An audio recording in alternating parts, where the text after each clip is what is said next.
All right, hello everyone, and peace of Christ to all of you. Please invite your friends. And today we have a special time for the atheist. I don't like really to talk to atheists because I found them so poor in logic. I found them self-destructive. They have low IQ. And most of them, they have mental issue. However, today I decided to become a therapist person who will give them a therapy. And I want the atheist to call me. As you see, we have a topic, and the topic is a response to an atheist. We will show you his comment in YouTube. For sure, we welcome the one who made the comment to call us. And this person, he called himself, all means the and la, moon god. So he is not a Muslim for sure, but he is an atheist. We will show his comment and we will respond to what he said. But if you are an atheist and you are a person who like to engage with the Christians, to get them busted, today is your opportunity. Usually we don't take calls even from Christians, because my program 99.9999, like Middle Eastern election, is about Islam. So today we have an exception. I met many atheists for sure, and in the West, atheism is a fashion, is not really a book to follow, or it is something even legitimate to judge it. Because what is atheism? They don't even know who they are. They don't know what they believe. They are just people who object anything have to do with God. In the same time, they claim to be educated. They claim to be a scientist. But I don't see the education. I don't see the science. I see just a pure stupidity. And I see that they lie, the same as the Mohammedan when they speak about their God. So here we have our friend showing you his comment. Again, if you like to join me live on air, please feel free. I will be happy to have you for lunch. A note to Christian: no doubt Islam is awful, but it's based on concept from Christianity. Read the Old Testament, you will find slavery, jihad, subjugation of women. In the New Testament, Jesus openly racist, Matthew 15:21-28, Matthew 10:5-6. Many people try and hide behind this. This statement is different, but Jesus said all this statement cannot be ignored. Matthew 5:17-18, Matthew 24:29-34, also 10:23. Show Jesus blunders prediction about his coming. And here, I find that it's very stupid and very funny and very dummy. If we ask the atheist, did the atheist in their history own slaves? What they will say? Are you saying to me that only people who have God, they own slaves? If this is what you are saying, you are stupid. If I ask you right now, what do you think about the atheists always, they speak about the Indian in America, or, the Aztec, or about, those are the one who they are amazing, they worship this two-spirit and etc.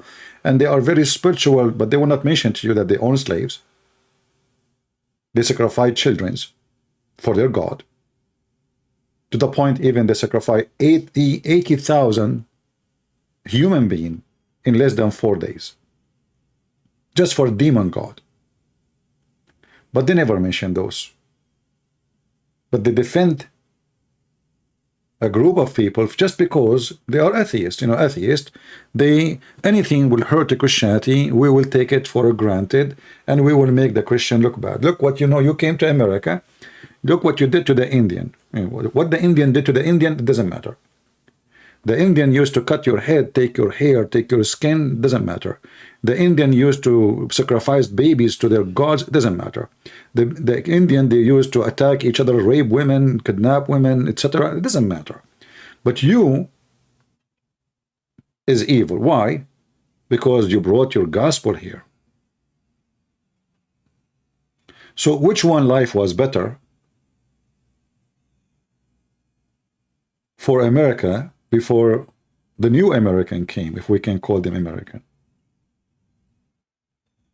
If you go to Brazil, there's a story of an atheist, European atheist, blonde, blue eyes. He took a guide with him in the jungle. And, you know, walking in the jungle alone for a white man is not going to be fun for sure. Mostly he will be eaten either by the fish or alligator or something. So in the way, the white man, he see this Brazilian man. When they have a break, he have a little book, he open it and he read. The white man got interested. He said, what is the book you are reading? You don't understand the language which it shows the book. He said, oh, this is the Bible. The white man, he said, the Bible? We stopped reading those stupid things long time ago. The Christian, he was insulted, but he did not respond. He's being nice. If I am there, I will leave him in the jungle.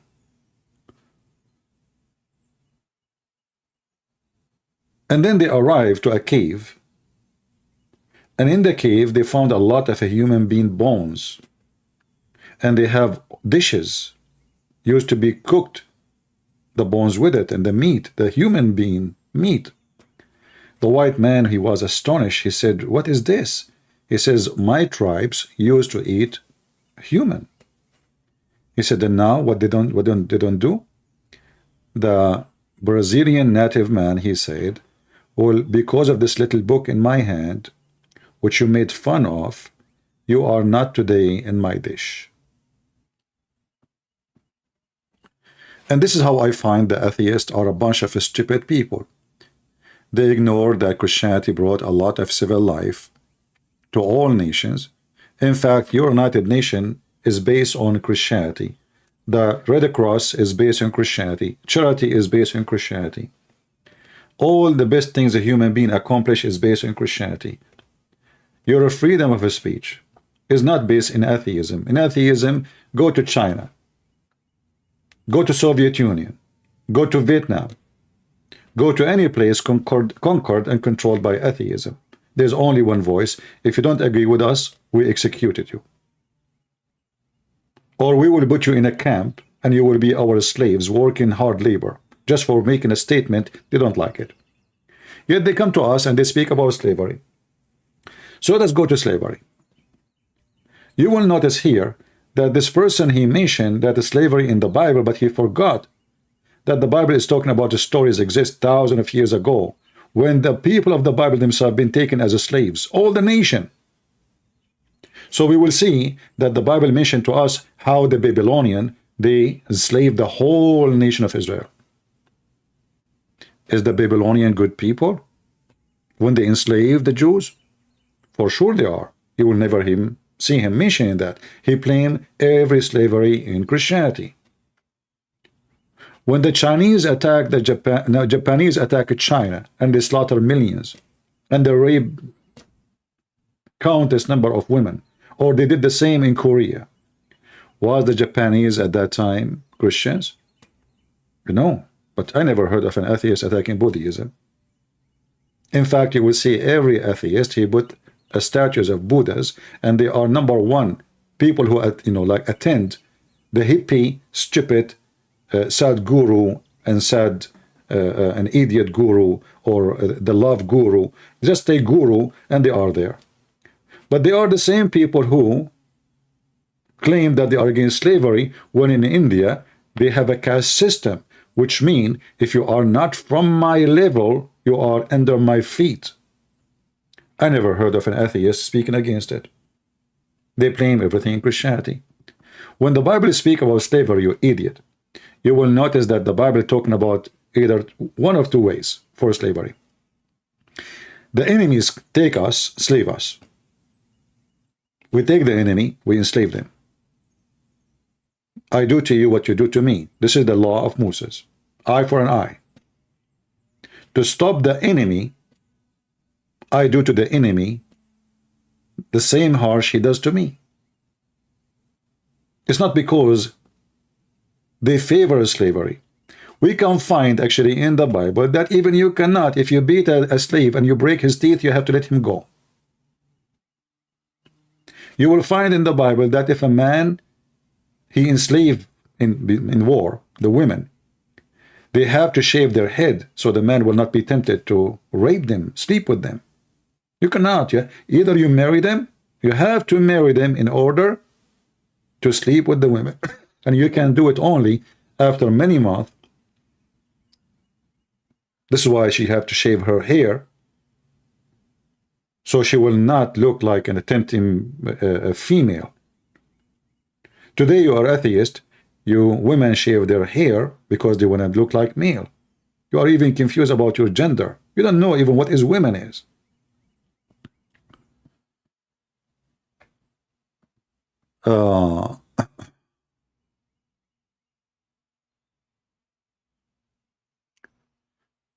If we talk to atheists about slavery, you will find that every atheist today, he adopt slavery. How they do that?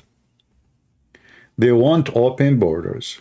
If you ask really what is the reason for open borders, there's a secret behind this.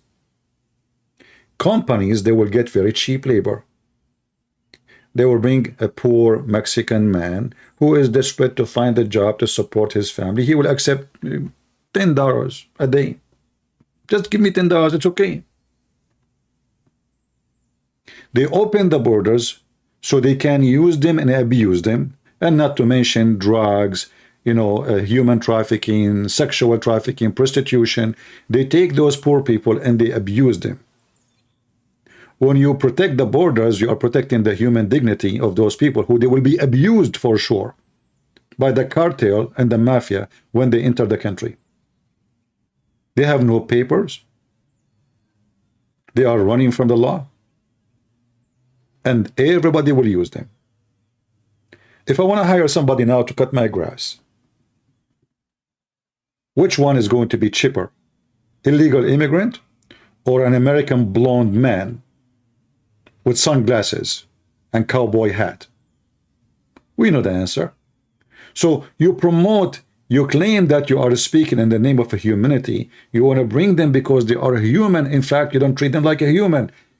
When we saw the cage in the borders,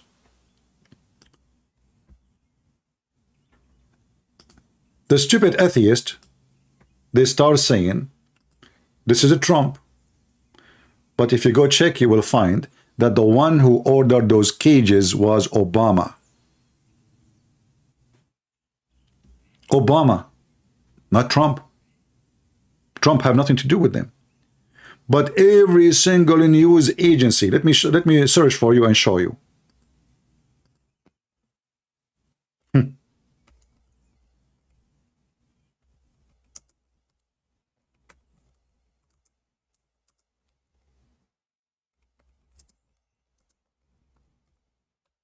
Well, Trump, he fit all the description.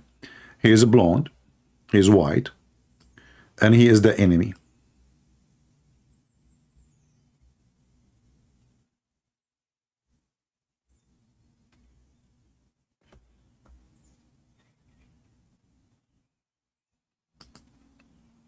He put them in the cages, brother.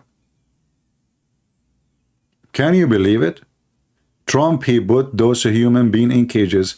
The same as Darwin he did when he got a black man, he put him in the cage. To prove that black people, they are coming from monkeys. This is the atheism.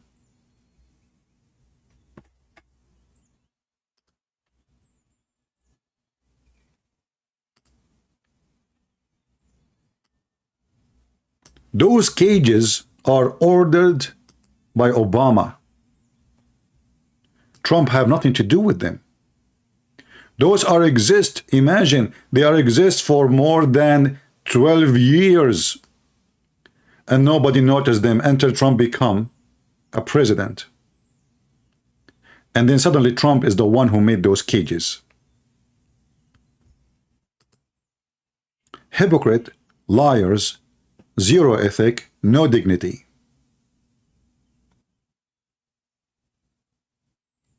They try to frame you the same as the Muslim. They try to frame anyone who speak against Islam. Why he left Islam? Because he liked to have sex, brother. He liked to go to the bar, you know.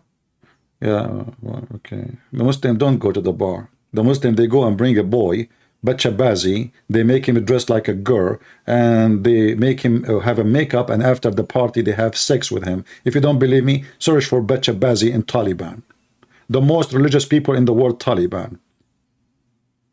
And they are the most people who enjoy having boys dancing with them, dancing for them, dressing like women, and after a party they have sex with them. This is not about Republican or not. This is about how stupid they are.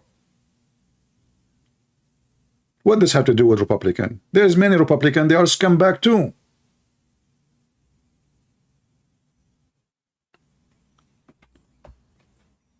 When you look at history, you donkey. If the Christians or the Jews, let us say, I'm going to compare between nations, and now I'm going to go 5,000 years ago. I will make you even, I will take 2,000 years off, and then I will compare who is the one have a slave. Oh, I find only the Jews have the slaves. You will find, you idiot, that the law is given to people who themselves, they were slaves. They just came out of the Pharaoh. The whole nation been taken as a slave. By who? By African. But have you ever heard of somebody saying to you that African enslaved white people? No, because you don't dare. I mean, you have always to say the white man is the guilty one. But a black man enslaving black man, that's not appropriate to say, for everybody is coward. Nobody want to say that everybody practice slavery. White, black, Asian, doesn't matter. Nobody there. They are the same as the story of the kid who says the king is naked. Nobody dare to say the king is naked. So if you want to compare between, you coward. You don't point your finger, and you will see that there is an organized law. How you can have a slave to the point you can rent yourself as a slave. You can make yourself a slave for 7 years. To make it simple, even slavery in certain time in the Bible, we can show the verses, was a solution for people who cannot afford living. So you go to somebody rich, he says, I want to rent myself, my family to you. Use me, a farmer, I clean dishes, my wife, she will clean, my daughter, she will do laundry, I will do the farming.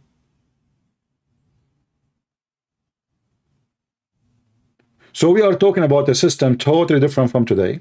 And not long time ago, the same people who they are the atheists, they were fighting against the Republican to keep the slavery, which means the one who was fighting to free the black slaves was the white man who is conservative, not the Democrat. The Democrat, they want them to stay slaves forever. If you don't believe me, go to your Google now and search for this history of America. You will find that the party of Joe Biden and those liberals, they are the one who support slavery always. If we go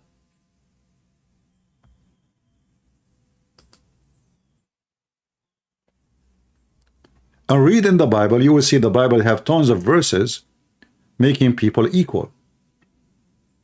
But I will go first to what he quoted for me from Matthew. Here you will see how those people are low class. I don't want to say low IQ, because do you think a person he did read Matthew 15, 21, 28, but he did not read Matthew 15.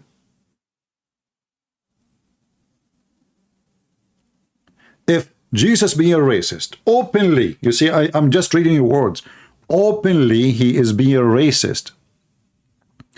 Do you dare, you coward, to call me and read for me the verses you quote for me in the front of you on the screen?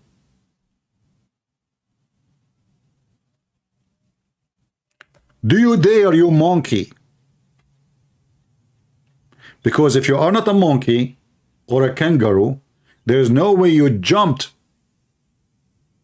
over all the verses and you saw only 21, 28. However, we are here to speak to people who believe they are monkeys. I mean, the atheists, they believe that they are apes. And actually, I agree, they look like it. They act like it. As they say, if you walk like a duck, talk like a duck, you are a duck.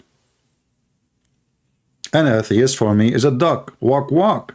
But the second we start discussing with them, you will find that they are nothing but a bunch of ducks and they don't have feather. They are naked. Let us go to Matthew 15:21, shall we? And then we will see in 2 seconds, everybody will laugh at you. You liar, you coward, you idiot. I'm not insulting you, by the way. That is an honorable title I'm giving you. Because still, those things, we say them to human. Like, usually I use the word donkey. Until now, I did not use it for you. Because I think you are higher than donkey, but stubborn like a mule. So if we go to Matthew 15, the one you choose for us, let us open it and read together.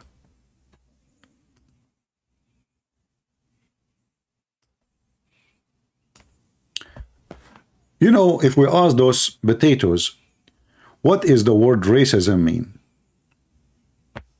Racism is treating someone else based on his race. What is the race of this woman? Is she African? No. Is she black? No. Is she Asian? No. She's white. She's white, the same as the Jews. Now, I know some stupid people, they say to you that the Israeli, they used to be black. Yeah, I agree, you know, I mean, yeah, obviously. And then they take like a cream and they did whitening for their skin and now they are white. Yeah, it worked. So, a Gentile show her faith. This is the title of the chapter. And he is the one who chose it for us. So, a woman, she is from the Canaan nation, or people, came from that region, crying out for him, saying, "Have mercy on me, Lord." You will notice here that this woman, she is calling Jesus Lord. Son of David. So she knew about him, who is he. What the Jews, they called him. My daughter is severely demon-possessed. But he answered her not a word. He did not say anything.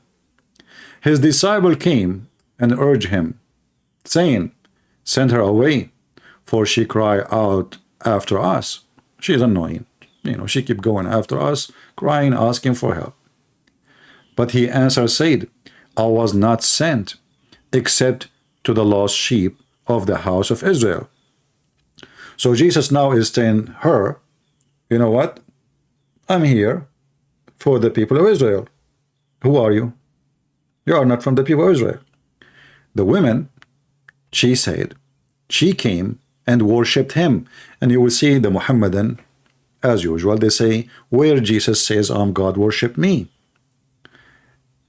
If a woman worship me, and I am not God, I will rebuke her and say to her, what are you doing? That is against God. You don't worship me. Jesus did not reject her worship. In fact, it's the opposite. She worshipped him and called him God, Lord. Help me. But he answered, said, it's not good to take the children bread and throw it to the little dogs. And this is what this man, he is claiming to be racism. What does that mean? You know, how Jesus is sent to save the world, and he say that to the women. He must be a racist. He just called her a dog. Because you are ignorant, you do not know what Jesus is saying, you think he is being a racist. But if we continue reading a little bit, you will see that racism is not there. Why Jesus using the word dogs or animals? Speaking to her, for she is not from those who follow the true God. So why you are asking me and why you are worshiping me? Something wrong with you because you need me now? Is that why you are coming to me? Like the atheist, they spend their life saying the F word to Jesus, but when they are dying, suddenly he say, oh God, help me. When he get cancer, suddenly he want to believe in God. But all his life is using the filthy language against God and against Christ. They can't even make a conversation without using filthy language to Christ. This is how shameful they are. So Jesus saying to her, why? Why you are coming to me? Why I want to give the bread, the good work, my good work, to someone who live like a dog, someone who worship idols. The Canaanite, they are people who give themselves, women, they give themselves as a prostitute to serve God. So a woman, she decide to do, like, you know, like in Christianity, a woman, she decided to become a nun. So she go and serve in charity, hospital. Canaanite, a woman, she, when she want to do charity, she go in the front of that temple wearing hijab and niqab, which mean veil, nobody can see her face, and she serve God by being a prostitute. And this is why the Jews look at them down, so down, for their ethic is beyond zero. However, just to show you that Jesus, he did not call or use the word dog, for he's insulting the women because of her ethnic. Isn't it Jesus is the same person who said, don't throw your jewels to the pigs, to the swine? Is that correct, people? Let me find the verse and put it for you on the screen.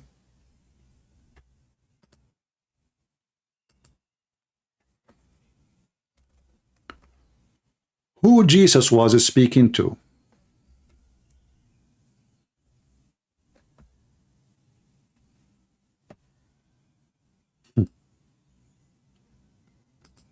I mean, isn't it amazing how stupid those people are? If we go to Matthew 7, you will see Jesus saying the following. You see, this is the same book you are quoting from. Don't give what is holy to the dogs, nor cast your pearls before swine, lest they trample them under their feet and turn and tear you in pieces. But Jesus was speaking to the Jews. It turned to be that Jesus is a racist against the Jews too.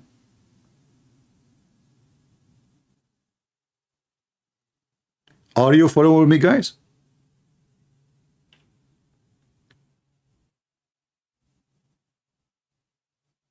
Well, those are his people. His mother is from them. So how this can be racism? So how come you did see the word dog there, you did not see the word dog here?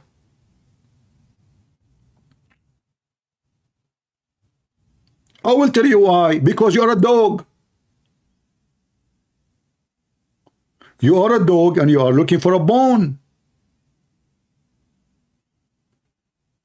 You are just a filthy dog looking for a bone to chew in or on. Here Jesus is speaking to the Jews. And Jews are the children of God, chosen people. No, you are not. You are chosen people when you choose God. You are not when you choose not God.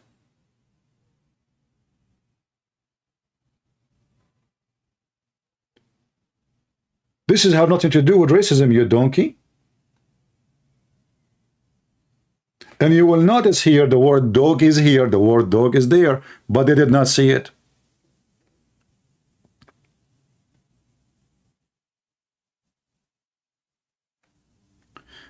Isn't it the Bible says, for God loved the world?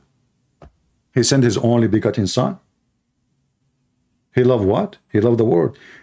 In fact, because we believe in the Bible, we believe that white and black and Asian, etc., are the same person, the same human. All of us, we are descended from one man, one woman, which means by the faith in the Bible, we are all a family of Christ.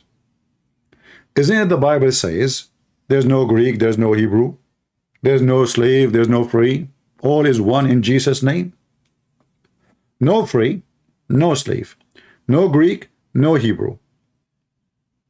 Greek at that time, they are the highest. They are the occupier. They are the Roman who occupy everything. They control. There's no Greek. The Greek are so proud about their philosophy, about their culture, about their history. The Greek. The Bible says there's no Greek. There's no Hebrew. There's no free. There's no slave. And that in Galatian. So how Jesus can be racist?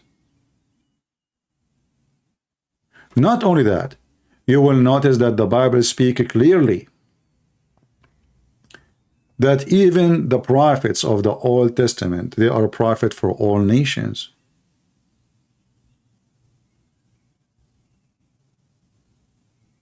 If you go to Jeremiah, this is the Old Testament now. If you go to Jeremiah 1, you will see that before I formed you in the womb, I knew you. And before you were born, I constructed you. And I appointed you a prophet to the nations. To the nations. Because the prophecies of Jeremiah, there will be prophecies for all nations, including me. I'm not a Jew.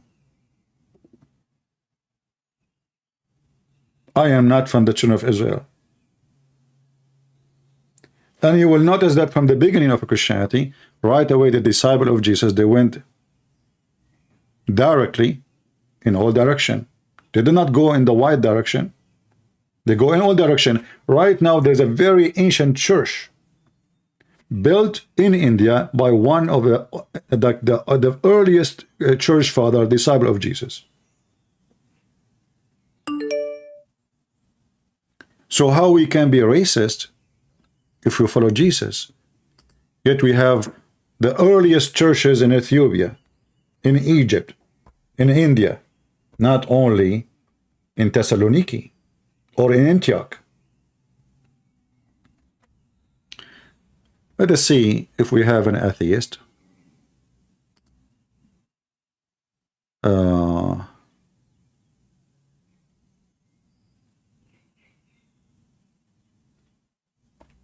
All right. Let me see. The person who is saying he is the one who made the comment, he is trying to call. Let us hear him.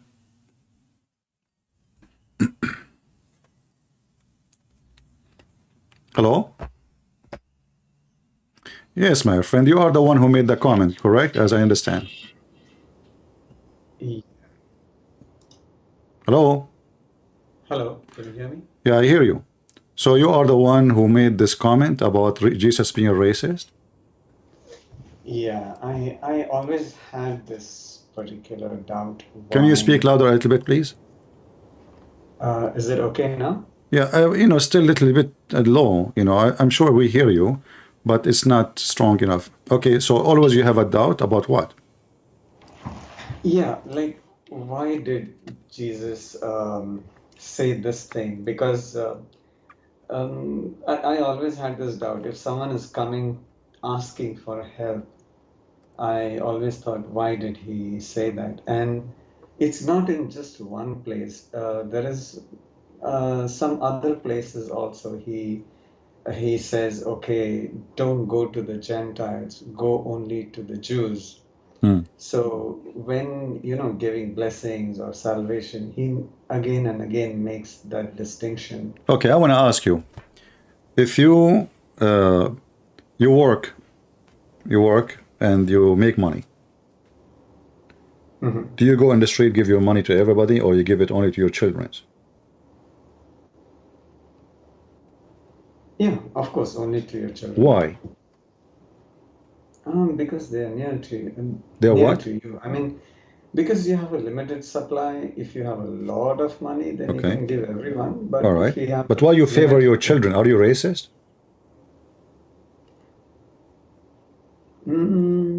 No, But you just favor your children. You must be racist because you have limited supply, and now what you do, you choose a group of a human above other groups.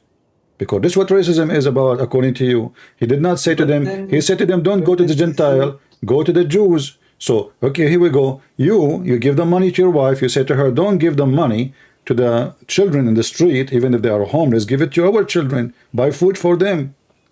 Why? Because you favor your. Why you favor your children? Give me a reason. because they're your own. They are what? Because they are your own. They are what? Because they're your own blood. Okay, so now here we go. You are racist again. So now you go by blood. You don't go by rational, by righteousness. You don't go by right and wrong, but you go by blood. Now Jesus, who is the one who believe in him? The Jews. The Jews are waiting for the Messiah. It's not the Canaanite. It's not anyone else. It's not even my people. Nobody is waiting for him. The only one is waiting for him. The one who is waiting for the Messiah to come is the Jews. So now in this stage, I will speak to the Jews now. And later we will see that Jesus, he sent his disciples, and even he made a miracle. He made them speak many languages. So how come you did not see that, but you saw this? Okay. Same time, no, hold on, same time. When you did read Matthew 15, and you said 15:21, did you read the rest of the verses, or you stop there, or you are copying from a website? No. I'm not copying. So did you read the, did you read to the end? Because you mentioned to me 28, right? Mm-hmm. Okay. What Yeah, happened? because, What happened in verse number? What that's where happened? the story of Canaanite woman ends. That's why. Otherwise. Okay, what people would happened? not What read this. happened? What happened in the end of the movie? Let's say this is a movie, and now Jesus is being racist in this movie. What happened in this movie? Did the women get blessed by Jesus, or Jesus, he called her dog, he pushed her away, he said, get her out of here, or he did what she want, and he blessed her? What happened at the end? Okay, yeah, I agree. He No, did no, have- don't tell me I agree. Tell me what happened. Yeah, he did. Okay, healing why her somebody is daughter. racist, now he decide to share his power. This is not about sandwich.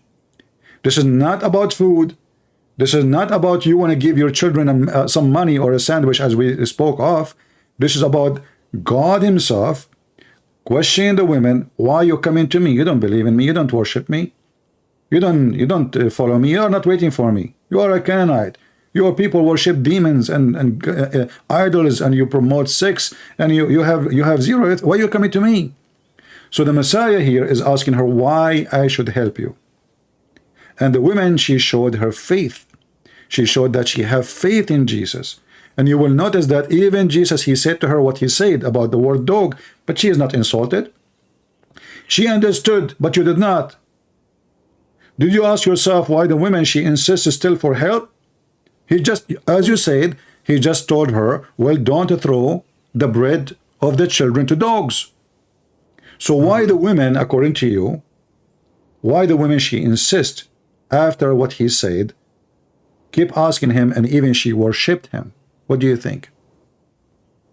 Yeah, that's because her daughter is in trouble. So What mother doctor? will do This is not a everything doctor. for This her. woman, she don't have a problem in her headache. She don't have a problem in her infection, wound, you know. She is speaking about her daughter. She is possessed. Possessed. You know what possessed mean? Yeah. What possessed mean? See, in olden times, there was no medical classification as Ah, schizophrenia or dementia. So anything that happens, they used to say, "Oh, this is demon possessed." okay, I will go with you. You know, by the way, you are the one who have a shepherd's easier because look, you are contradicting yourself. You just said that if somebody have a demon possessed, he have a mental illness, correct? Okay. How Jesus, he healed the daughter who have mental illness by saying, go, your daughter is healed. How you can do that? So no, I'm fine with that. No, My you are not problem fine. is You are no, not fine because if possessed is not possessed, it's just mental illness, then mental illness is mental illness. You as an atheist refuse to agree that there is a demon. Do you believe in demon? No, right? I really don't know because I've never seen one, so I I can't never say. saw one too. I never met you. I never saw you before. But I'm talking to a demon. He do not know who's he. You're confused. So demon possessed is something we believe in, that there is evil spirit. They can possess a human being. And in order to have a power over it, you have to be having power from God. So either you are receiving authority from God, which means from the Messiah, and that's what the disciple used to do, by his name, they can cast demon out. Or the Messiah himself, and now we have the Messiah himself. Did you ask yourself why this woman, even she is coming to him, asking him for such a request? Let us say, for the sake of argument, this woman, the daughter, she have a mental illness. Why this woman, she came to Jesus? What do you think? Because I think she must have heard that, there is some person who is healing. Because even today we see, in churches, a lot of people go because someone says, "Oh, this priest is going to heal." So So they go there. she heard that this person, he have a power of God, he can heal. We agree on that? Do we agree? Sorry, can you repeat that? She heard that this person, his name the Messiah, he have the power of God. He can do what nobody can do, correct? Yeah. Okay.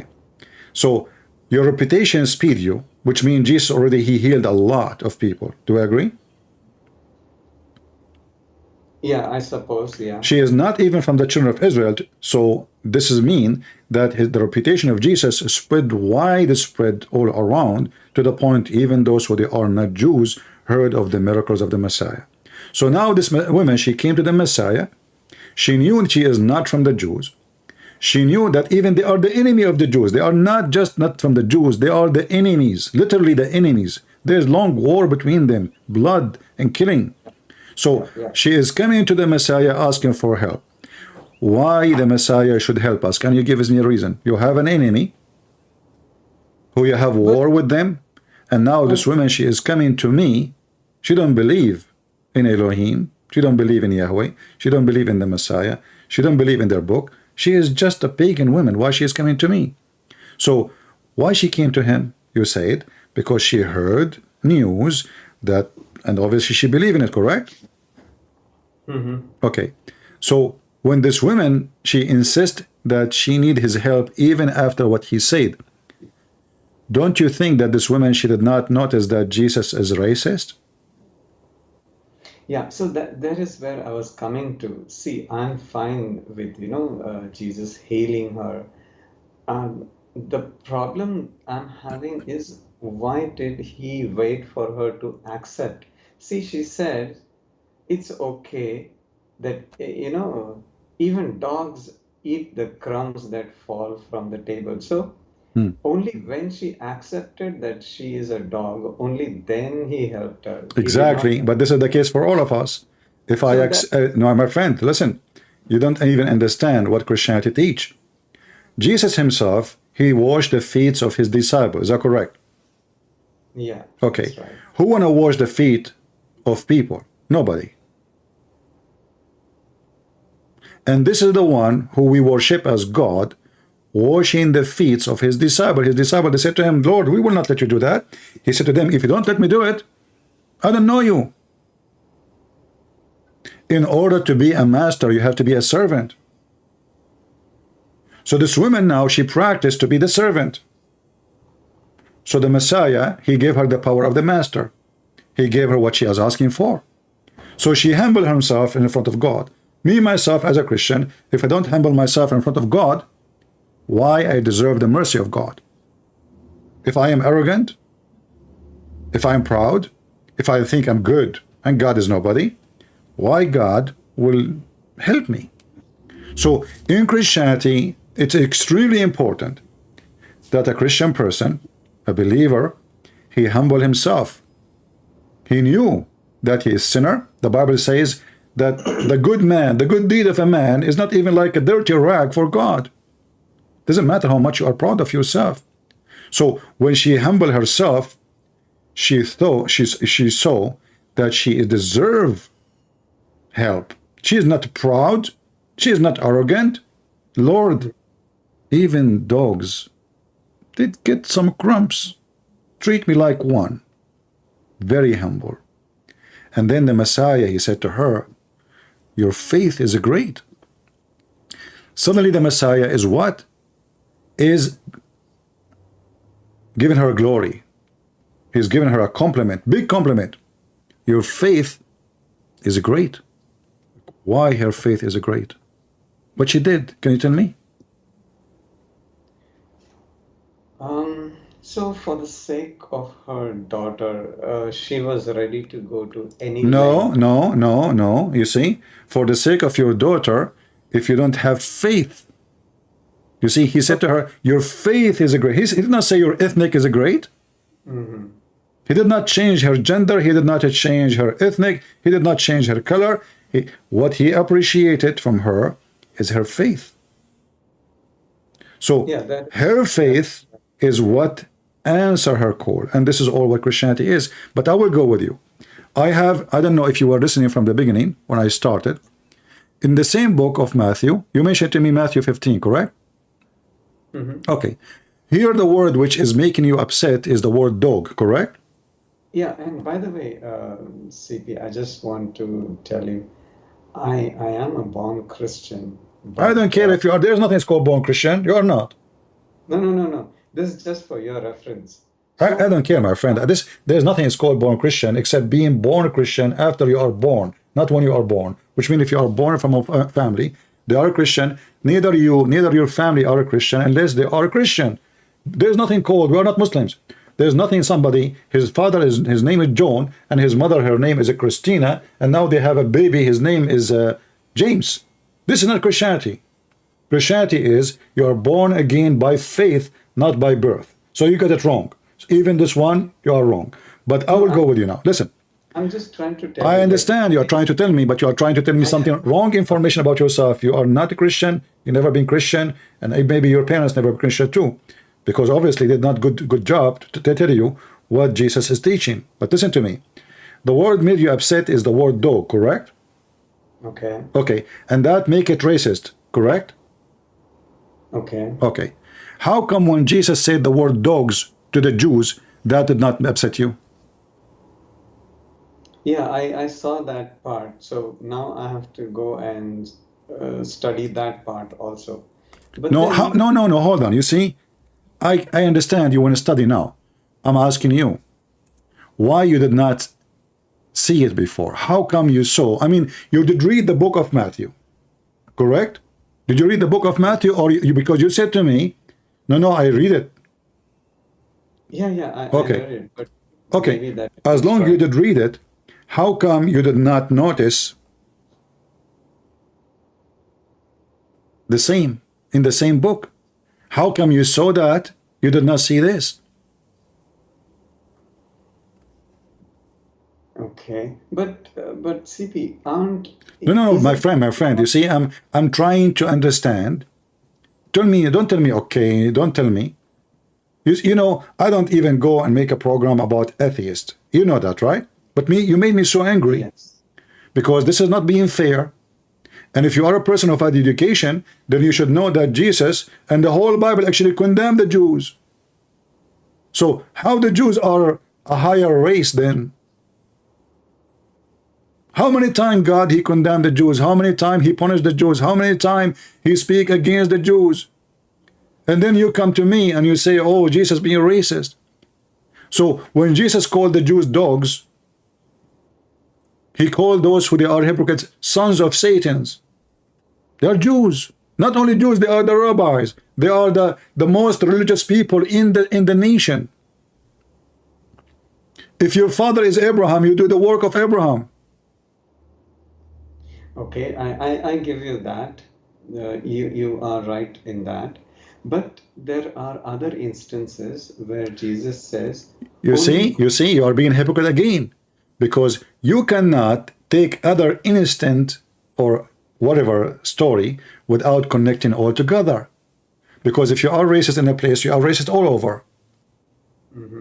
If I am racist, let us say I'm an Arab, then I will say, oh, the Arab are the smartest.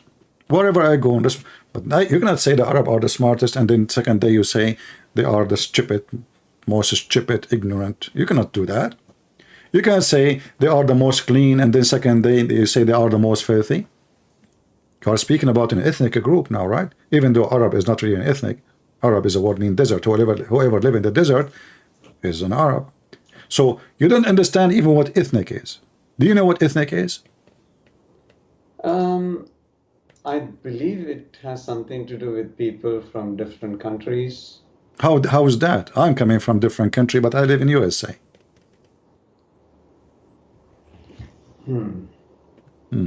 So ethnicity is basically, I think, races like Asian or... Why you are saying to me the word Asian? Why you say the Asian? Are you racist? I'm just giving examples. No, you see, you're being racist now. You just mentioned Asian. This is what the atheists they do. They play dumb, stupid when they want. Suddenly they use the word black, they use the word Asian, they use the word white, and then they are not racist. So okay, if you are not racist, why you have those category? So either those category are racism, or they are not. But if I use them, I'm racist. If you use them, it's okay. See, for me it's okay. I'm a human, but for Jesus... Are you human? Are you an atheist or a human? I'm human. How you can prove that to me? You're an atheist. I don't know. I didn't understand your question. Okay, I will repeat I understand, because you're not a human. So how you can understand a human talking? Listen, you atheist, you claim that you came from an ape, and now you look something different. Like you used to be a monkey, chimpanzee, I don't know what you used to be, and now you are Mr. Whatever. How you can call yourself a human? What make you human? Okay, so I don't believe we came from apes. Where you came from? I don't know. I don't know. So you are an atheist who know everything, but you do not know where you're coming from.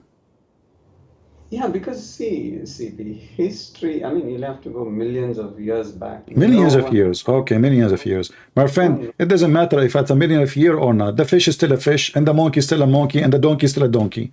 And the Chinese, they said, he left as a donkey, never come back as a horse. So do you think really, if we send you in the jungle and you come back after 10 years, like we send you as now, the way you are, I'm not going to call you names. We send you as you are, and you go in the jungle, and we keep you there for 10 million years. You will come back as Hercules?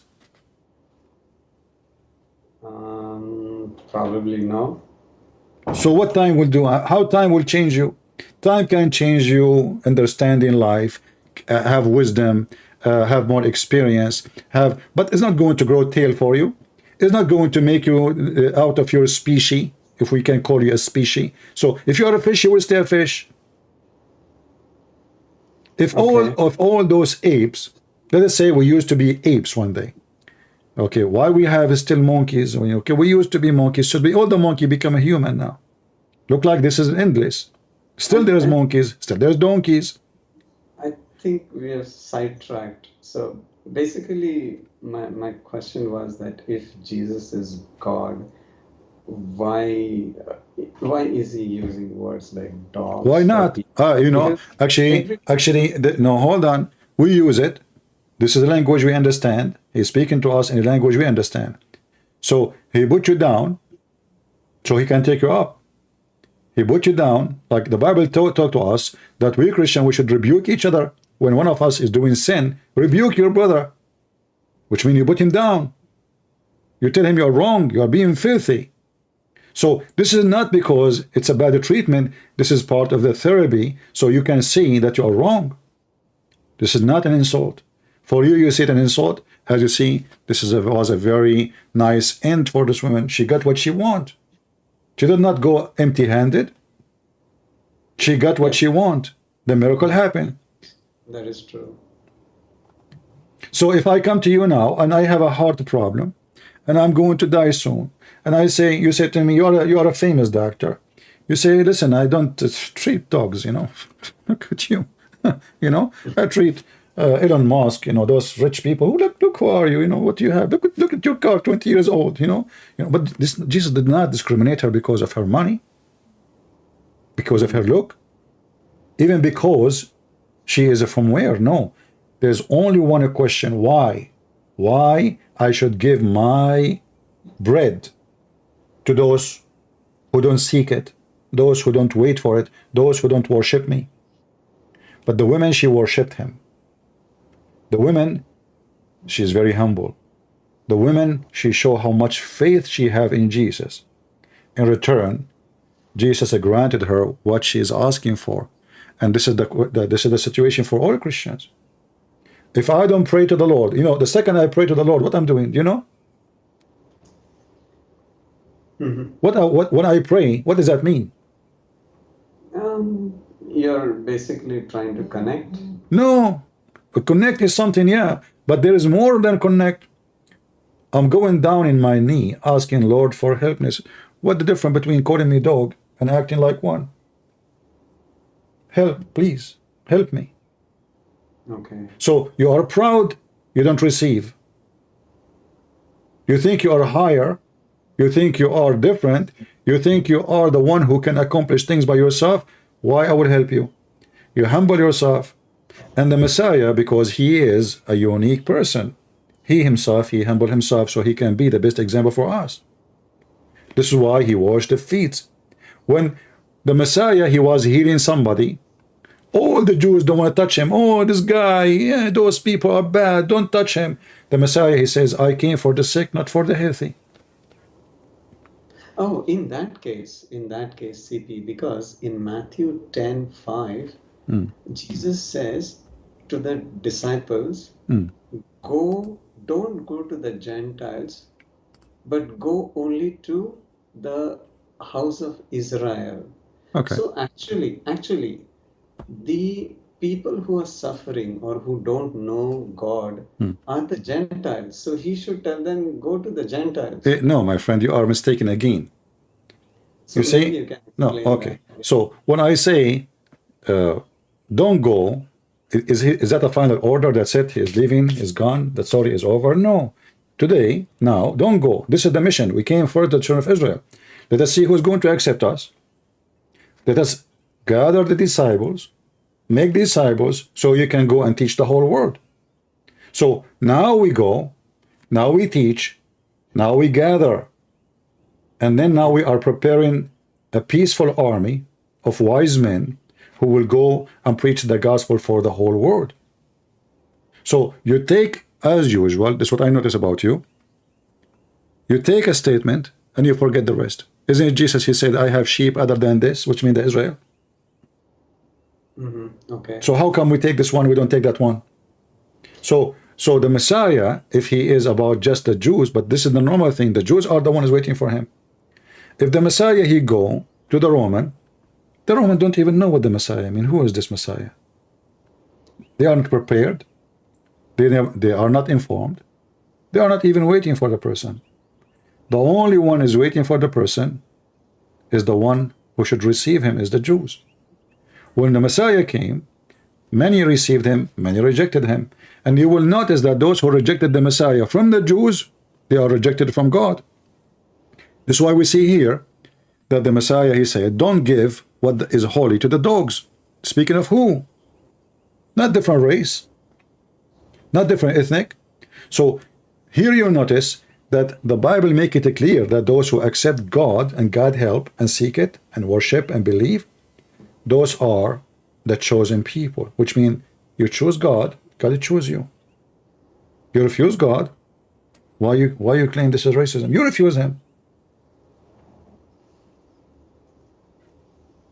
Actually, I used to be a regular church goer, but when I started reading this stuff, that is when I went away. You are from not it. reading the stuff, my friend. You are reading articles made by people who hate Christianity. No, not articles. I was reading the Bible itself.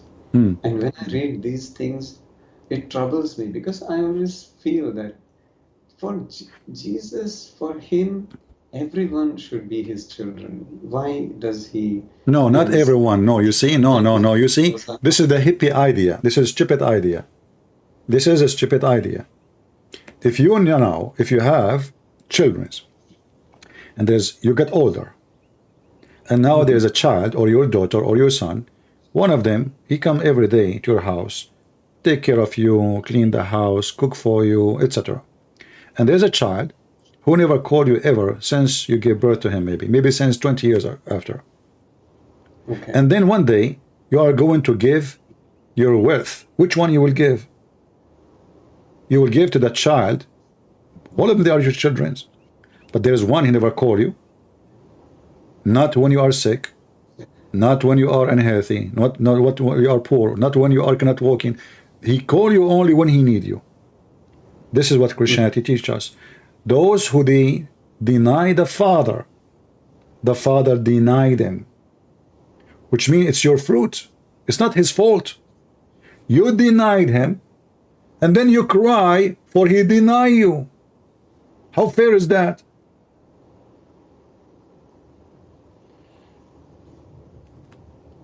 Okay. Are you with me? Yeah. Whoever deny me, whoever deny me, Okay. I will deny him. Jesus said. So it's not him who deny you. It's you who deny him.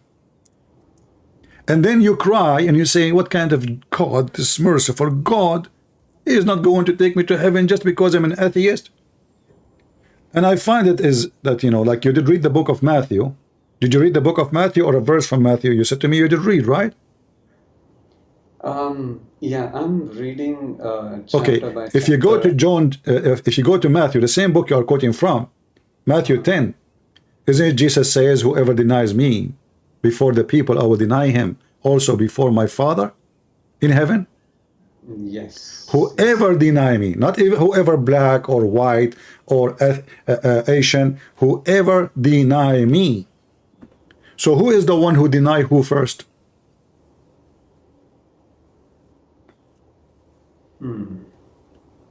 I'm asking, who is the one who denied first? Yeah, I mean, if you put it that way. No, then don't tell me yeah. yeah. Don't tell me yeah. I don't like the word yeah. You see, I like an answer. Who is denying who first? Yeah, so you are making sense. So that is me denying. Okay, so I deny you, and then I curse you for I am denying you. I am the one who reject your help.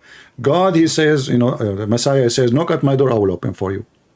Come to me, the one who is tired, I will comfort you. He came, he gave himself on the cross, you spit at him, you laugh at him. You make fun of him. In your comment now, you are making fun of Jesus, you are insulting him.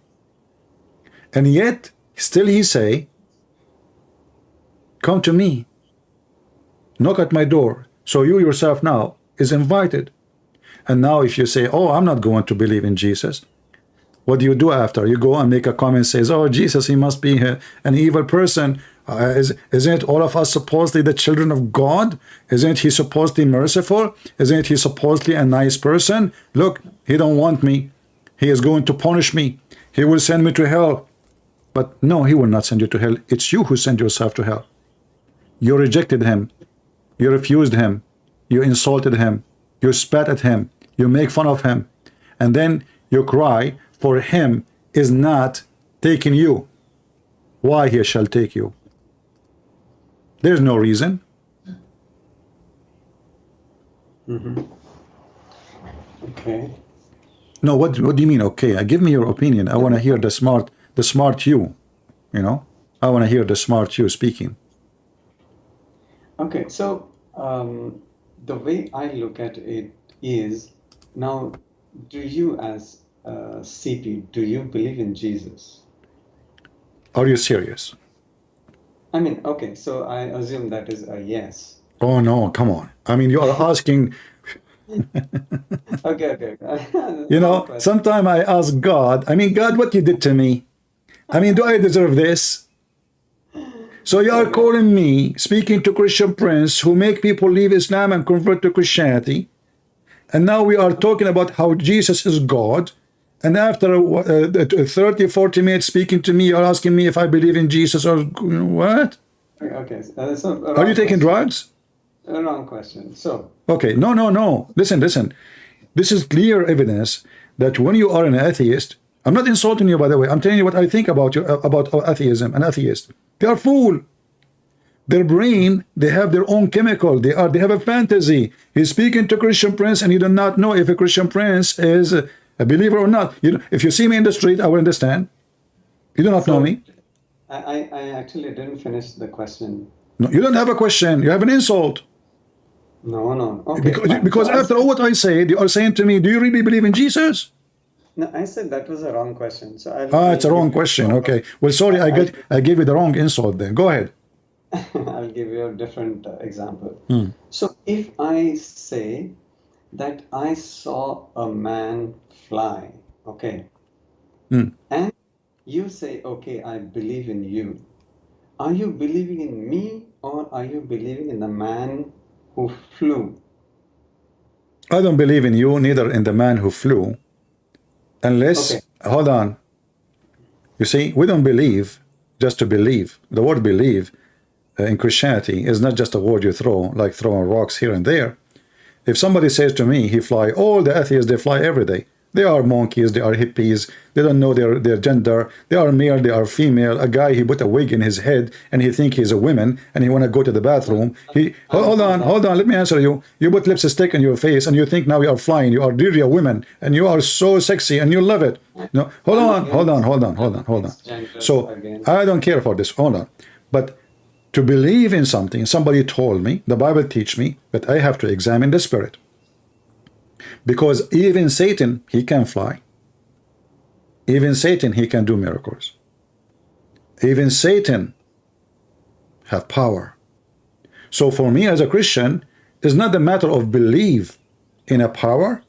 It's a matter of belief in what is the power and where it's coming from. So when I believe in the Messiah, not because there is a person he walked in the water, or because he healed, those things confirm who is the Messiah. But there is more. The Messiah, the loving, the giving, the wise, the amazing person, the one who says, love your enemy. Satan will never say, love your enemy. But Satan have power. He have a strong, very massive power, to the point he think he is God. In fact, the Bible says that Satan is the God of this earth. He's a false God. But he has power. So we don't believe in power or superpower. We believe in the pure power of the pure God who love and teach love. And this is the purpose of everything. Love your enemy, bless those who curse you. This is what God is about. So after all what you said about Jesus, I don't hate you. I pray to the Lord that he will bring you to him and you repent and you accept him again so you can be saved. But I know actually, if you accept the Messiah, my friend, or you don't, it's you who will go to hell according to my belief, not me. But because of the love of Jesus, I pray to Jesus that he will save you. So actually that is what I'm doing. My friend, he's a priest, so I ask all these questions to him, and because no one can give a satisfactory answer. So that's why I think I got a chance and I called you. Did I give you satisfying answers? Yes, you did, but I still have How a come your little priest did not? Sorry? How come this priest could not?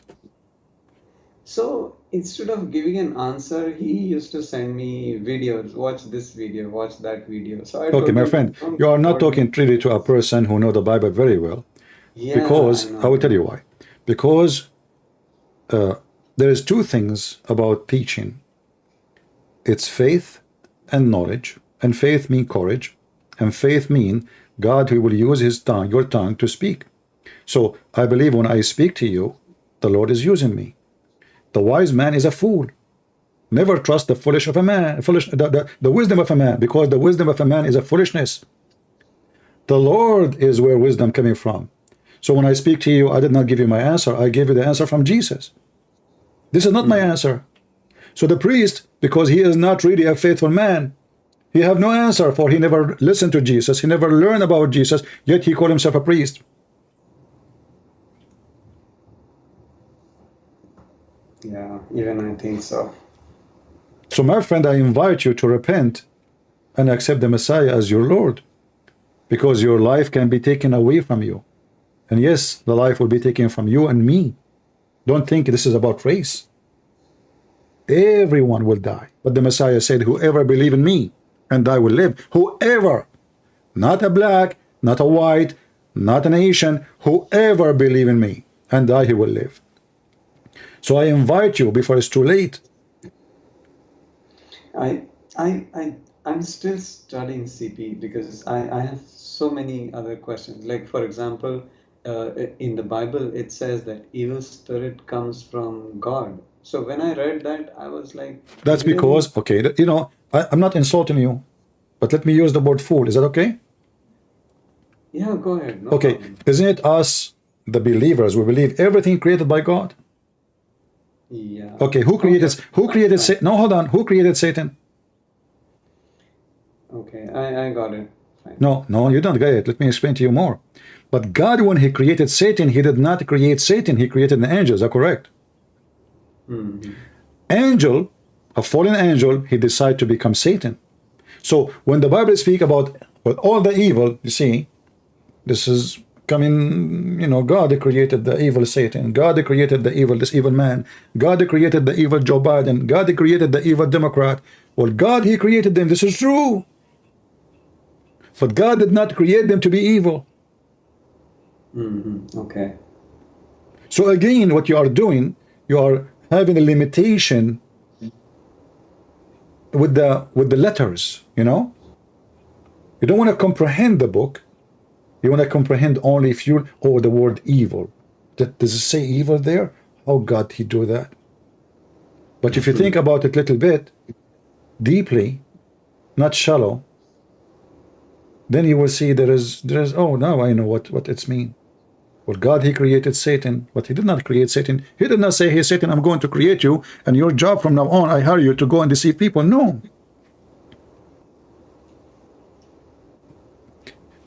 You will notice that God, he will unleash the evil spirit on the Jews when they are not listening to him. What does that mean? That means my protection is not with you. I heard you are by yourself. And that's what happened to you now. You have no protection of God. So every evil spirit is chewing in your head because you decide to deny him. So you are by your own. I am not by my own. You are alone. I am not. Okay, okay. Yeah. So what do you think? You want to repent and accept the Messiah, or you want to stay as an atheist? You want to be So, you want to be in the zoo. no, no, I will, but I still have a few more chapters to go. Is it okay if sometimes I chat with you if I have I any don't chat questions? really. You see, I don't talk to atheists because I find them very silly, very stupid, arrogant, proud for nothing. Um, You I know? hope I not come across as arrogant. No, no, it's not. You know, okay, you insulted Jesus. You call him names. You said racist. This is an insult. This is arrogant. You know, how come you did not understand until I spoke to you? Why you don't have a brain? Why you do not know how to read? Why you don't have the ability, the capability? Aren't you human like me? Is my race better than your race? No. But because you decide not to look, not to study, not to search, you decide in advance that this is what I'm looking for. I'm looking for this. I'm going to post it everywhere. Look what Jesus said to this woman. He is bad. Now I feel better. Jesus is bad. I'm good. That's what you are doing. You cast your guilt on the Messiah. So now we can feel better. Oh, he's you know, this is the Messiah. Look at him. And I am now good. The same as a fornicator. You know the fornicator? When you fornicate, you sleep around. Well, everybody's sleeping around. Now, that make me feel better. But if only me sleeping around, that make me feel bad. So it's for my benefit if I make everybody in town sleep around, even by false rumors. Not necessarily they are true. Sleeping around. So, hypocrite, liars, false fiction, false ideas are promoted between atheists. And now they believe in them as facts. And now when you speak to an atheist, he don't speak about ideas, he speak about facts. It's a fact in the Bible. Like once I remember an atheist, he spoke to me. He said, "You believe in unicorn?" I said, "Are you sure?" He said, "Yes." I said, "Is unicorn something bad?" He said, "It's unicorn." Unicorn. He was laughing like a donkey. Then I put a slide in the front of his face. In a second, I have like my computer on the stage, and I showed him Mr. Unicorn. And I said to him, "Are you sure that unicorn does not exist?" He said, "No." This is an animal we see every day. In the Middle East, we call him unicorn. Wahid al-Qarn. So those stupid people, they think, oh, Christian believe in the unicorn. The one we see in the cartoon in Mickey Mouse and in the Japanese cartoon. The Christians are weird. They are stupid. But the fact, you're the one who is stupid who have no education. We have words we use in the Middle East. This is the name of this animal. Wahid. Ask anyone who speak Arabic, including Muslims. Wahid al-Qarn. Wahid mean only one. Qarn mean corn, horn. Oh. Oh, unicorn. You know, you believe, you know. So, because you are looking for something to laugh at, to convince yourself that you are smart, and they are stupid. So you throw your stupidity on me, and that make me stupid, but it is your stupidity, not mine.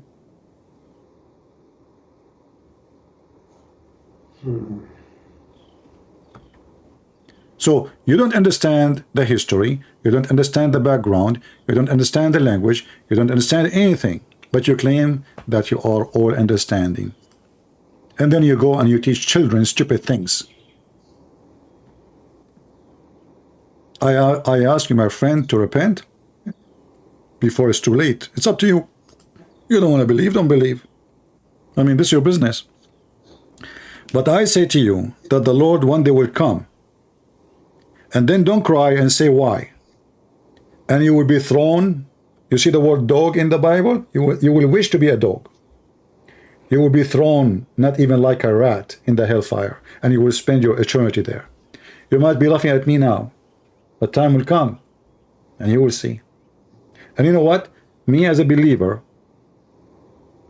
even when death come to me, I don't fear death. I will enjoy my life. For I have belief. You have none. Death is scary for you. Death means nothing to me. Absolutely nothing. It's just another step to go better life. So when death is something horrible for you, death is something happy for me. I don't find that horrible. It's a part of your natural process. So No, it's not natural. This is hypocrisy. When you are going to die, you will see. You will be crumbling. You know, give me medicine. The second you get, you know, you go to the doctor, you kiss his ass to give you medicine. Do something. Help me. That is not correct, because even Christians go to doctor. No, no, no. So You you see, can't say no, that. a Christian, they go to doctor, yes, but the real doctor is the Messiah for them. The real doctor, because all doctors, they can maybe give you medicine to fight disease, but the one who will make you live forever is the Messiah. No doctor can do that. When we spoke about this woman, you said her daughter, she had mental illness. You don't believe in demon, but the Messiah, he did he use medicine? Did he give her drugs? Did he say to her, give it this drug, let her drink it 3 times a day? After 20 days, she will be fine? No. When the blind man, they brought him to him, did Jesus, he says, drink this, eat this? When the man, he cannot walk, he said to him, stand up and carry your bed and walk. Did he give him medicine? So the medicine of the man is temporary medicine. The medicine of the God of man is for eternity. You will live forever. Thank you, my friend, for calling, and I hope you learned something good for your life. Yeah, thank you, CP. It was All right. I don't really like to speak to atheists. I find it waste of time.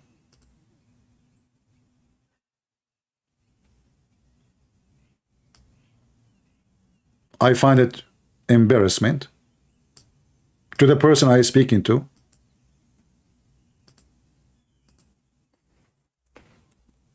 To mankind. Somebody said to me in Skype, obviously he is a Muslim maybe, he said, okay, hold on.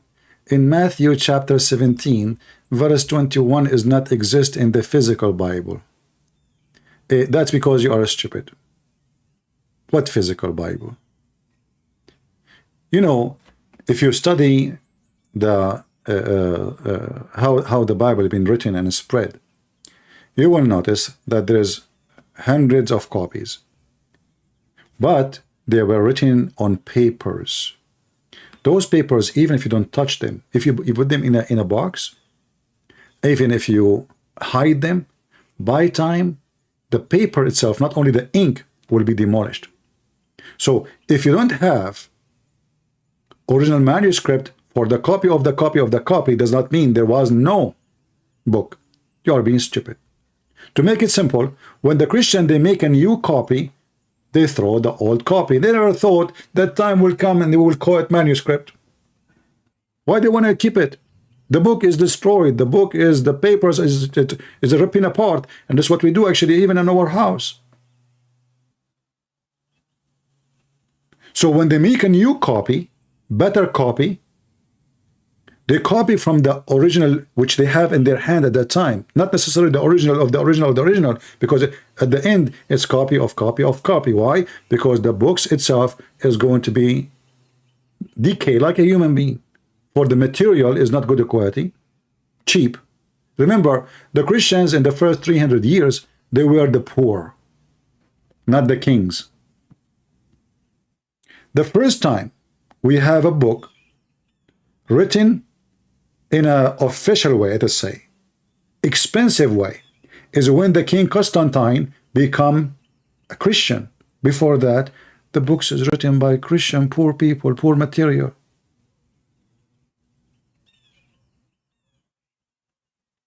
So very arrogant, very stupid statement showing your, in fact, even those who attack Christianity, like the Borat Harman, he said there is no books in the world preserved as the Bible.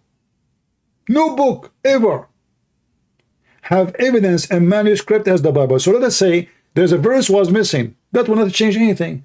You know what? I will take the whole chapter off just to make you happy. That will change nothing. But because you are bankrupt, and when you are bankrupt, you look for pennies.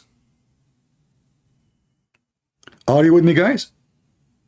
If you are a bankrupt person, you look for pennies.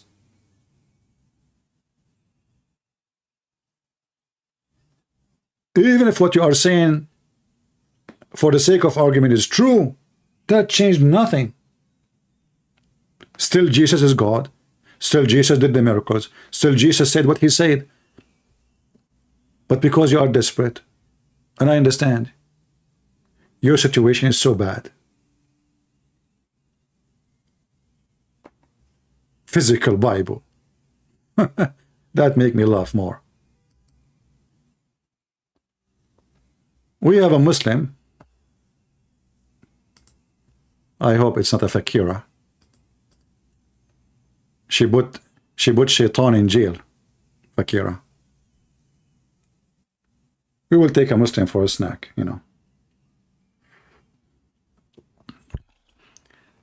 We obviously have no internet. All right, guys. Did we have a good time? As you see, they come with false argument and they get out with shame. I'm not insulting this person, but this is what happened. He shamed himself. If he did just little honest study. Don't be Christian. I'm not asking you to think about Jesus as a Christian. Just be honest. Read and see what he said. But don't act like a bone. Digger, like a dog, sniffing. You know, there's many things around you, but you look for the bone. I'm looking for a bone. I want to chew in. Don't live like a dog. Otherwise, you will die like one. You bark too much, but nobody cares for you. You're just annoying yourself. And we as a Christians, we are strong with our faith as never before. Because I cannot find someone have a better teaching than the Messiah. For God, he loved the world. The world is not the word of the white, or the word of the black, or the word of the Asian. The word is the word.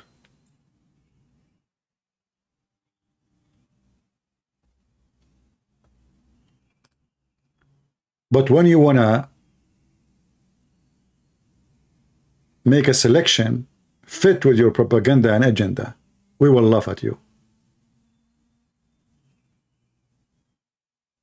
Even in a book written thousands of years ago, it says whoever take a life of a human being surely should be put to death. Whoever take a life of a human being, which means you are taking it unjustly.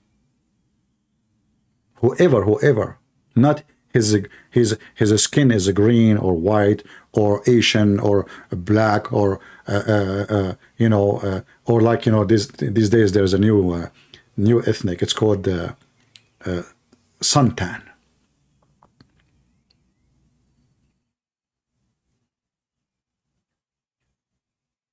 The Bible says there's 7 are abomination to him, to the Lord.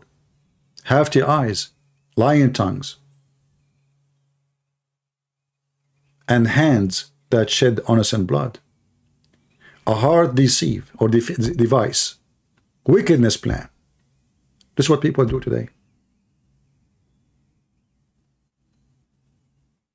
Feet has to run evil to evil. They run to evil. False witnesses who breathed out lies. So now you go to the Bible and you quote for me a verse, you are being a false witness for what Jesus said.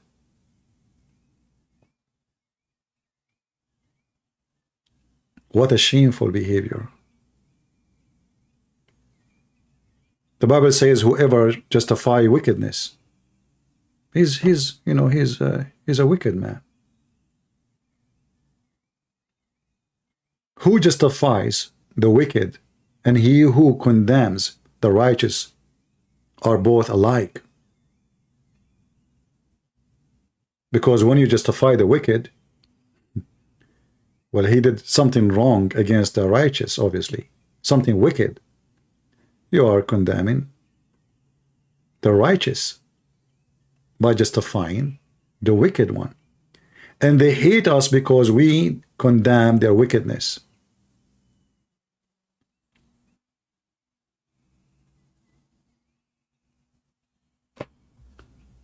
So my friends,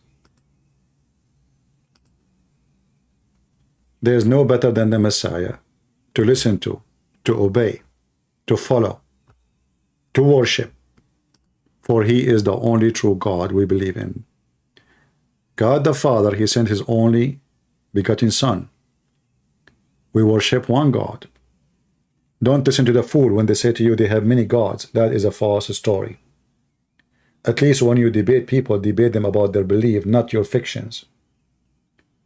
The Messiah did not prove himself just by doing miracles. The Messiah, he proved who is he by staying in what he stands for when he is healthy, alive between us. When he was on the cross, he says, forgive them, Father, they do not know what they are doing.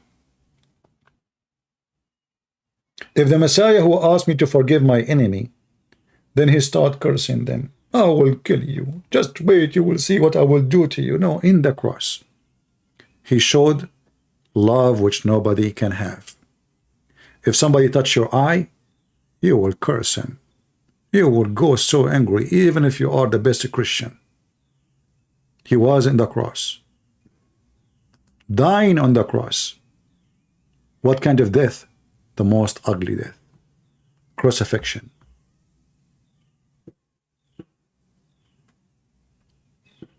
Yet he is thinking of them. Who? Those who they are killing him. Not those who they loved him.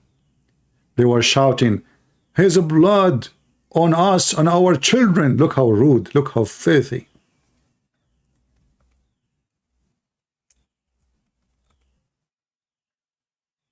When Jesus says, forgive them, Father, he prevented us too from being evil. He told us it's not your business to punish them. If I forgive them, who are you?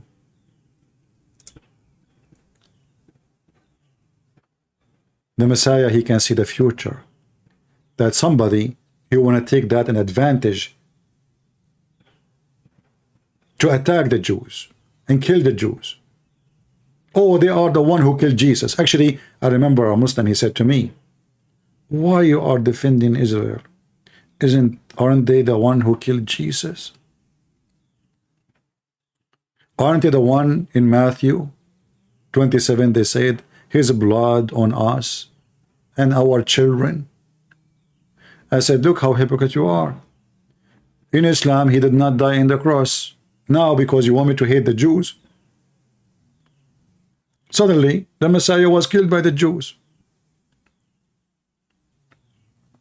Suddenly you are asking me for revenge.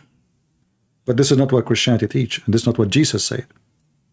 He said, forgive them, Father.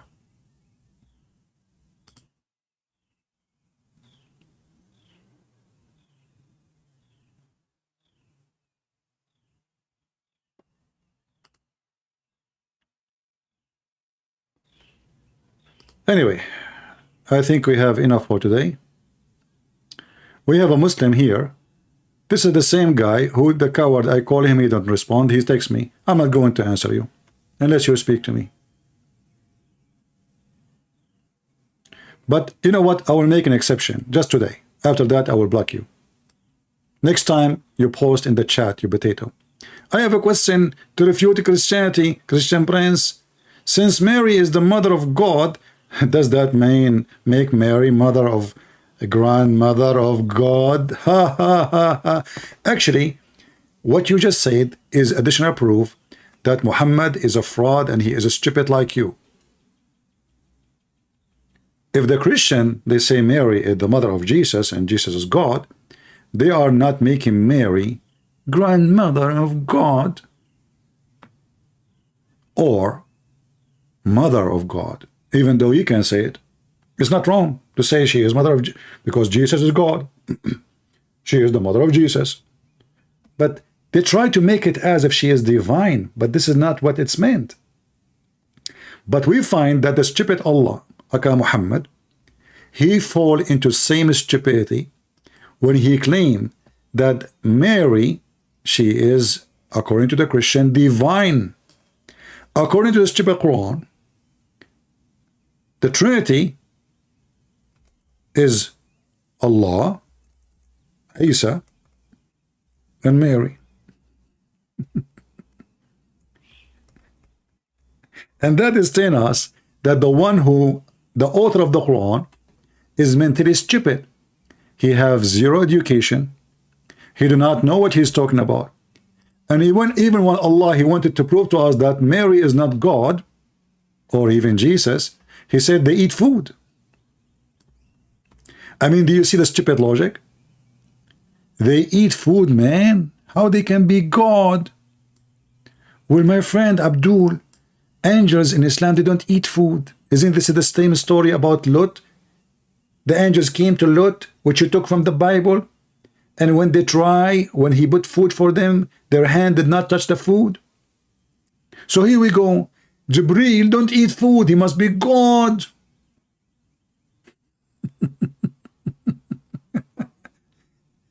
I mean, do you see the stupidity? How you can refute the deity of Christ by saying he don't eat food? Okay, this Abdul is trying to call. Let us take him for a snack. If you don't answer this time, I will block you. And then I will block you forever. Each time I see your name, I will block you. We are calling him.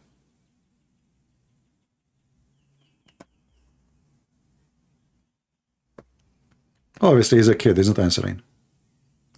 He's just trying to disturb me. I will block you. Each time I see your name in Skype, I will block you. No problem. There we go.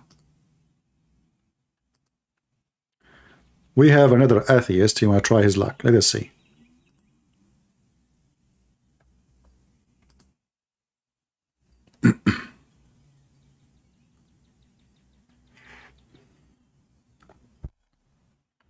Hello? It must be Fakira. Hello? How are you? I'm fine. Are you a Muslim or an atheist? I was a Muslim. Okay. After my study, then I read the Quran because I was from a country though I didn't speak Arabic. And I do my own research, and I found out it doesn't make sense. Okay, So now, so you believe what I Muhammad is want a to- false prophet? 80%. 80%. It didn't make up. There is no 80%. logic What in about the Islam. 20%? What happened in the 20%? Contradiction. What about the 20%? What happened?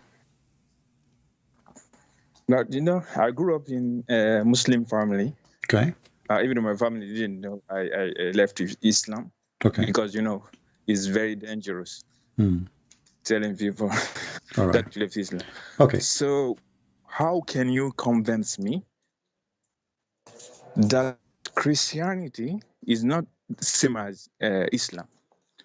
When we say the word same, what same mean? Excuse my, I mean, I'm not good in languages. His internet is not good. You hear me? Hello?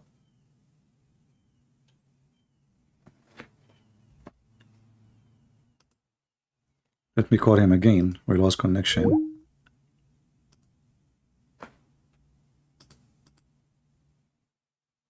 Let us try. If you hear me from YouTube, try to disconnect all your connection so you can have better internet. All right, do you hear me now? Hello? Can you hear me? Yeah. I don't know if you heard what I'm saying. You said to me, how you can convince me that Christianity is not the same as Islam. What the word same mean? Like the same ideology. What the word You same understand mean? what I'm Still, I don't understand what the word same mean. Like Christians believe in God. We didn't see him. Who said we didn't see? Isn't it Jesus who came to this earth? You never heard the Christian saying that Jesus died on the cross, he came to this earth, he came to us in the image of a man, they touch him, they hold him, they know him, they spoke to him. So how you say that the Christians believe in God they never saw? So my other question now. Huh? No, when Jesus died, Yeah. there were no God at that time, because if God died there, if Jesus is the God, and he died on the crucifixion, where were God? You know, first of all, wasn't God at okay, that time. first of all, do you believe in the That's spirit? what I didn't understand. All right. Do you believe in the spirit?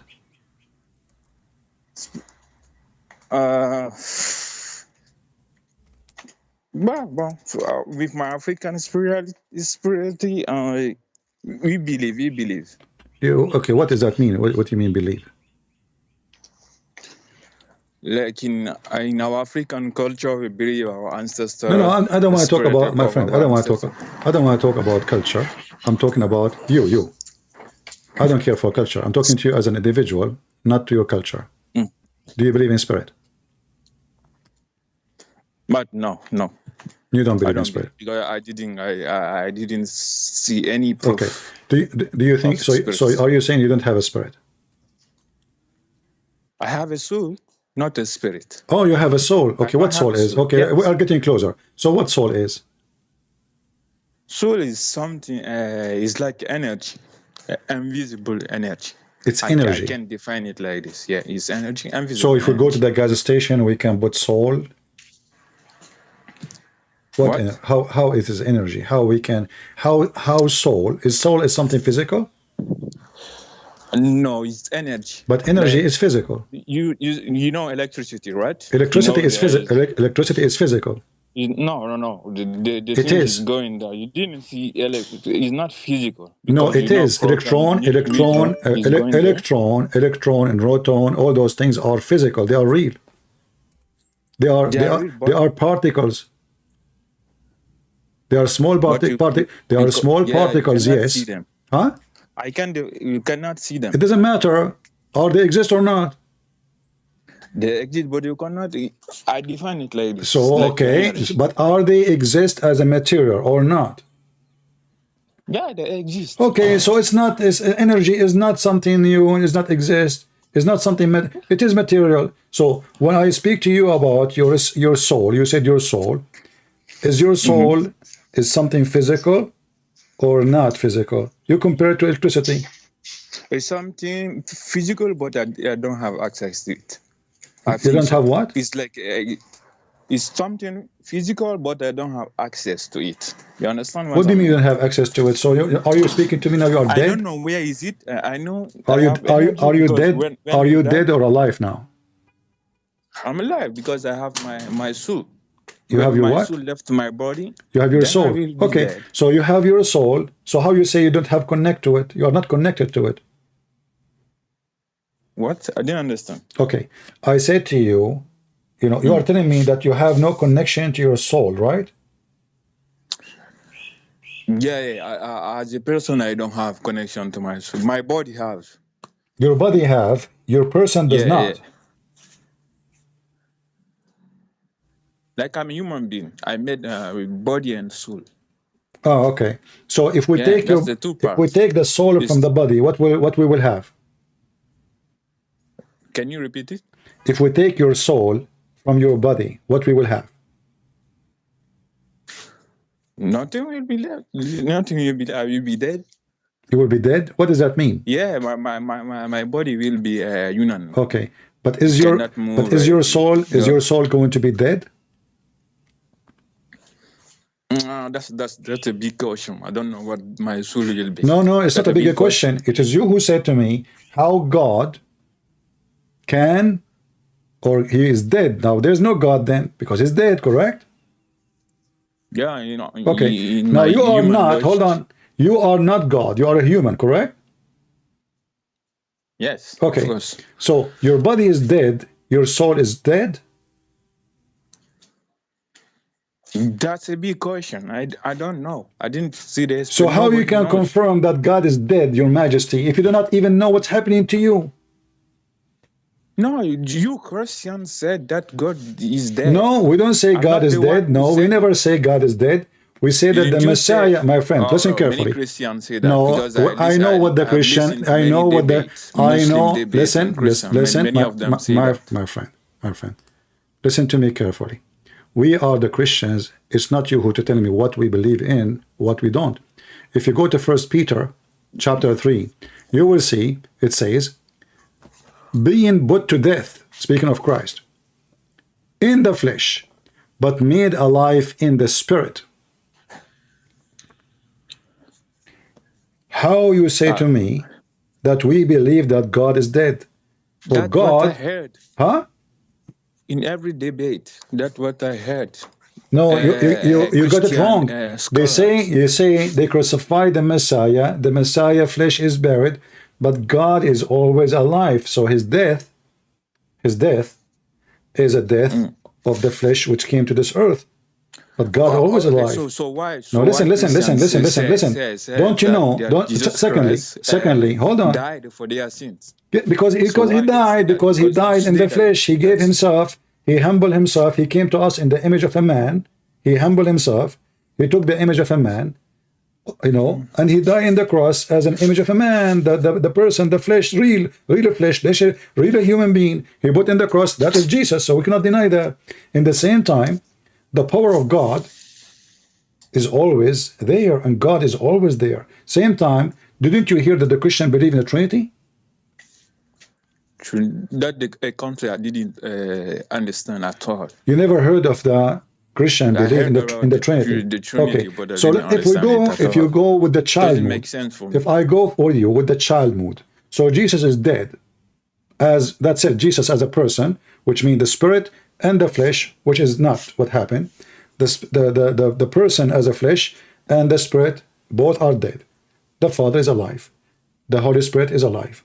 So what you are talking about is false, because still God is alive. According to you, if someone is dead, the soul still remain alive. According to me, yes, according to my belief, even your soul as a human being, not as God, still when you die, only your body will die, your soul will not. This is why we believe in resurrection. Do you know what resurrection means? Yeah, I understand. I know. No. Don't tell me I know. I want your explanation.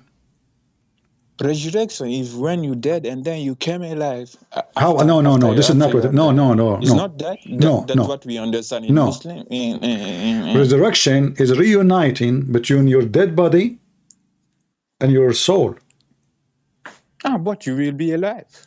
Again. Okay, but this is what resurrection is, which means your soul is always there. So the soul is alive, the body is dead.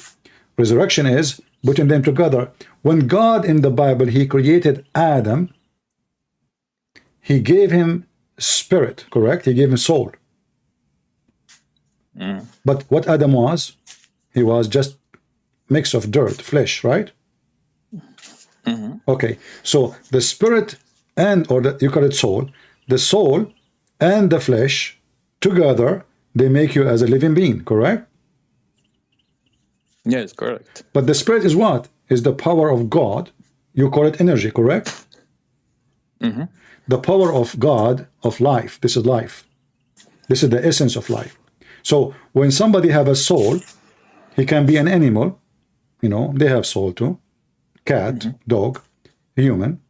But when somebody is a believer, he is born again by the Holy Spirit. So the only difference between me and you are just a flesh and soul. I am a flesh and soul and spirit. For I am born again by the Spirit of God, which is the Holy Spirit. So when you speak about what makes sense, what does not make sense, I want you to explain to me when you said the Trinity does not make sense, right? For me, it's funny. Why it doesn't make sense? Because how can something be like three parts at the same time? I don't know how smart you are. You just told me, you agreed that you have a soul and you have a flesh. So how two can be one? No, that's that same thing. No, you just said to me this is impossible. How you can be two and one at the same time? You are the one who made differentiation between the soul and the flesh. Okay, but you as a person, You are a soul and flesh. If one of them is missing, the person you is gone. You become dirt, correct? Donc, so you didn't differentiate between the spirit, the God the Father. Your voice became muffled. I don't know what you did. Did you sleep on the mic? No. So you didn't. I was asking. So you did not differentiate between the spirit, God the Father, and the Son. There is no difference. Not separate entities. We are not. What separate entity have to do with differentiation? We are not. There's no different, because God the Father is holy, God the Son is holy, God the Holy Spirit is holy, God the Father is eternal, God the Son is eternal, God the Holy Spirit is eternal. God the Father have the same will of God the Son. God the Son have the same will of God the Holy Spirit. So we have one God, one will, and this is what God is about. Same time, you is your will as a flesh. Is the will of your soul or the will of your flesh? So when Jesus was praying, very easy. He was speaking to the Father. He was praying to himself. No, to the Father. You see, you are being arrogant now. When Jesus, do the Christian believe? No. Hold on. I'm very humble. Do the Christian believe? I'm trying to understand. No, you are not trying to understand. You are just making fun of yourself. No. Listen. So. You just admitted that the Christian believe in the. Do the Christian believe that the Father is a different person? Yes or no? No, you didn't answer my question. No. Do the Christian believe that the Father is a person, the Messiah is a person, the Holy Spirit is a person? Even the word person is not too much accurate, but I'm going to use my limited English. Do the Christian believe in that or not? I don't know. Look, I don't know. No, you don't know. You are saying to me you do not. You said to me the Trinity does not make sense. So are you saying to me you do not know what the Christian believe, or you are saying to me you know what the Christian believe? Make it clear. Do you know what the Christian believe? For me, look. I'm speaking about my knowledge about Christianity. Okay, this is not my question. I don't care for you. No, I'm asking you now. Do you know what the Christian believe? Yes or no? Believe on what? They believe in Trinity. Okay, the Trinity. No. Don't tell me Trinity. Tell me, do you understand that the Christian believe that God the Father is a person, God the Son is a person, God the Holy Spirit is a person? Do you understand that or not? So you have three gods. We don't have three gods. We have a three person, one God in three person. Listen, so God the Son, God the Son, don't be a childish, you know this. You see, I'm not asking you to understand it and to believe in it, because you are saying to me how that can be possible, because you are stupid. For God is God. Why we call him God? I will tell you why. I will tell you why you are stupid. Because listen. When we say God, listen. Let me talk. You can call me stupid too. You can call me stupid. Listen. When we say God, what the word God mean? I'm not. What the word God mean? Don't behave. What the word God mean? What? What the word God mean? God. Yeah. What is God? What is God? Yeah, in the language. What is God? I don't know. So how you call me to talk about God, but you don't even know what God means? God, that is something we believe. No. This is not. I'm asking you in the language. When we say the word, don't play dumb. When I say the word God in the language, what that mean? The God, the Creator, or something like this. Okay, let us make it simple. I don't know. Does that mean that He is Almighty? Yes, Almighty. Okay, Almighty mean what? What Almighty? No, don't go. Almighty. What Almighty means? I don't know. It's mean all. Who have power? Okay, because I'm like I don't know what to do with you. Each time you say to me, I don't know. So He have power, right? Yeah. Let me say. English is not my first language. So it's not my first language too. I cannot define it. I speak French. It's not my first language too. It's not my first language too. So somebody you can ask me and I didn't know how to define it. So when we say God Almighty, agree with me or okay? I will make it simple. When we say God Almighty, are we saying that this God, He have all the might and the power, which nobody have? Yes or no? Yeah, that's what people believe. Exactly. So why you are questioning how God can be 3 and 1 if He have all the power to be 3 and 1? Maybe he want to be 4. Maybe want to be 10. Maybe want to be 7 million. Maybe want to be a billion. So either he is God, he have the power to be whatever he want to be, or he don't have a power. So your question and your definition is against what you are saying. Because if he is God, then who care if you think this is possible or not? Because this is God. I cannot tell God why he's even exist. Do you want me to design God for you? How you want him? Do you want him short, fat? Do you want him in a box? Do you want him in 3 dimension or 4 dimension? Do you want him with 2 wings? We can change God for you, because this is what the atheists want. The atheists, they want to design their own God in their fiction way. In fact, I'm not an atheist. So what are you? So what are you? Huh? What are you? No. Yeah. Maybe agnostic. I don't know. What agnostic mean? What agnostic mean? It's like I don't know if God exists. My friend, how you call yourself agnostic? Listen, I don't know. You call yourself agnostic, but you do not know what agnostic mean? You just call yourself agnostic, but you do not know what agnostic mean. Okay, let me tell you what I'm now. I don't know if God exists or not. So what you call that?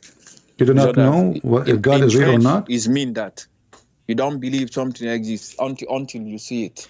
In French. Okay, I want to go with you. So you are a person, okay, I will go with you. You are a person who will not believe in something unless you see it. Did you say that? Yes, yes. So how you believed and why you lied to me, saying to me that you believe you have a soul? Because I have energy. The energy exists. No. You see, listen. Because I'm moving. You said you cannot believe in something unless you see it. Did you see the soul? Not just seeing it, having a proof. What is the proof? What is the proof? What is the proof? No, energy can be any energy. We mention electricity. Electricity is not a soul. Yeah, but it can be from different type. Okay. Okay. Now there is cars. Hold on. There's cars run by electricity. Do cars, in your belief, have souls? No, because they are not living beings. What does living being mean? Well, like animals. What does that mean? Plants. Aren't you the one who said to me soul is an energy? Does it mean anything have energy? Is living being? No. You have organic energy and natural energy. Anything but that have natural energy. Okay. I'm assuming that you are from Africa. Is that correct, my friend? Yes. Do you have radio station in your country? What? Do you have radio station? No, we don't live in bushes. You don't have. Of course we have. Okay. Because sometimes I see you putting some thumbnail. Like do you have a cell phone? Do you have a cell phone? And you are mean something to do you your have story. Do you have a cell phone? Do you have a cell phone? Focus with me. Do you have a cell phone? No, that's what I'm calling you with now. Okay. When you receive a call, do you see it? Bro, I'm an engineer. Listen, I know what is going on.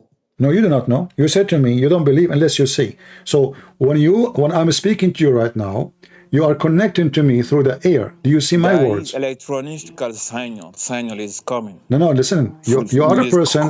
You are the one who don't believe unless you see. So if I come to you 2,000 years ago, and I have a little cell phone in my hand, and I say to you, I can call someone in China using this thing, you will laugh at me, don't you?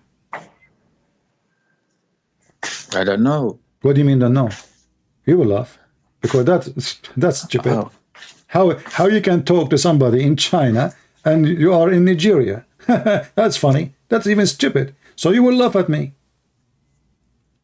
No, he's the right to not believe you. Okay, so now you believe. Now you believe, not because now you believe. And you can now see listen. Actually, you can see it. Okay, hold on. No. You cannot see it. You cannot see it because the words are flying in the space.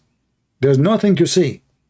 When the Qadhi, if you go to the laboratory, you can see it. No, you cannot see it in the laboratory. No, you cannot see it in the laboratory. You cannot.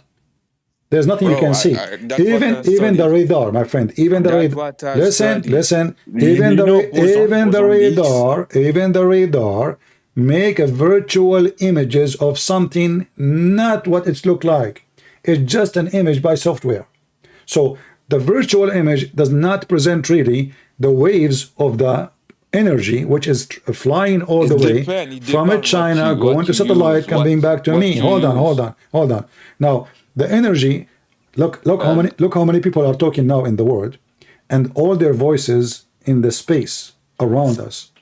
If I have your phone number now, I will go in my backyard, and if your mom called me, even though she's calling you, I will be the one speaking to her, correct? But I am in my backyard. I am not in Africa. Your voice is coming to me. So the voice is located everywhere, but we cannot see it. The energy is everywhere, but we cannot see it. It's not the voice is going. No, it's voice. The energy that is No, going it's a voice. It's voice. It's voice.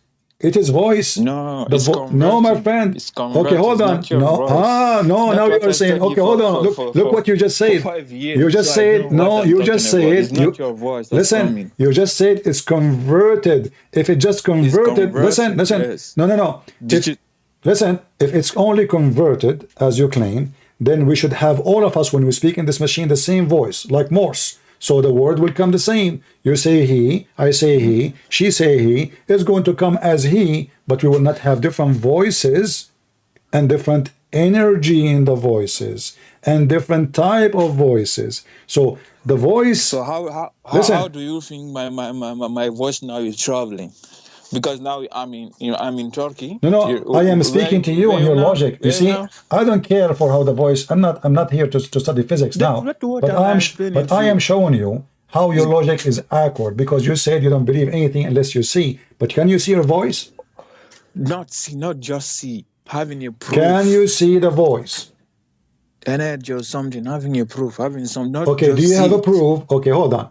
Let us say, if you died,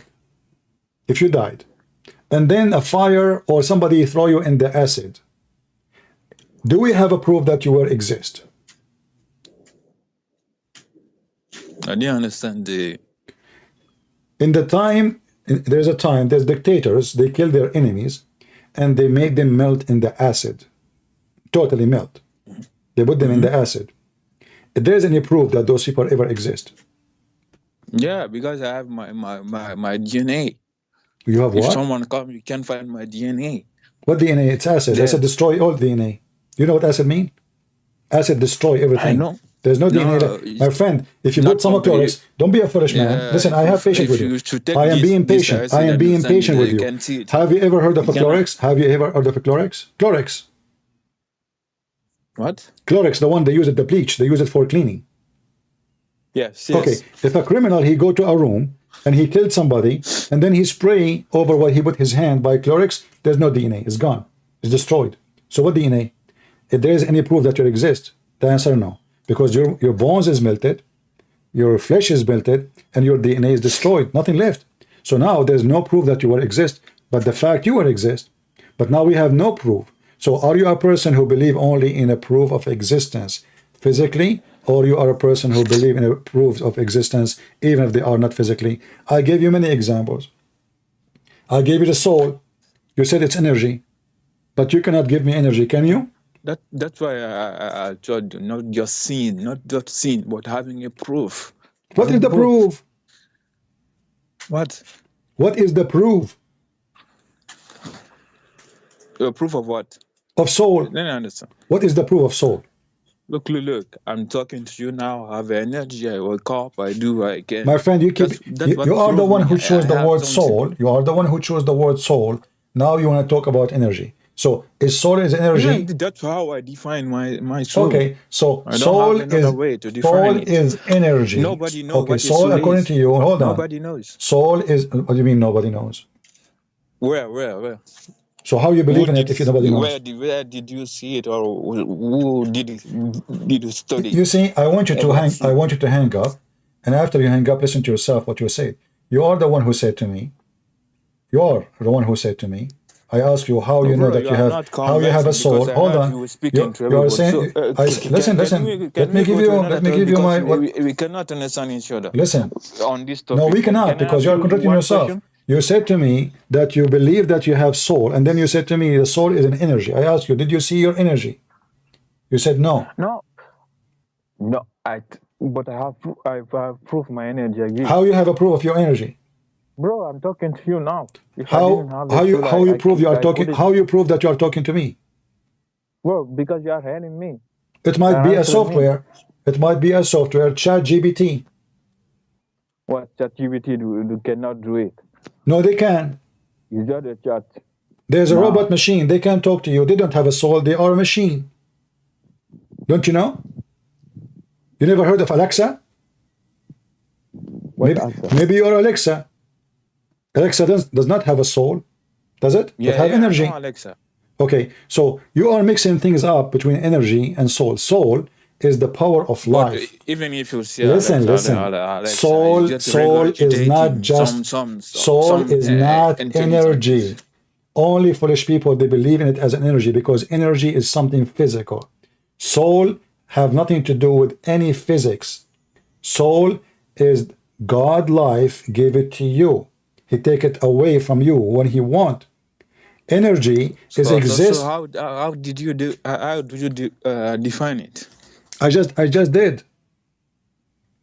I just did. What? I didn't understand. It is God gift of life. It's the essence of life given to you so you can live.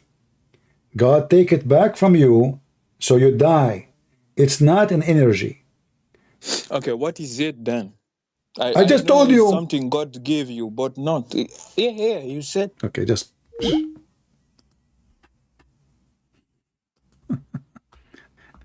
You left Islam, but you're still dumb. Sorry, guys. I lost my patient.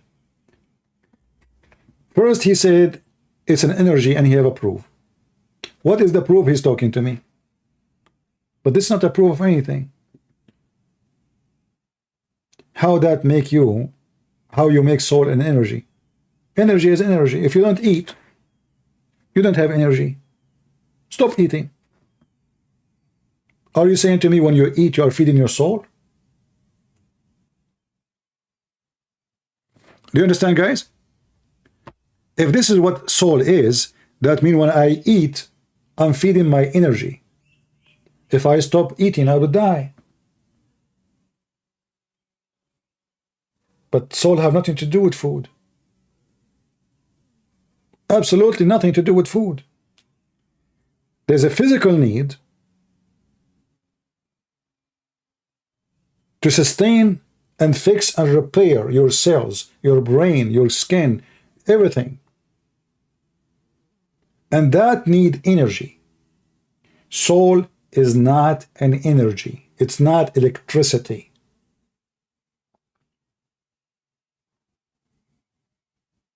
As an example, you can be dead, yet you are alive. You never heard of somebody have a brain attack and they put him in a machine? But he's dead. In reality, he's dead.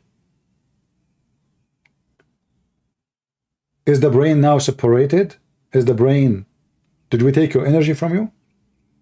You can't even move your hands. You can't move your fingers. But you have energy. They are giving you food. But now you lost control. The spirit which God he gave you, the soul, is not an energy you can feed by food or by material. It is God gift of life. When that life came out from you, nobody can make you alive again. So the doctors, they can work hard, try to keep you alive, but the second life come out of you. Remember, they have all the energy. They have the most big machine full of electricity. All what they need to do, based on what you say, they will pump you with a lot of electricity and you will stay alive. But this is not really reality. You cannot pump energy in a human being to keep him alive. Life is what keeping you alive, and that life is a gift from God.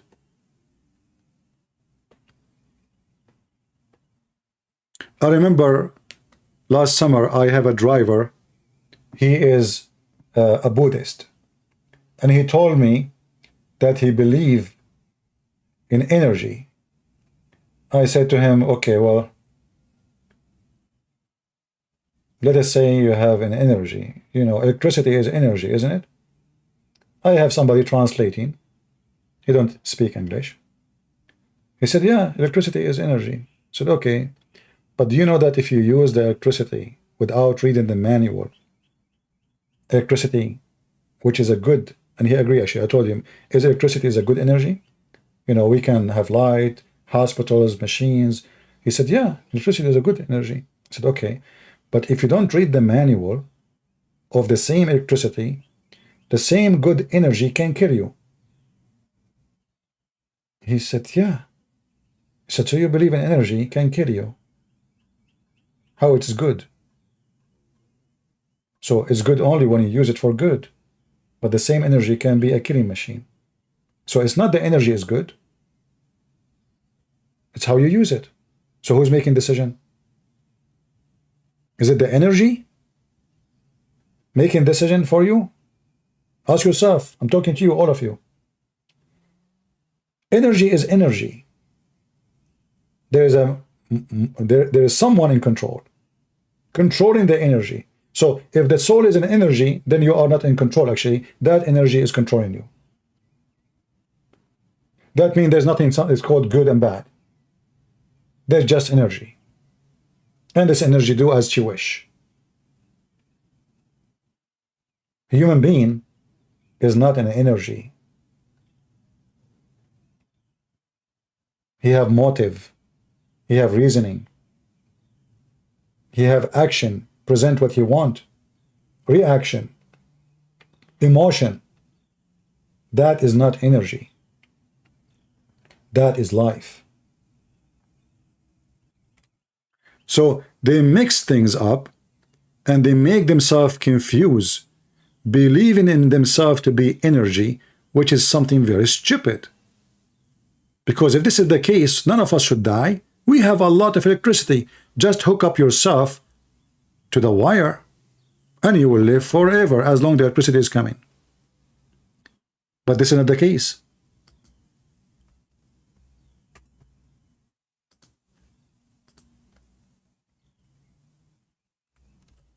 Spirit, which better we use the word soul now, is a gift of life from God.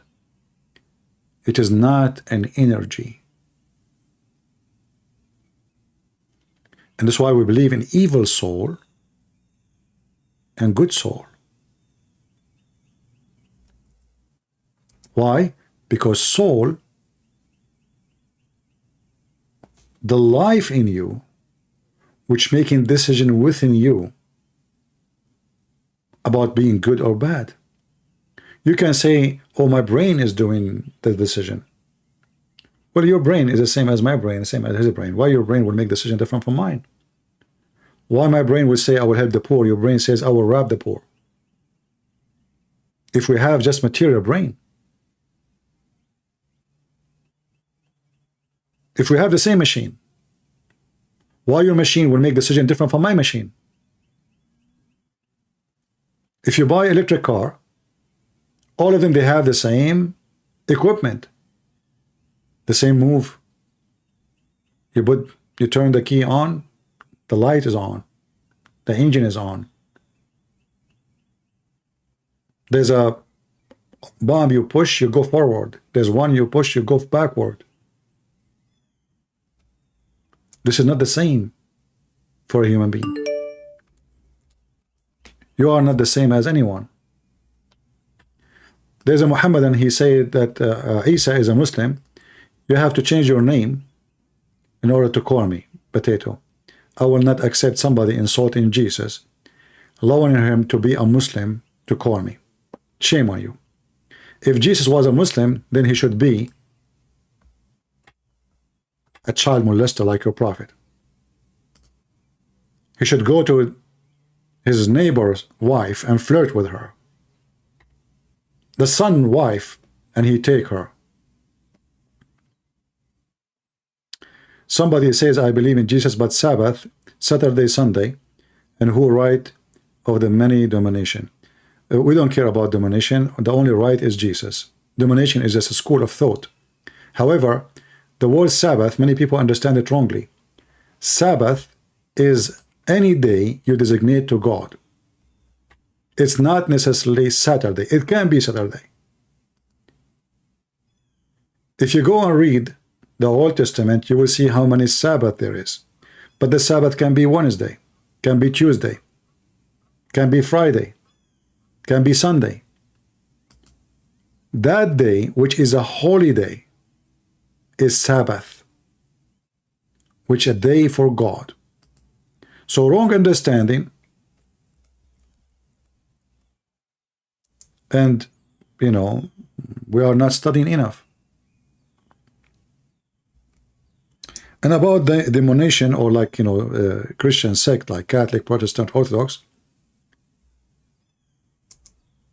Christian is a person who believes in Jesus as God's Son, believe in God the Father, God the Son, God the Holy Spirit.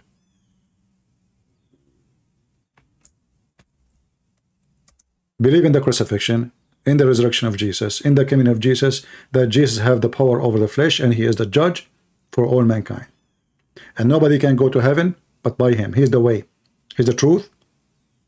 He's the Alpha. He's the Omega. I don't care what the name of your church. I care for what you believe. The Lord, he says, from their fruit you shall know them. That is your Christianity. Is that a church name? Never was.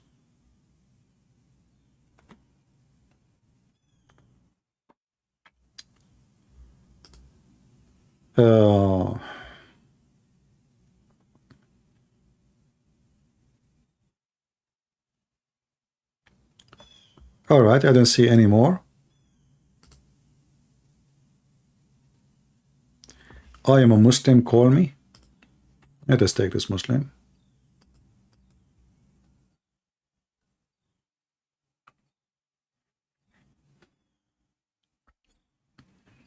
Hello?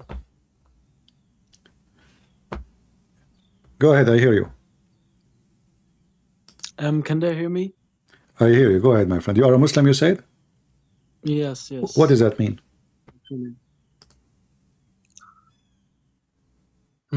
What does that mean?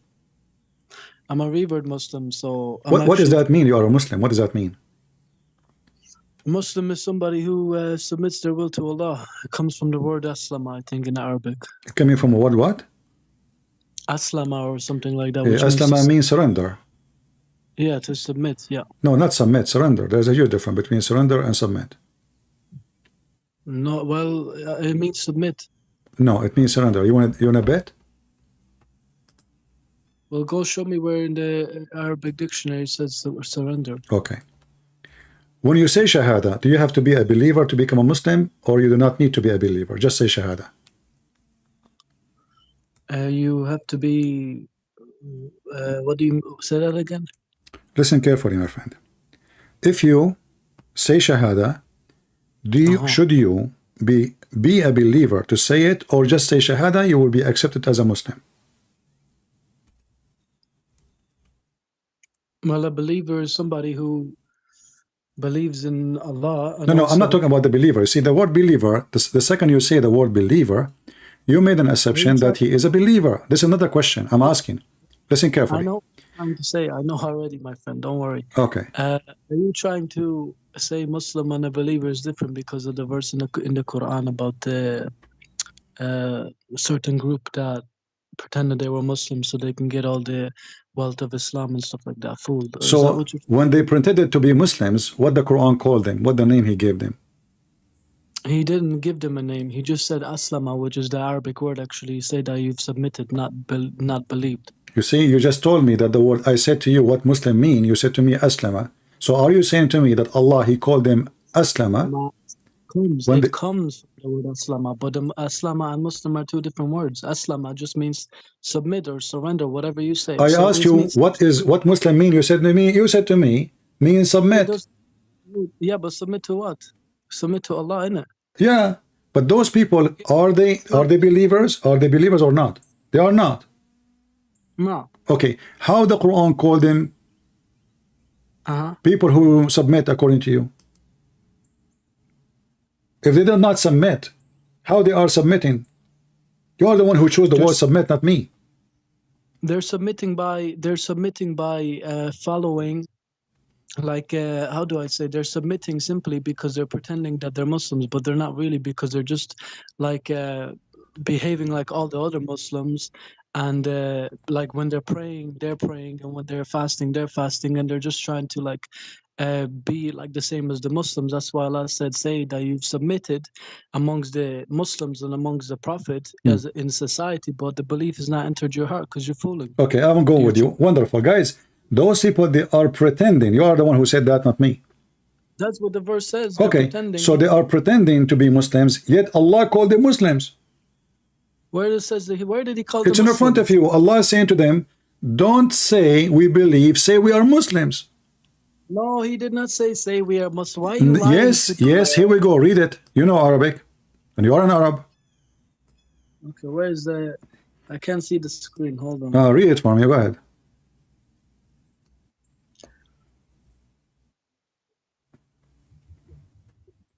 Okay, it says, yeah, the Bedouins, for faith has not entered your hearts.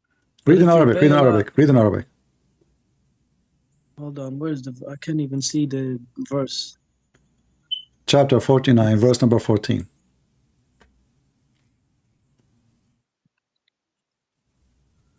Chapter what? 49, verse number 14. 49, verse 14. Okay. Okay, where does it say Muslims, though? Read it. Read the Arabic and translate. Go ahead.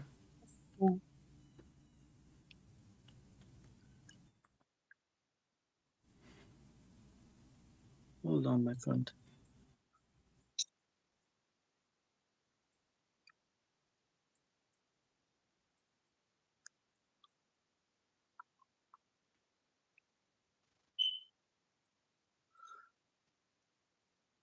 قلاتي العربي أمانة قل لم تمئني وقيل قولوا أسلم. Yeah, it does. Where does it say Muslim, bro? Are you a Somalian? No, I'm not. Do I sound? I'm not Somalian. Okay, there is no way. You said to me in the beginning, you said you are a revert, but you are saying the letter Qaf as anyone who speak Arabic. So there is no way that you do not, or you are revert. You are coming from a country, use Arabic letters. Listen, so you lie about being a revert. Secondly, it says in front of us, قالت الأعراب آمنا قل لم تؤمنوا ولكن قولوا أسلمنا. We become Muslims. No, where does it, why? Okay, what is your favorite translation? Even though what you're saying, it says. What is your favorite translation? So we put it in the screen. You can pick anyone, my friend. No, I'm not going to pick up anyone except the one you like. Actually, I shouldn't call you friend because you're non-Muslim. So exactly, you cannot take a Christian and Jews as a friend. Chapter 5, verse number 51. So why you are calling me friend? You can be friendly. No, you are being hypocrite. Let us face it. You are being hypocrite. Okay, you are the process taqiyya. So now, give me, my friend. Listen, I can call you friend, no problem. But even though I don't mean it really, but it's just a word to make you feel better. But let us see. In chapter 49, in the translation, you choose. I will put in the screen. What translation you want?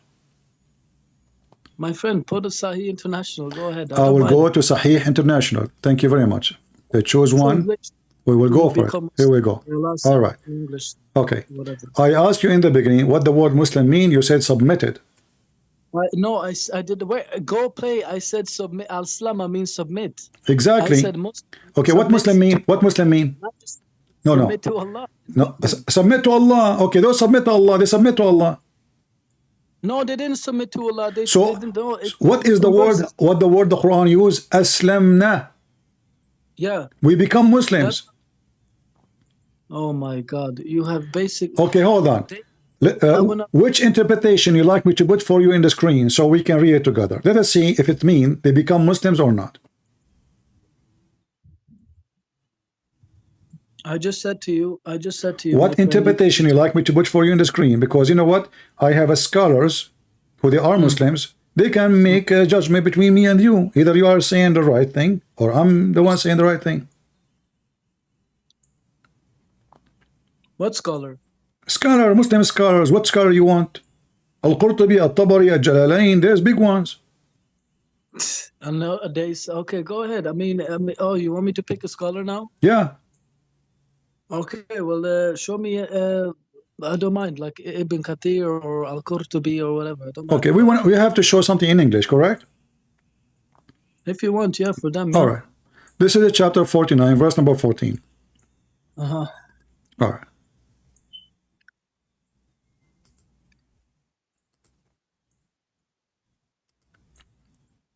And remember, the whole idea is they are not Muslims.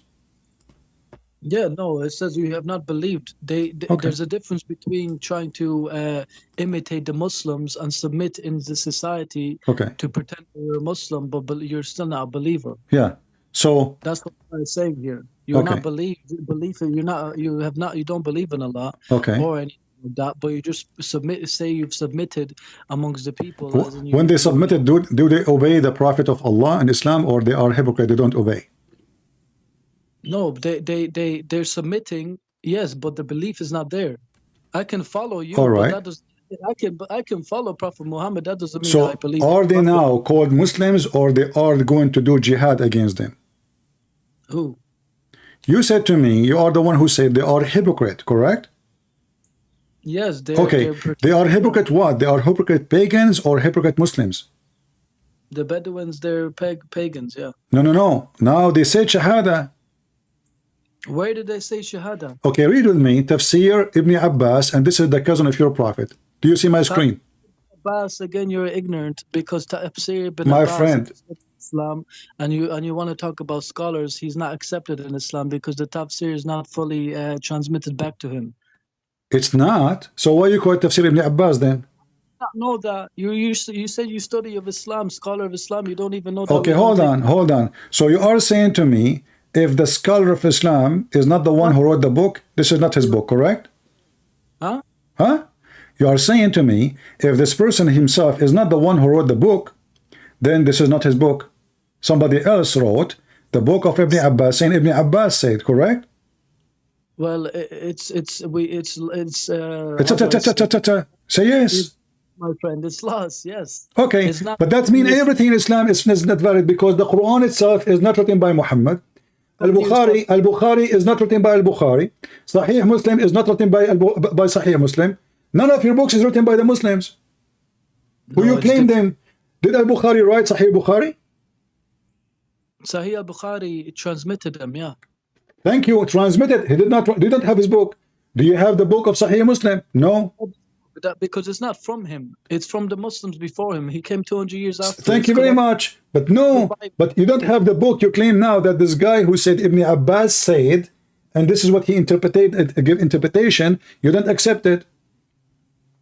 Because Ibn Abbas tafsir is lost. We cannot fully trust it.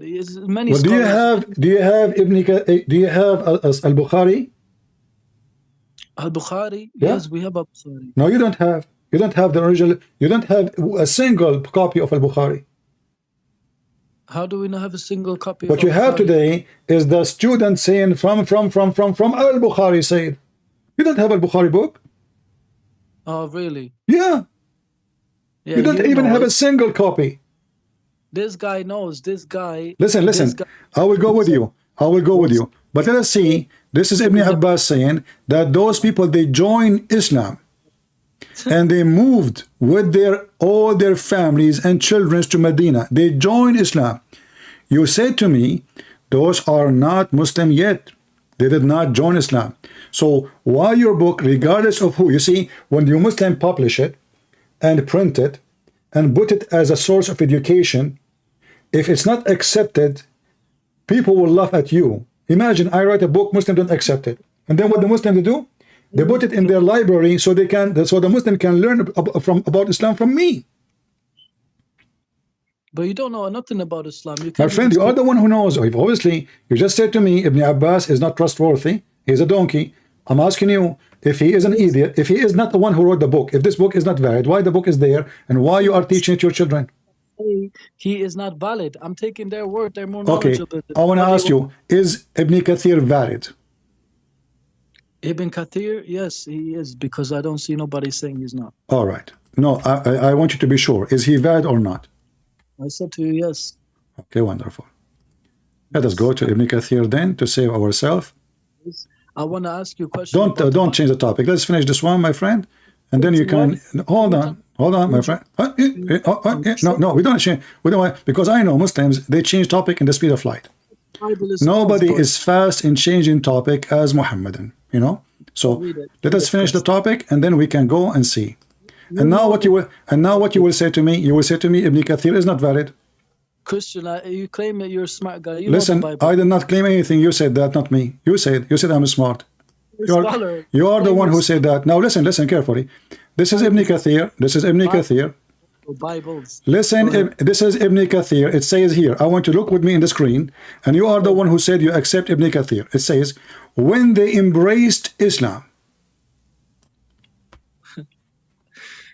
Oh, well. What, huh? Why you are laughing? You see, you are the one who said to me, you accept Ibn Kathir. I did your choice. When they embraced Islam. You said to me, oh no, doesn't say they become Muslim. When they embraced Islam, do you know what he's talking about? Embrace Islam doesn't mean they are Muslims. Do you know? Hey, Christian Prince, do you know what he mean? Do you know what he mean? What embrace Islam mean? Go ahead.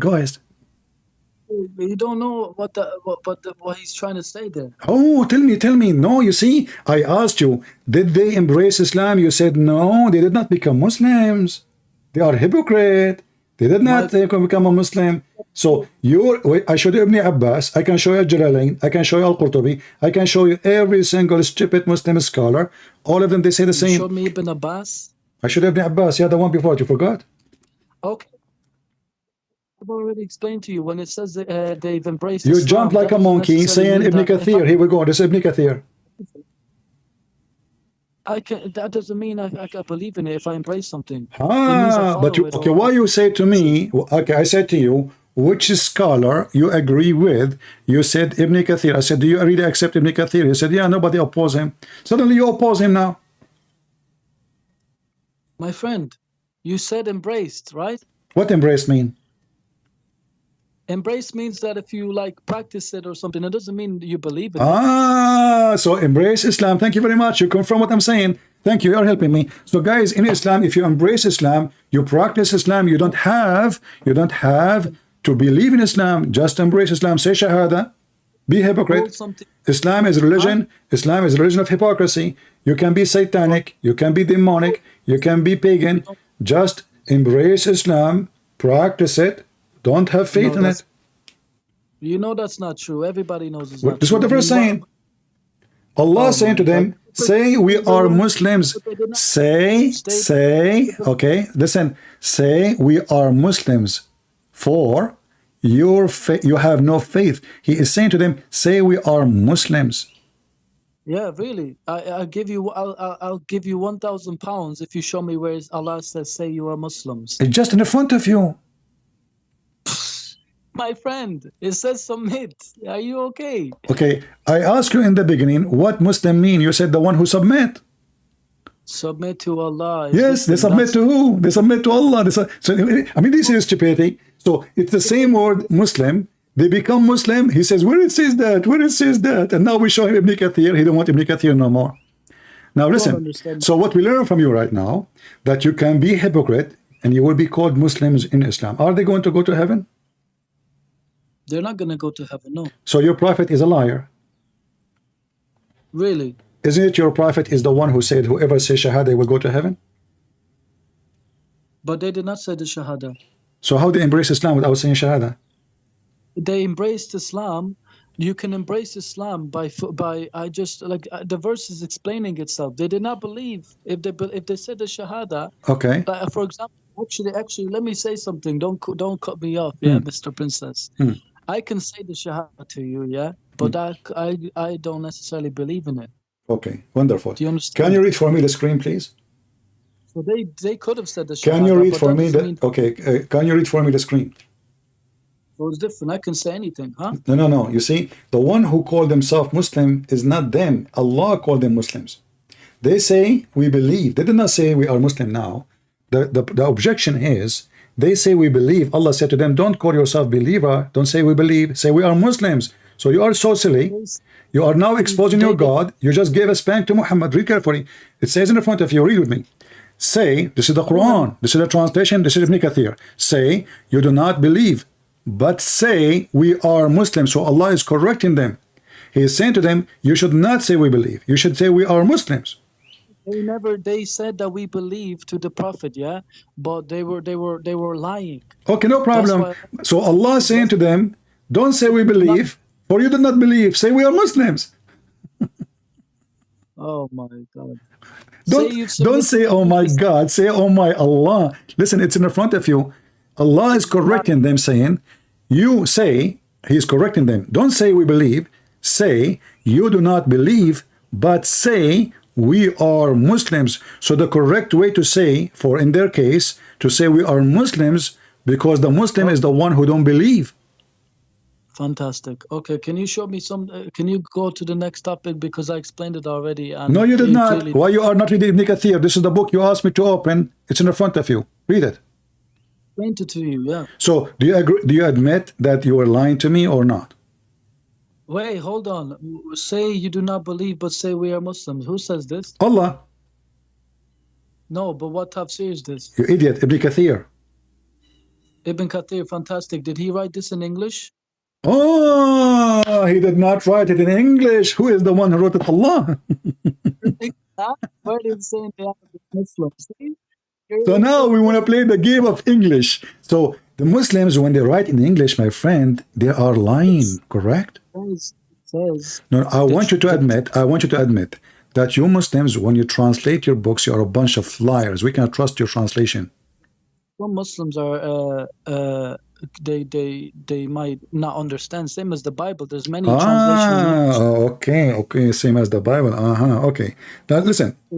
Listen. So I'm going to go with you now. Now, what is the case for those people? They will go to heaven or to hell? They did not have belief, so of course they're going to go to hell. So why he is saying to them, say we are Muslims? My friend, he did not say we're Muslims. The Arabic is clear. Aslama means to submit, and I explain what he meant by submit. Say you have submitted, meaning that they do not cause war against the Prophet or anything. They're submitted amongst in the society. They're following Islam, but they do not believe in it. They're just following it so that they can get the wealth. The answer for you, my friend, just to show you how silly you are. You do not know your book. The answer for you, if you continue reading, you will see it says, وَإِن تُطِيعُوا اللَّهَ وَرَسُولَهُ. If you obey Allah and the Messenger, Allah, even though you are not a believer, Allah will not decrease any of your reward, of your deed. You see how stupid you are? You do not know your book. Read the verse. Here we go. But if you obey Allah, so they don't believe already. They don't believe. They are Muslims. But if you obey Allah and His Messenger, He will not decrease any of in your reward for your deeds. You obey Prophet Muhammad, it says, right? It says if you obey Prophet Muhammad sallallahu alaihi wasallam. Exactly. So, but they don't believe. We're talking about the same people. So, if you obey the Messenger and Allah, Allah will not. You said to me, they will not go to heaven. Hey, did the Prophet say that you have to believe in Allah? Listen, did you say they will not go to heaven? I said they will not go to heaven because this is Quran. This is not even Hadith. This is Quran saying, but if you obey Allah and His Messenger, He will not decrease any of your reward, your deed. You'll go to heaven. But they did not obey Him. What do you mean they didn't obey Him? They didn't obey Him because He said... okay, I will go with you. Listen, guys, they don't obey Him. Okay. But are you saying now, if they obey Him, even though they don't believe, they will go to heaven? No. What do you mean no? It's in front of you. Where does it say in the verse You just confirmed to me, you just said, everybody heard you, but they don't obey him. Did you say that now or no? What? You said, not me, but they did not obey him. Did you say that? No, yes, they did not Okay, really believe but Allah saying, you know, because okay, hold on. Okay, they didn't so believe. what is the condition of Allah to take them to heaven? If just obey Muhammad, even if they don't believe. So he's saying to them, okay, you believe not. I know your heart never believe. But if you obey Muhammad, so all what is required is just to blindly obey Muhammad. You don't believe in Allah. You don't believe in Muhammad. You know he's a fraud. Just come on, do it. Okay, pray, bow down. Okay, say takbir, Allahu Akbar. Say fast Ramadan, do jihad, kill the Christian, kill the Jews, you go to heaven. That's it. That's what the verse is saying. Yeah, definitely. Definitely. Isn't it true? Huh? Definitely, yeah. Are you trying to change topic now? I'm not trying to change topic. I'm trying to explain to you because you keep going on. What do you explain to me? The verse in front of you, and this is the. Are you going to explain the explanation? Where? Okay, read the verse where it says if you obey Allah and the Prophet. What does it say? You will go to Jannah. Or Yes. Does it say you will Yes. It says Jannah. Yeah. Yeah, they will go to heaven. Yeah, your decrees, your deed, nothing will take your decree from you. Your deeds, your deed, all of it. And this is the Ibn Kathir interpretation. And now you are going to go and listen. You are going to do interpretation for the interpretation, aren't you? You just read it. Allah does not decree the deeds or whatever you said there. Yes. Decrees. Yeah. Reward for following, for obeying. Yes. Yes, for obeying. So you will go to heaven. The rewards, yes. If I follow this. What is the reward? The reward of Muslim. Where he will have it, in earth or in heaven? He will have it in the hereafter, not in heaven. Okay. Hereafter is not heaven in Islam. Judgment Day, you can on Judgment Day. In Judgment Day, there is a reward. Yes. What is the reward? Allah, you don't know that? On Judgment Day, that we will, depending how we behaved on earth, that on Judgment Day, he based on our rewards and stuff like that, if it's over bad deeds, then we will go to heaven. Okay, that's what I'm saying. They will go to heaven. This is the reward. Yeah, but so they will go to heaven. So Allah, He grant them the reward just because they obey Muhammad, even though they don't believe in Allah. So according to the Quran now, there is people who they are going, a big portion of Muslims, who they are Muslim by name, they will be in heaven, yet they don't believe in Allah. They don't believe in Muhammad. Just because they obey Muhammad, they will be there. For it. They could get good deeds in the hereafter, but their bad deeds might overcome their good deeds because they're still... Listen, doesn't matter. But they are considered as Muslims. That's why they have a license to go to heaven. So Allah will not decrease anything, which means you as a believer, them as non-believers is the same, because Allah will not decrease your reward. Allah will not decrease their reward. Who will have reward? Only Muslims, correct? No. If anybody who follows him at that time, whether they're fake or not, they will get reward. Anyone who obey Allah and His Messenger. We Christian, we don't obey Allah, neither His Messenger. So we will not go to heaven according to Islam based on this. Back then, but they live back then. They're talking about the people who... Doesn't matter, but now we are talking about supposedly people who they are Muslims, and you call them hypocrite. They don't believe. They never believe. Faith never entered their heart. And yet the Quran saying, don't call yourself a believer, call yourself a Muslim. No, it says submit, and I explained what he meant by submitting. Here we go. This is your Islamic website. It says we are Muslims. And I showed you, first I showed you embrace Islam. Suddenly embrace Islam does not mean become a Muslim. Then showed you, it says we are Muslim. Say we are Muslim, suddenly that doesn't mean Muslims. And then we showed you that Allah will not decree their reward even though they don't believe. And then you said to me they will not go to heaven. They will not go to heaven because in Islam... So how He grant them reward if they would go to heaven? Reward is on Judgment Day because they followed even though they did not... I asked you what is the reward in the Judgment Day. You said to me you go to heaven. No, see, this guy doesn't listen to what I said. No, I listen. It's recorded. I ask you what is... Okay, let me repeat the question again. What is the reward in the Day of Judgment? You will get good deeds, but your bad deeds might overcome your good deeds. This is another question. What is the reward in the Day of Judgment?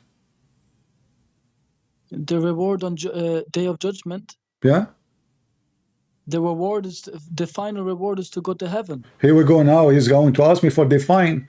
Reward, what is reward? You completely. He's the rewards that What? the rewards that they're gonna get for obeying Muhammad at that time, peace be upon him, Yeah. is not just going to heaven. Those are rewards for following him. It's called sunnah. Okay, you as know I what? do. I will go with you. Can you show me a reference? Can you show me a reference? Huh? Huh? Can you show me a reference? Can you show me reference where it says that these good rewards are for heaven? No, where it says that reward in the judgment day is not heaven. You read it to me there. You said that Allah will not decree your reward. Yes? Yeah, but you said they will have reward, but they won't go to heaven. They will have rewards because they're obeying him. What is the reward? Are they going to go to heaven or not? They're gonna get good deeds. I'm asking you, are they going to go to heaven or not? We don't know. A second ago you said no. A second ago, I said no, yes, but we don't know. I mean, are you talking about A second ago I said no, yes, no. Yeah, I know. I said yes, but no. You know, yes, no. You know, we are Muslims. We are following the Prophet, Mr. Yes, no. Everything is possible. We have no idea what we are talking about. You know, I said to you yes, but I mean no. Because we are a Muslim. When we say no, we mean yes. However, when a Muslim he insists that you say no, no, no, no, that means yes, yes, yes, yes, yes. Because a Muslim, he is a hypocrite man. He say the opposite in a second to switch the direction of the electricity. Here is negative. Here is positive. A second after, it's the opposite because he like to be a magnetized. No, I'm not lying. I cannot. Okay, so let us repeat the question again. Are they going to go to heaven or they will not go to heaven? Already before. Huh? The Bedouins, the disbelievers, Allah said it in the verse you quoted earlier, they did not have belief. If you do not have a belief of Allah and the last prophet, but you obeyed him, you will get rewards for obeying him. What is the reward? Good deeds, the rewards. Abdul, the good deed is not the reward. You're an idiot. The good deed is your action, is obedience. The obedience is the good deed. What is the reward? What is the reward? The reward is good deeds. The good deed is something they did, not Allah. What are you talking about? They did, yes, for obeying him. Okay, what is the reward? The deed is their action, not God action. So your God, he will give them reward because they have good deed. They do good deed by obeying Muhammad. So what is the reward? We don't the good rewards just for following him. What is the reward? What is the reward? What is the reward? Good deeds overweigh the bad deeds. Abdul, what is the reward? I don't know the reward. Isn't the Quran speak all of it about the reward? 2 heaven for each one of you. How many heaven they will have? 2 heaven or 1? Oh my God.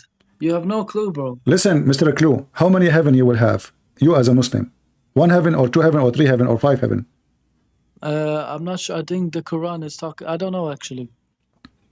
So you are a Muslim calling me to correct me. You do not know even how many heaven you have?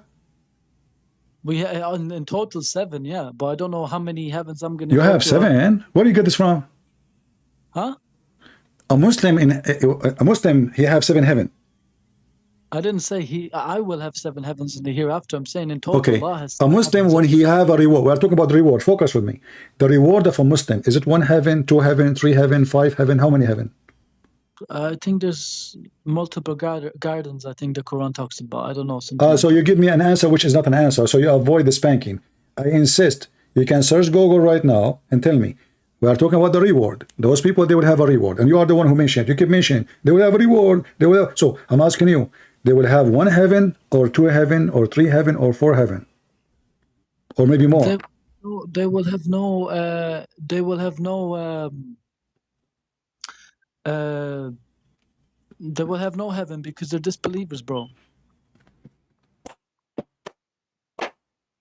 You just said to me they will have a reward. I asked you what is the reward. You said heaven. Let me refrain that for 1 second because I just remembered something. Yeah, you made me. You are suffering from memory lose like Mohammed, don't you? Yeah, like you. Yeah. If on the day of judgment, people can be tested too. So if they die disbelievers, but they never really heard the message of Islam, they still could get tested on the day of judgment. And if they succeed that, then they could. That's deep. How they never heard of the message of Islam? If Jesus is supposed to be a Muslim, he will rule the earth for 40 years and everybody will believe in him. So how, what you are saying, talking about everybody has heard about Islam? No. Are you saying after death, there's another, hold on. Are you people that saying after death, know nothing, huh? after death, in the day of resurrection, Allah will give you a chance again? Allah will give you, if you never heard about Islam, yeah. Like Can the you show me people, the reference? yeah, because Allah in the Quran Can you show says me the that, reference? there's a verse in the Quran, Uh-huh. yeah, it says that we do not punish a nation unless we send a messenger to it. Okay, So and? Allah cannot punish people unless the message has been clear Thank to you. them. You just confirmed Islam to be false. You just admitted that Muhammad cannot be a messenger to all mankind. So Allah, he failed to give his message to all mankind. He's the messenger for all mankind. No, because hold on. No, listen. Allah will not punish. Okay, hold on. Allah will not punish. Hold on. I will go with you. Allah will not punish any nation unless he send them a messenger, correct?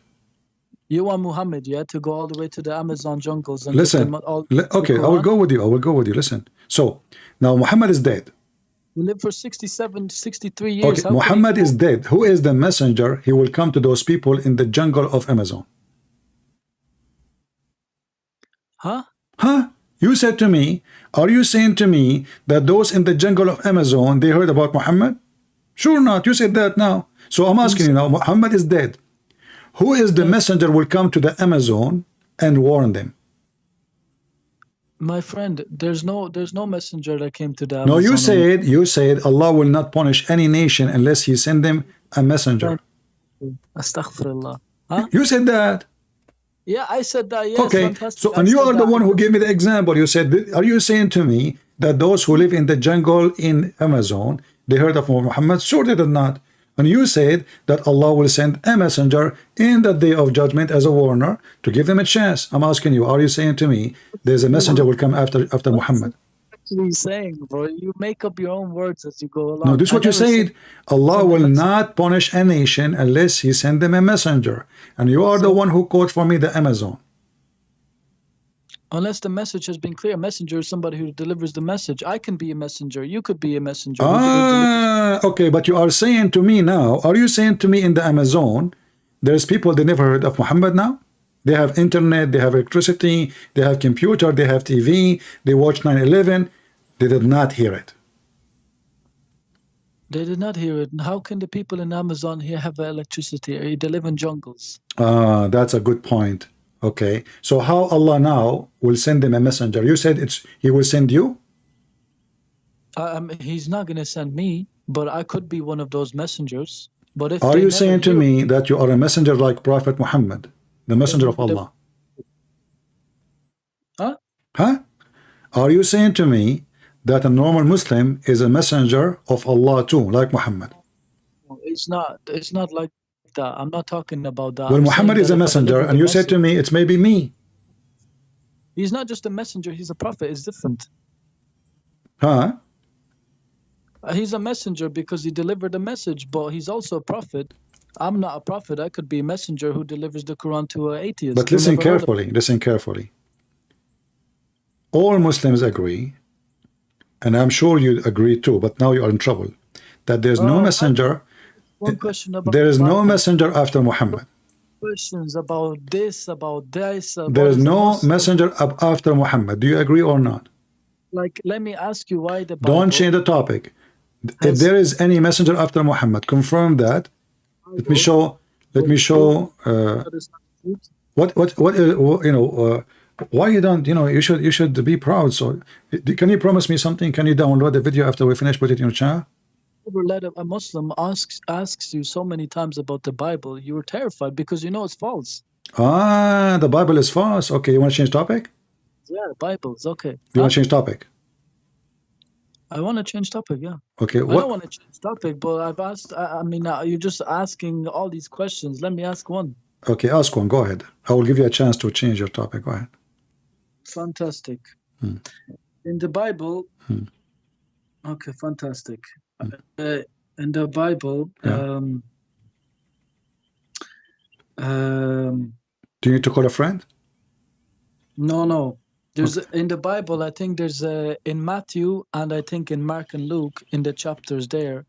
I think you might understand the verse if I say it, where Jesus says to his disciples to go get sandals and to bring sandals Don't tell me. Give me the verse and give me the question. Hold on.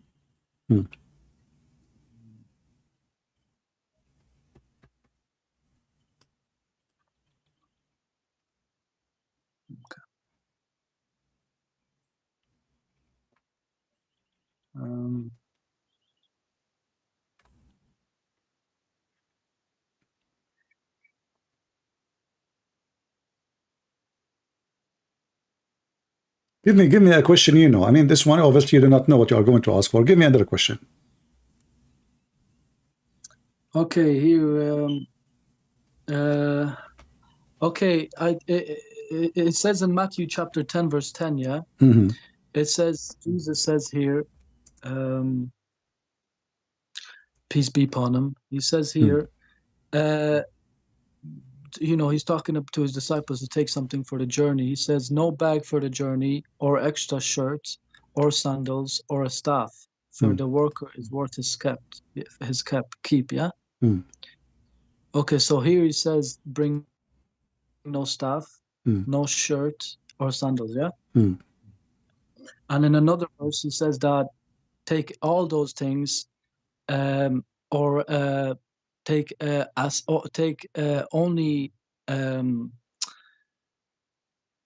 take everything except for, or he says, sorry, take a stick and leave everything else. But here it says, take a stick. Okay. Take a stick also. You know that contradiction. Okay.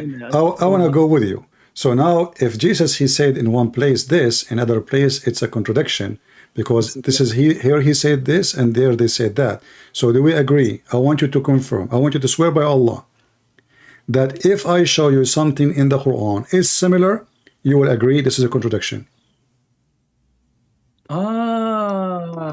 Yes. You want to switch now? See? No, I'm not switching. I'm going to answer you. At the same time, I'm going to hit you from your book. And if you agree this is contradiction, I will show everybody if you are truly a person who believes this is a contradiction, or you are just a hypocrite playing games. Because if it's a contradiction here, it should be a contradiction there. Do I agree? Yes. So do you swear by Allah that if I show you a Quran saying something in one place and the Quran saying the opposite in a different place, you will agree this is a contradiction?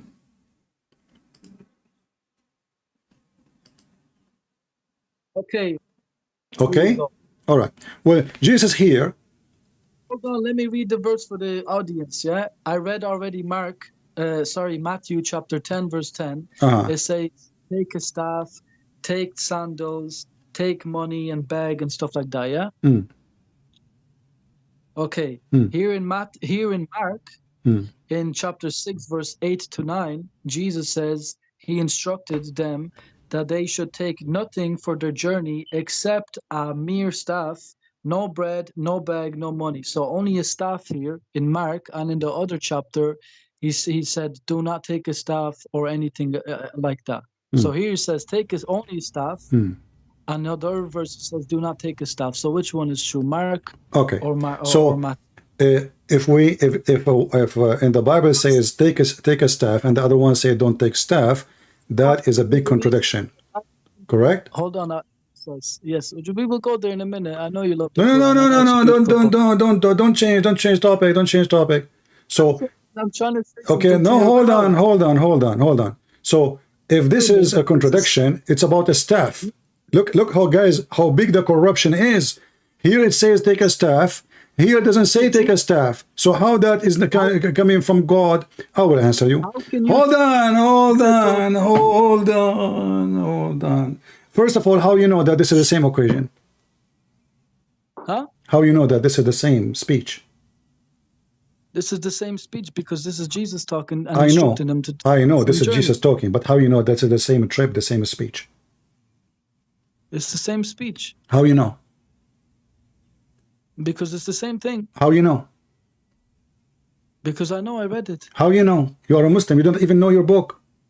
Same time, let us say, even if for the sake of argument, in the other book, hold on. In the other writing, he says he put the word stick. I can be, as an example, when I was next to the cross, I heard one of the people saying something, and I heard other person saying different, but I'm witnessing the same event, the same speech. Every one of us here heard differently. Now I'm asking you, how you know that this is the same speech in the same date in the same time? Because it's the same one. Same one. What? He instructed the disciples to take it for the journey. We know the whole Bible is about instructing the disciples. How you know that this is the same time? Jesus did not mention, maybe twice mention that. Maybe he mentioned it in different occasion. Maybe what is mentioned there is different thing. And how that how that can be a contradiction. Let us say if there is a stick or there's no stick, what that will do to the Bible. Because if this is Jesus speaking, and you claim that the whole Bible, if Jesus is speaking in the whole Bible, how can you trust what he's saying in all the other Gospels? Okay. If two Gospels disagree in what he said. Wonderful. I will go with you. In the Quran, it says that when Mary, she received inspiration from Allah, one angel came to her. Hold on. In other verses, it says the angels came to her. I'm going with you. So is it one angel or many angels? Remember, if one is a stick, not angels, a stick made a big issue for you. If the Quran says in one verse, Allah, he sent angels to Mary, angels appear in front of Mary, and the other verse says one angel appeared to Mary, which one of them is the true story? Which verse, my friend? My God. No, are you saying to me you never heard that Mary, she received a message from Allah by angels? By Gabriel, yeah. He appeared as a man, yeah. Okay, so only by Gabriel or by angels? By Gabriel. Did angels came to Mary or only Gabriel? I have to read the verse, but I know one. No. You see, I'm asking you, my friend. You are the Muslim, you are the expert, and you are the one who's going after the stick. So I'm asking you, because this is did Allah send angels? So okay, I will go with you. You confirm. Listen. I will go with you. Everybody heard you. That the one who came to Mary is one angel.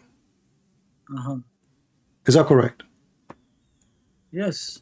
Okay. So if we have other verse, do you swear by Allah that will make you leave Islam, and this is a clear contradiction?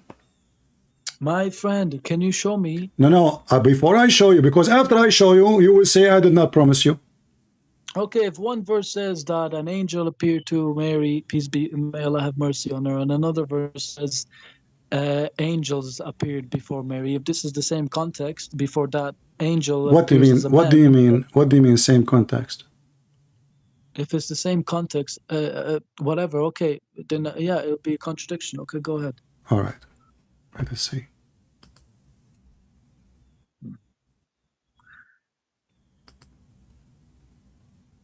Do you see my screen? I'm trying to now. All right. I want you to open with me what you will see in the screen. You can open it from your side. Chapter 3, verse number 42. Chapter 3, verse number 45. How many angels they spoke to Mary? One or many, telling her about you will have a son. I can't even see the screen. You can open it from your side, no problem, in your phone. Chapter 3, verse number 42. Chapter 3, verse number 45. And remember, everybody heard you.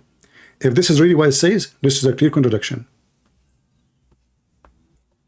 Okay, let me go and read it. Let me pull it up myself. Chapter 3, verse 42. Okay. Yeah.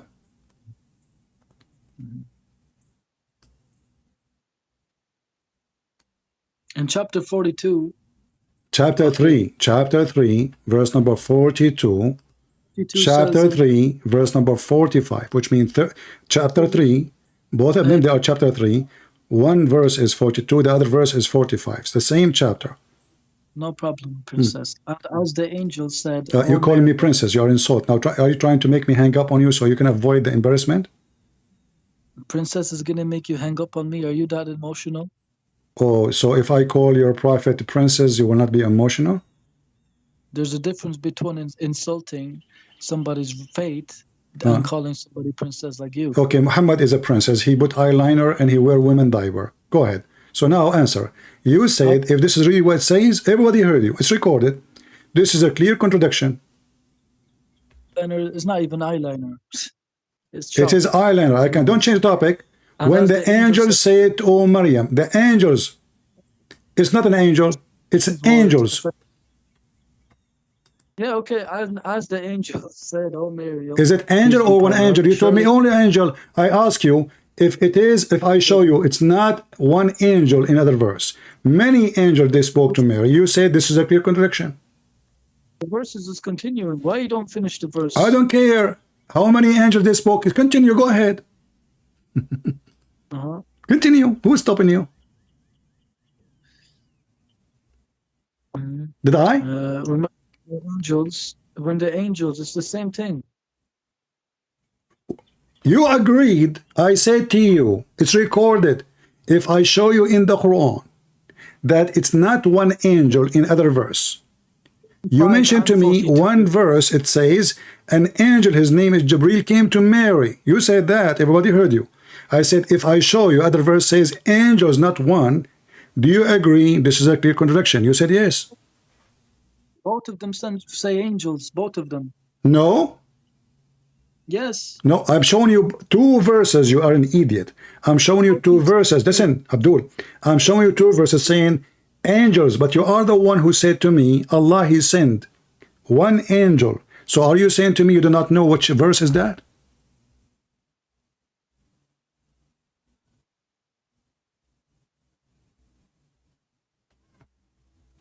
What are you talking about? He sent to. Aren't you the one who said to me that Allah, he sent Jibril, one angel?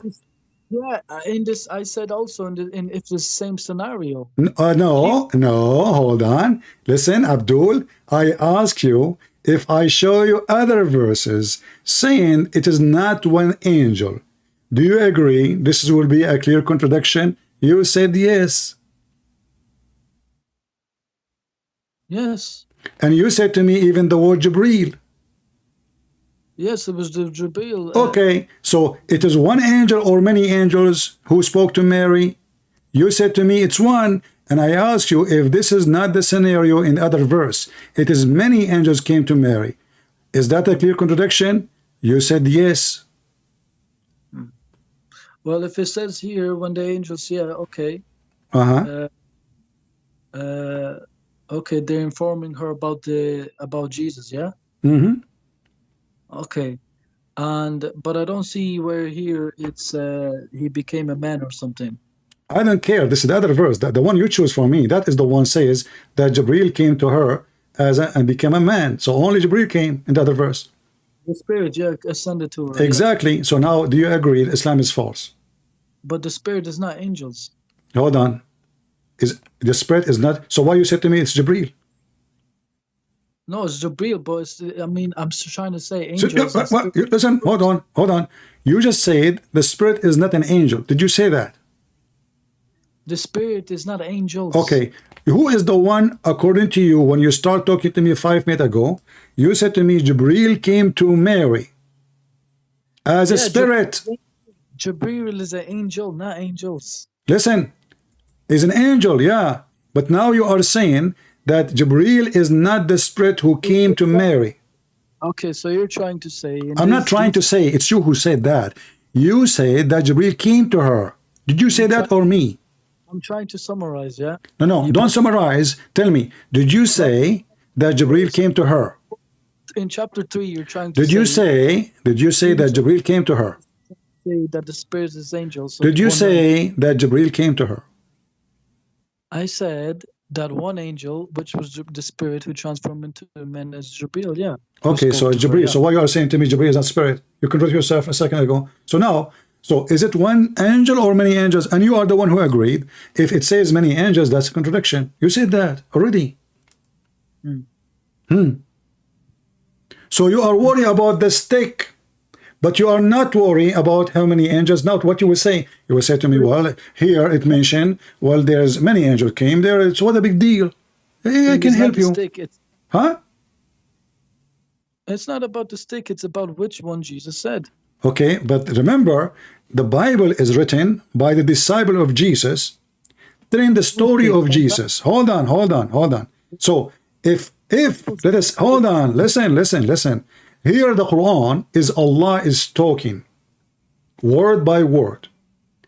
Did Allah by mistake as a human, if we say a human make mistakes, maybe Allah, he is not really sure 100% how many angels they went to Mary. Maybe he is like the disciple of Jesus. He's a human like them. But the angels could have went down with the spirit. Why not? Here it doesn't say that. It says the one who spoke to Mary is the angels, all of them, not one. Huh? Who is the one who spoke to Mary? Is it one angel or many angels? There's also a verse in the Quran where it says that the angels and the spirit will this is a different story. We're talking about how many came to Mary. That verse have nothing to do with Mary. So how many came to, already you agreed. What's wrong with you? Are you going to bite your tongue? Are you going to bite your tongue now? No. Okay. Now I understand. I'm going to give you a break. I'm going to give you a break. How many days Allah created the earth and the heaven? I will give you options. Is it 6? Is it 7? It is 8.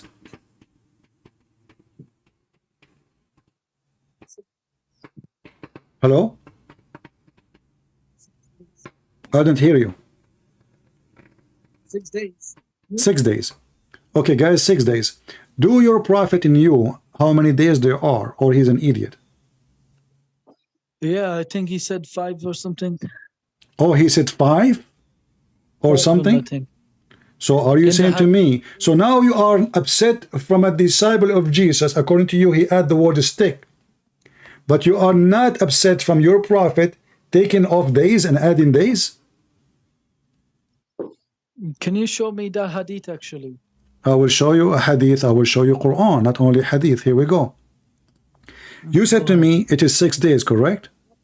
About the 6, because if we do not know what Jesus said, then that's a problem. No, we know what Jesus said, and if the stick there or not, who care? Hold on, you are just being silly, and this is not a contradiction. I'm not contradiction, Abdul. Contradiction is when God he say and he oppose himself. Oppose. Listen, now this is your prophet. He's saying the following: that when Allah he created the earth and the heaven, and we will count the days with you. This is a Sahih hadith. It says, Muhammad said, Allah the Exalted, the Glorious, created the clay on Saturday, created the mountains on Sunday, created the trees on Monday, created all things, tiling labor set up on Tuesday, created the light in Wednesday, caused the animal to spread in Thursday, created Adam on Friday afternoon. Well, how many days there are total now? Huh? How many days total? Can you show the hadith on the screen? I'm showing it in the screen. Okay.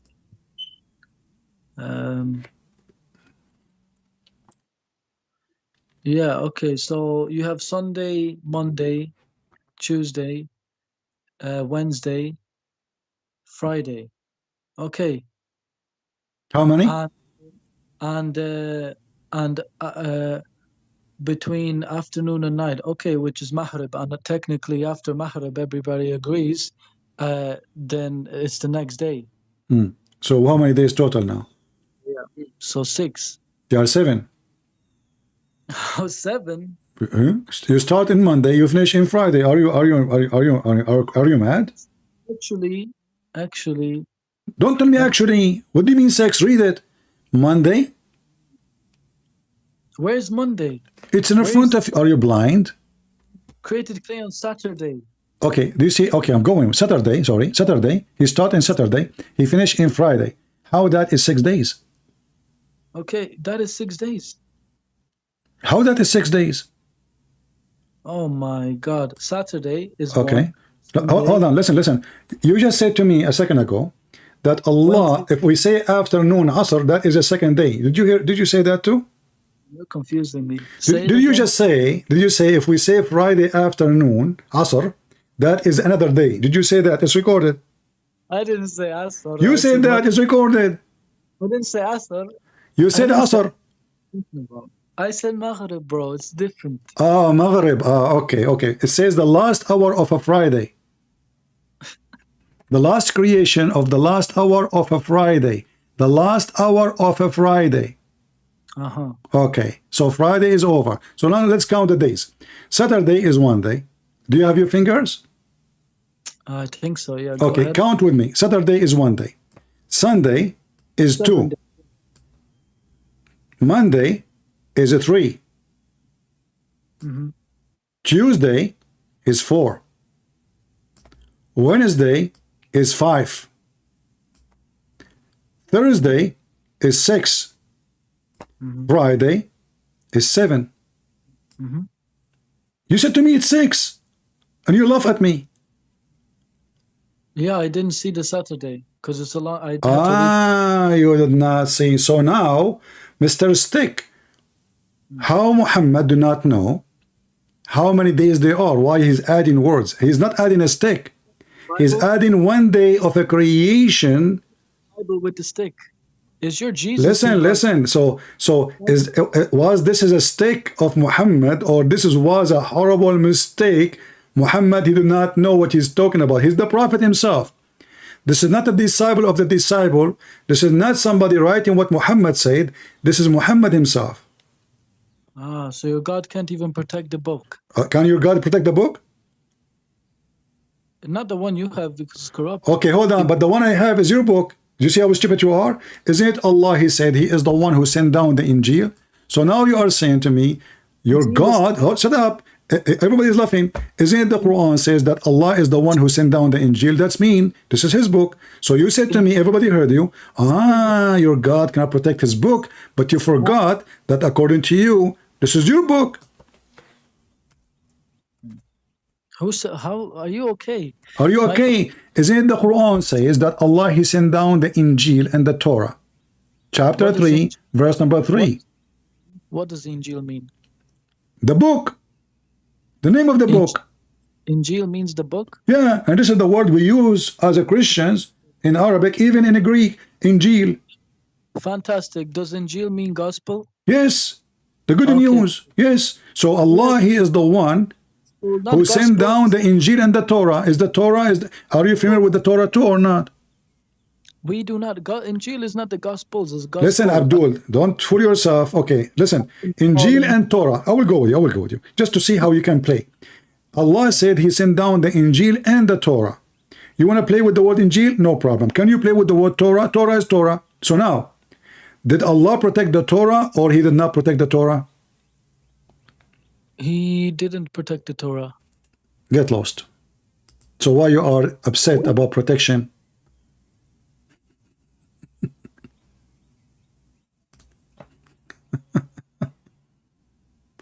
Okay, Sam, when I talk, let us call him.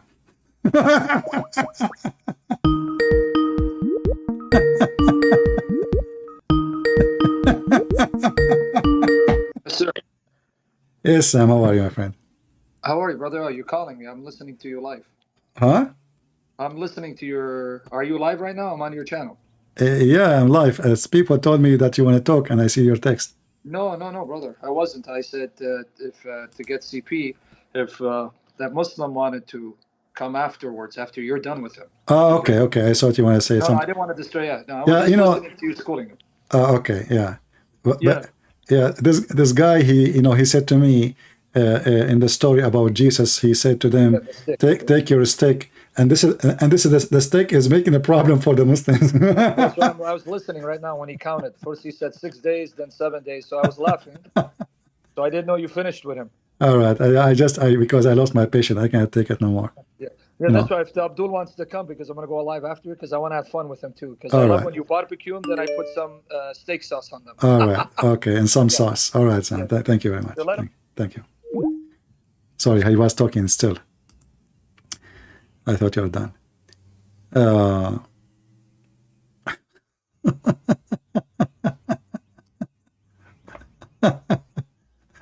Ring me. So Allah did not protect the Torah. So what you are saying to me, are you saying your God did not protect the book? Did you say to me, your God did not protect the book? Are you saying that? Did you say that to me, Mr. Muslim? I'm not talking about the physical book. The physical. So you Muslims have no physical book. No, he entrusted them with the Jews, the Quran says. Right? Hold on. Did you just say to me Allah entrusted the Jews?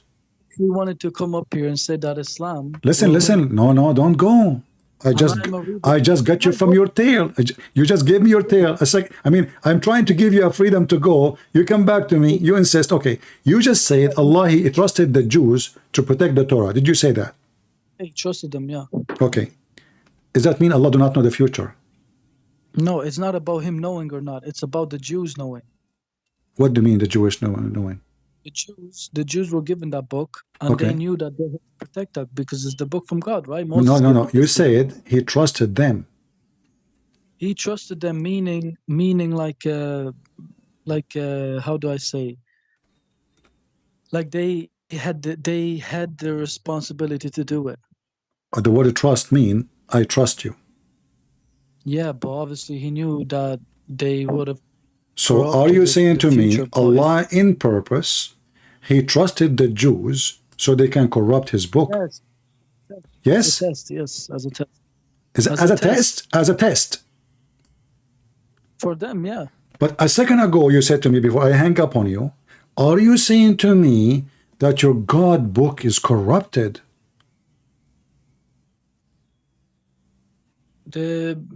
Not the one that's with Allah, but yeah, the one that's down here is corrupt, yeah, obviously. Not the one with Allah. So now you are saying to me that Allah wanted the Torah to be corrupted. You just said that. No, he didn't want he didn't want it to be corrupted. He wanted, because according to you, he trusted the Jews, but he knew the Jews will do corruption. Yeah, but it was for their own test to see what. Okay, what test? He misled all the Jews. What test? Why Allah wanted the Jew to destroy his book? Because he sent Islam, huh? which is winning and will dominate the world. And Christianity is dead. It's finished. My friend, okay, I will go with you. Are you saying to me your prophet is lying?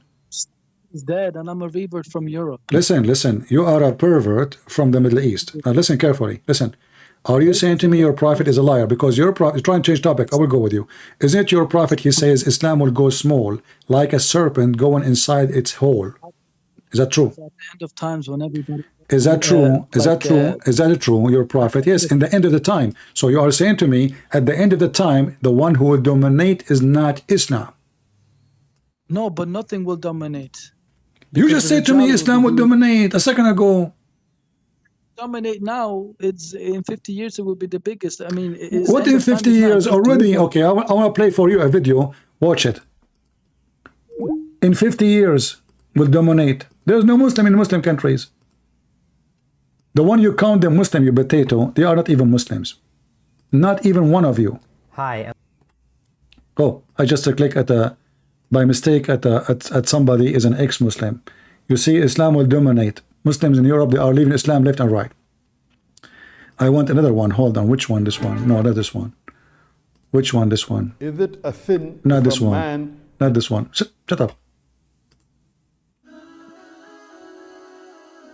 Assalamu alaikum. My heart is breaking. Oh, brothers and sisters, my soul is aching. Brothers and sisters, did you know that so many people are leaving Islam every day?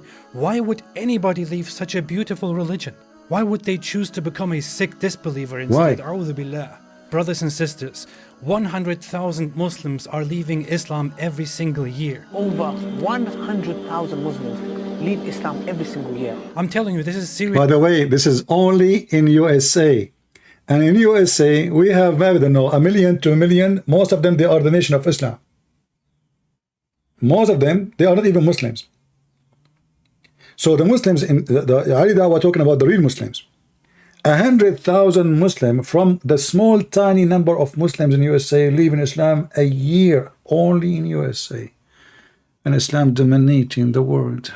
Stuff. This is not a joke. This is not a joke, brothers and sisters. Yes, we say that there are 1.6 billion Muslims in the world, and Islam is growing day by day. But the standard narrative has holes. And we are not proud of that. And we're not proud of that. Apostates are everywhere. They are among us. They are even people who memorize the Quran. They are copies of the Quran.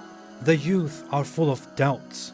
Our youth are full of doubts. And we tell them, doubts? What doubts, man? Doubts? What doubts, man? Have some guts, be a man. Have some guts, be a man. But nobody is answering their questions. And nobody's answering their questions. We tell them to stop questioning and to stop being emotional, and we tell them to be a Chad. Be a Chad, you can do it, I believe in you. But instead, they choose to be bad. We've seen this happen, unfortunately. We've seen this happen to a lot of people. If it continues like this, your child is going to become an apostate. Your child is going to become an apostate. Imagine your child, the child that you are raising could end up with the disbelievers, with the kuffar, and go to hellfire. Hellfire will want to swallow them. Hellfire will roast them. Roast them. Toast them. Toast them. Break them. Break them. Shake them. Shake them. Hellfire will annihilate them. Will annihilate them. And the rest of us will be watching. Brother. Not only that, in Pakistan, the Muslims are writing the name of a Prophet Muhammad on their penises. Did you see the video made by Adam Seeker? The sheikhs in Pakistan, they are saying there's more than 400,000 ex-Muslims. And many of the Muslim young people are writing the name of Muhammad over their penis. I don't know why in the world anyone want to put the name of Muhammad over his penis. Aren't you afraid to have a defect penis? Because Muhammad himself have a defect penis. Shall I play the video for you? Let me search for it. You brought that to yourself, not me. You asked for it. Why you do that? Why? Why, brother? Why you do that? Guys, what the name of the video? Let us see. Adam Seeker, Pakistani Imam crying, something like that.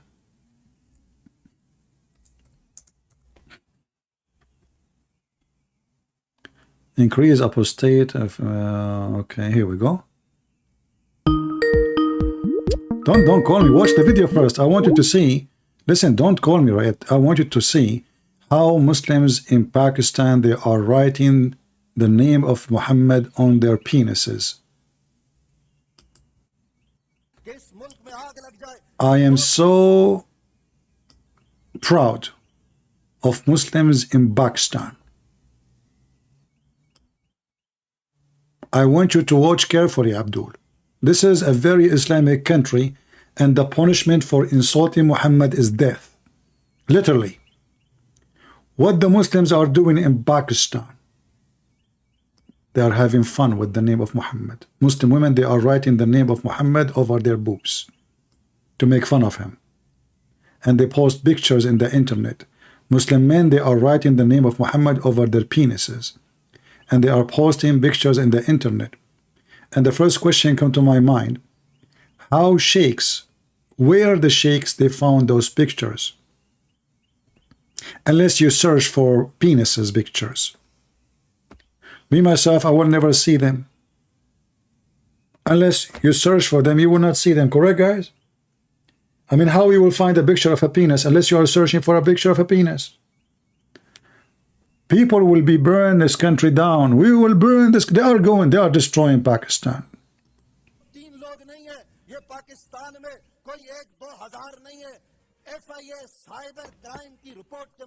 He want the cyber crime, the intelligence, the police, the secret police to crack down those people who they are writing their penises in the name of Muhammad, the Prophet Muhammad.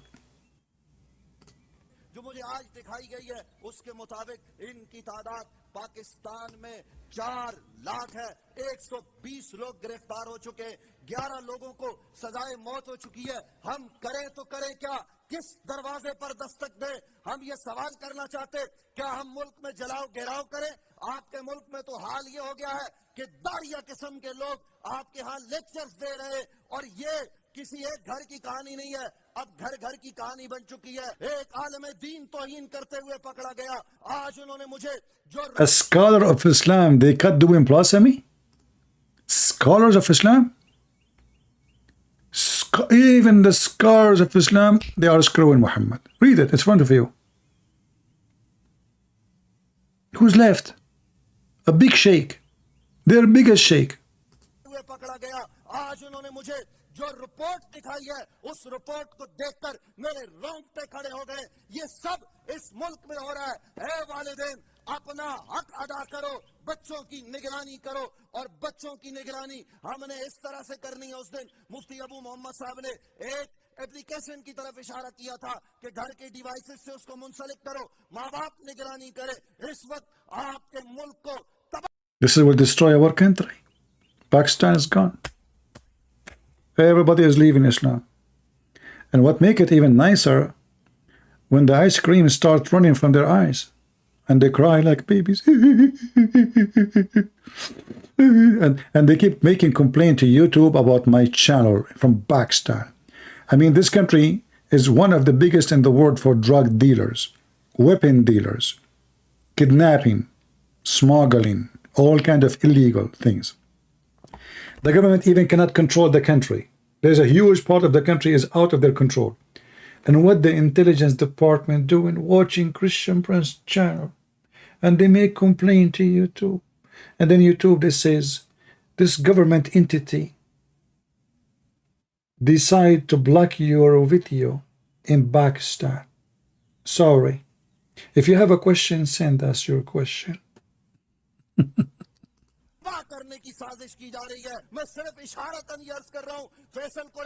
What? What? Mr. Faisal Qureshi, they are writing, he is saying to Mr. Faisal, they are writing the name of the Muhammad in their private part. Let me put it in the screen. Hold on.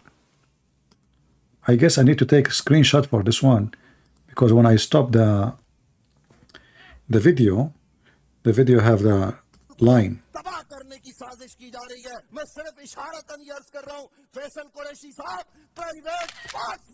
Shut up, hold on. Are you sure? Muslims are writing the name of Prophet Muhammad in their great penises? I will vaguely tell you, Mr. Faisal Quraisi, they are writing Muhammad on their private parts.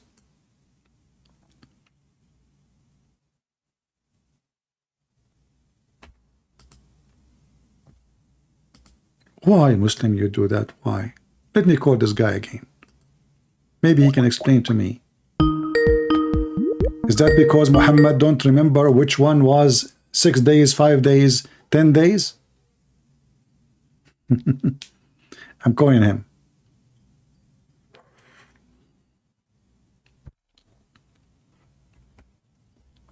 He is not answering. Okay.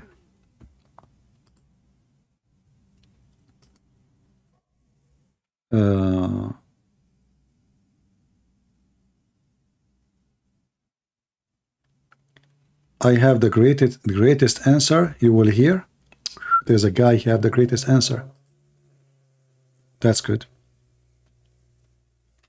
Let us call him. It says he is not available. I always like people who have a greatest answer. Who can deny, you know?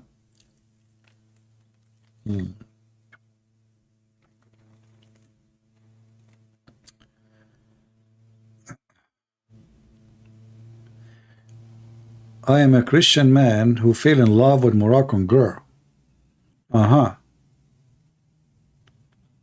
Okay, I see. My friend, stay away from hell, otherwise hell will take you down. A Christian person cannot marry non-Christian, period. Light and darkness cannot live under one roof, the Bible says.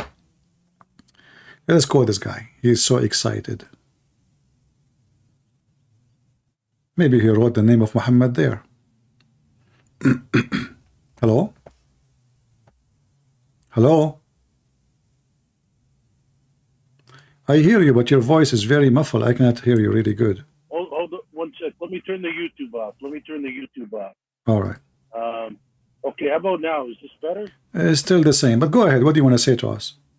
Listen, what I want to say, I got the one thing and the one thing only that will disprove everything you are Okay, saying. are you a Muslim? Are you a Muslim? Yes, I am. Yes, All I right. am. Okay, Yes, go I ahead. am. Go I'm ahead. from and if you want to know, I'm from the Shia sector. All right. Anyway, Okay. let me tell you this. Both Muslims and Christians in modern day don't follow the books.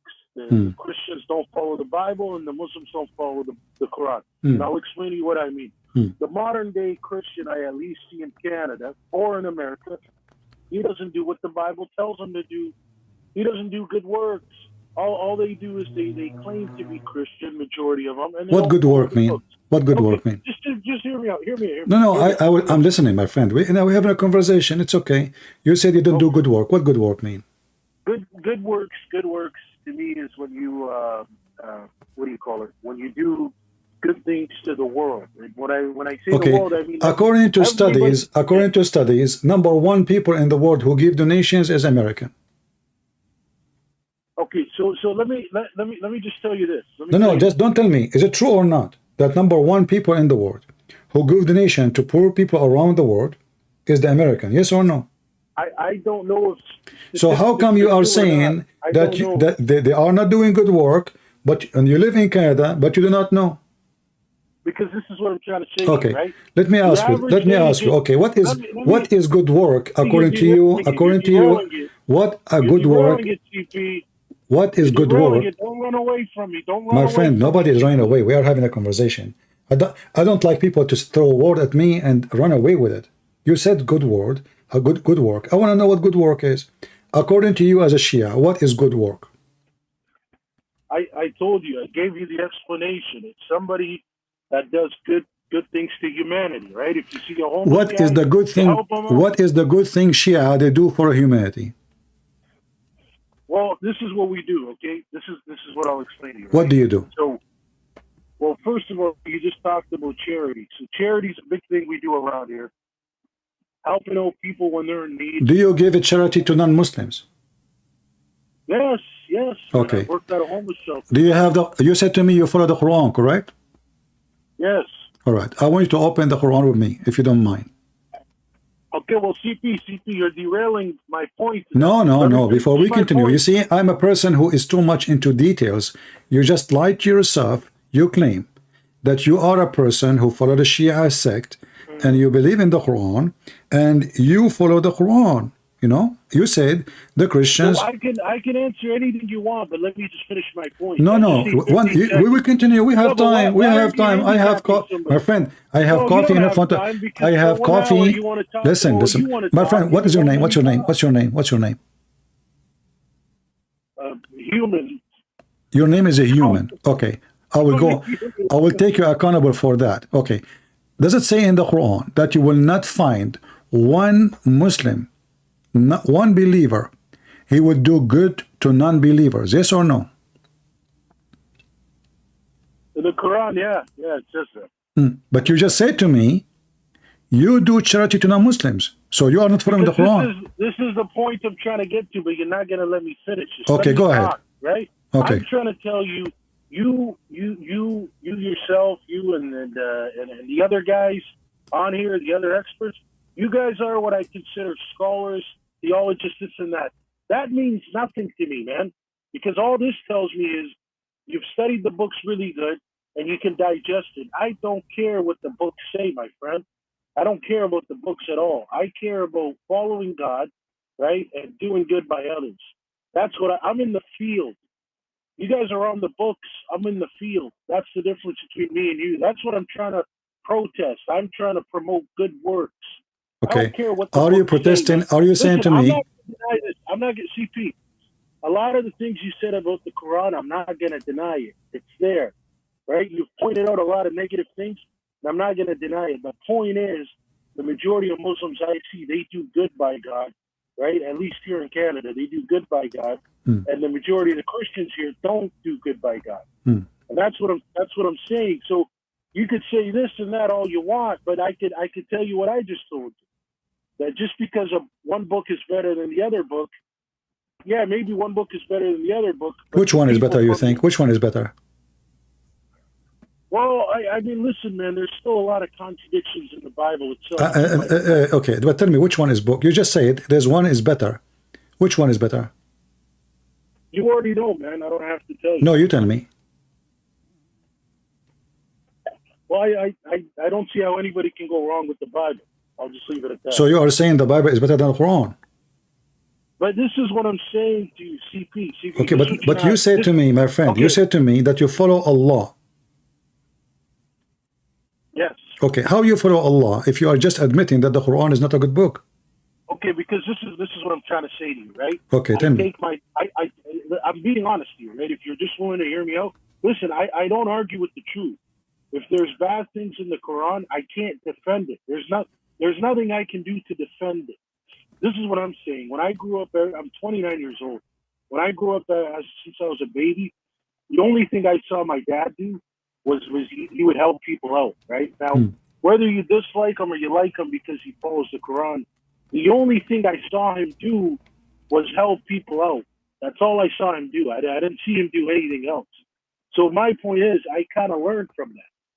And then I would go out and help people, regardless if people would step on my hands and step on my feet and kick me to the curb. I didn't really care. I felt that that's what I was meant to do in life, and that's why I took on jobs like working with the homeless and stuff like that. But my thing is, what I'm telling you is, I could really make the argument that majority of Muslims here, they fear God, and majority of Christians here don't fear God. And I'm saying that how the Muslim they fear God? How the Muslim they fear God? By doing the best, by not to commit sins, like the sins of the human. You don't commit shirk. But you are a Shia, and Shia are mushrikeen. Aren't you Shia believe that Muhammad and Fatima and Hassan and Hussein and Ali, they wear lights in the forehead of Allah, and they are not a human? Ask it again, CP. You said you are a Shia, correct? Yeah. Isn't it the Shia they believe that the family of Muhammad, they are not a human like us? They have a form of a human, but they are lights from the forehead of Allah, and the whole world they created for them. I know, but CP, what did I just finish telling you about the book? No, hold on. First you admit, my friend, I give you time to talk. Let me get to, we will talk. So first you claim that you said, not me, you agree that the Bible is better than the Quran. Secondly, you said that the Christian, they commit shirk. Why? Because if you believe in Jesus, not just shirk, this is their God. Shirk is to believe in someone other than God, and for us, this is God. So you are making up stories. Number three, it is you, Shia, who worship Muhammad and Ali. Even you eat the dirt of the grave of Ali. Do you want me to play for you videos? Even your Shia. I don't do that. You don't do what? Why you don't do that? Because you decide not to follow the book. CP, let me explain something. Hold on. Right? You said to me. But CP, but you know this though. CP, believe me, you're not talking to the Muslims that come on here and you destroy them, right? You're talking to a different type of guy. What kind? What kind are you? What kind? Okay, CP, you listen. You already know that a lot of people, when you're born into a religion, you can't just leave it, right? You understand this. Let's just have a real discussion. So the thing is, I'm saying I can't talk badly about Christianity because You just did. I like it. No, how did I talk about? I said the people. Okay, No, that's all I said. but No, you no, no, said, no, but hold you on, said, hold on, but you said, hold on, hold on. but Don't you put words in said my mouth. I the said Christians. the people don't No, follow. let's okay. The people We are having a conversation, my friend. It's a That's all I conversation. said. It's a conversation. Listen, you Yeah. said the Christian don't fear God.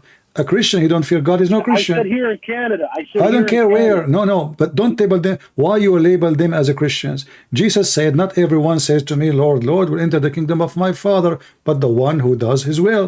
So Christianity and Christian is the one who do the will of the Father. So why you are labeling those people as a Christians when the fact they are not? No, Christians. because CP, this is what I'm telling you. CP, this is what I'm telling you. Right? Okay, like take the Holy Lands for example. Right? If you want to talk like Jerusalem or Mecca or whatever, I don't know what's going on there because I'm not there. Right? I only know what's going on here in Ontario, Canada. That's all I can talk about. And I'm telling you, everybody, listen. I've maybe talked to in my lifetime here in the past, let's say 5-6 years, only 2 people that tell me they really believe in God and fear Him. The majority of people go like this to me. This is the average one, TP. Yeah.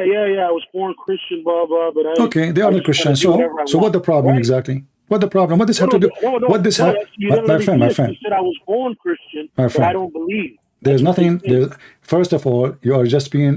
I'm not insulting you, but you are being ignorant because in Christianity you can't be Christian because you are born Christian. You have to be born again, reborn again. Reborn again is you accepting Jesus as God.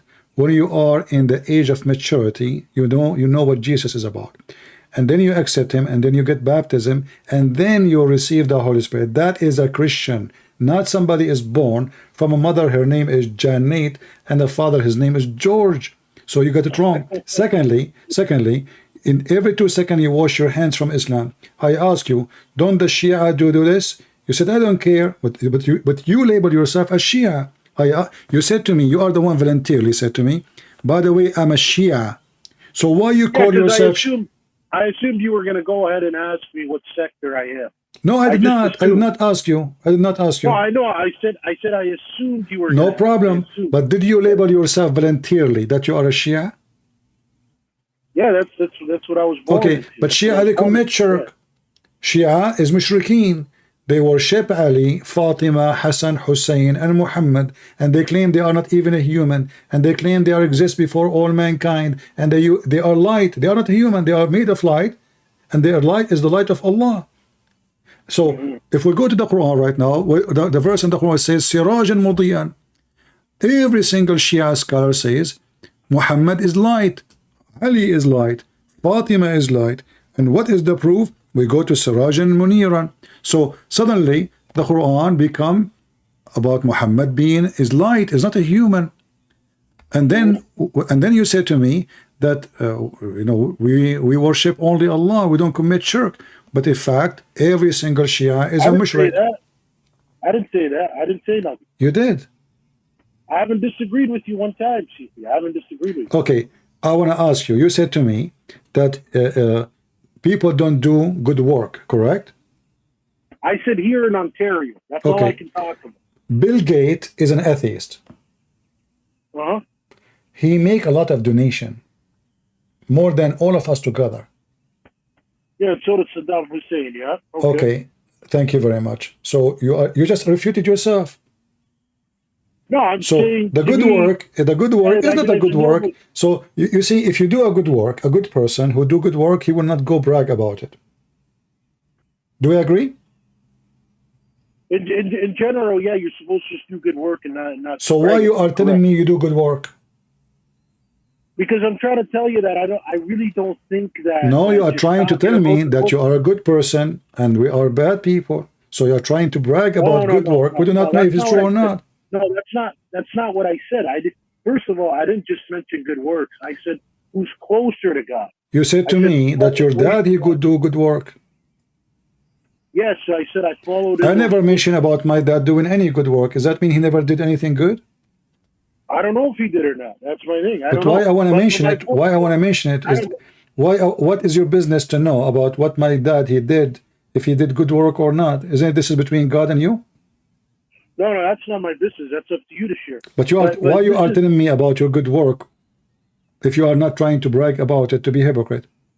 No, the thing is, this is what I came to tell you. I came on here to say that from what I see here, the majority of Muslims fear God. How they and the fear God? majority of How you Christians fear don't. God? Do the I explained Shia, to you. do I the gave you. Shia, do the Shia. I Listen, gave you do the examples now. Shia, and you are a Shia. Do they practice muta?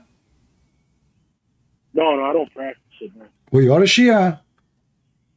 I already went over this with you about the book, my friend. Listen. You know what I mean? Okay, so you are saying to me that you fear God, but you don't fear disobeying God by not practicing what Allah ordered you. Allah, He ordered you to do muta. You don't fear God. Yeah, I'll tell you what. I'll tell you this, right? Can I ask you this, CP? Go ahead. Do you have what you consider a spiritual relationship with God? Well, I do that now. Right now, I'm speaking to you. Okay, correct, great. So this is what I'm telling you, right?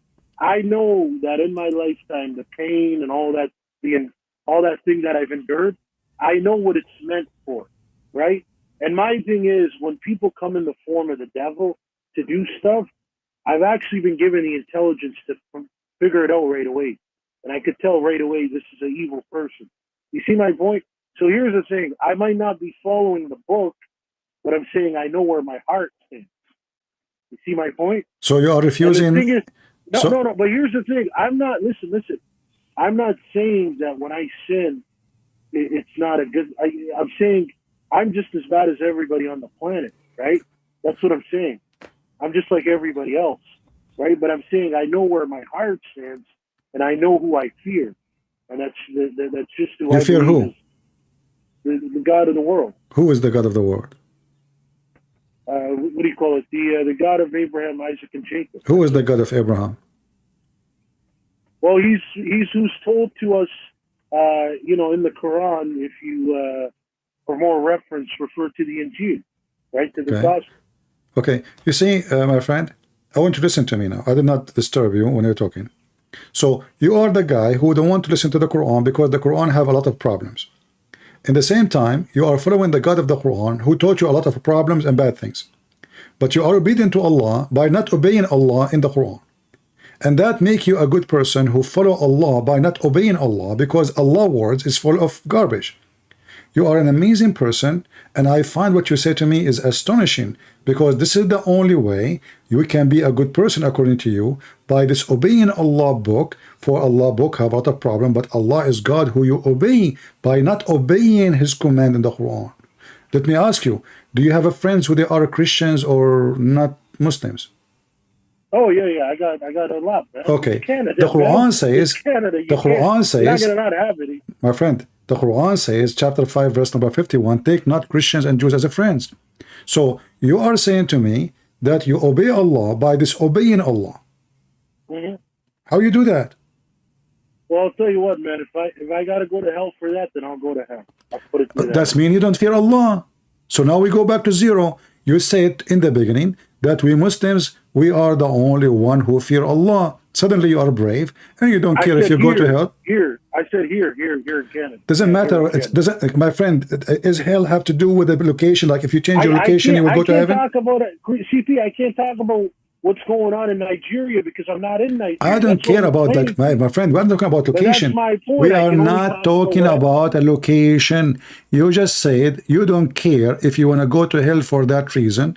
A second ago, you told me when you called me in the beginning, and not only that, you said to me, "I will answer you. I'll give you an answer. I will destroy you." Did you say that to me in text or not? And that's what it was. I told you. Okay, so now look what happened. You destroy yourself. You said to me in the beginning, we are the only ones who fear Allah.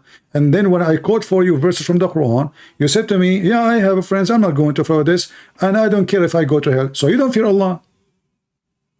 Well, hold on. Here's the thing. You're asking that I just said we're the only ones that follow. I told you when I ask people what do they believe, they always say like this, yeah, I was born Christian, but I don't really believe.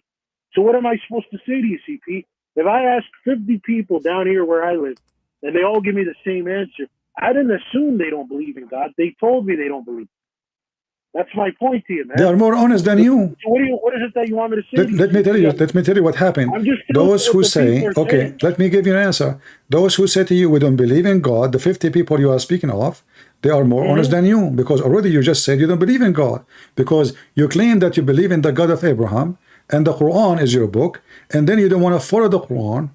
So how you believe in God, you don't want to follow his words and his command. So you don't believe in Allah, because if you believe in Allah, you follow his command. I said to you that Jesus said, not everyone says to me, Lord, Lord, will enter the kingdom of my Father, but the one who does his will. So it's not saying I am a Christian, is being a Christian what make you Christian. And the same for you.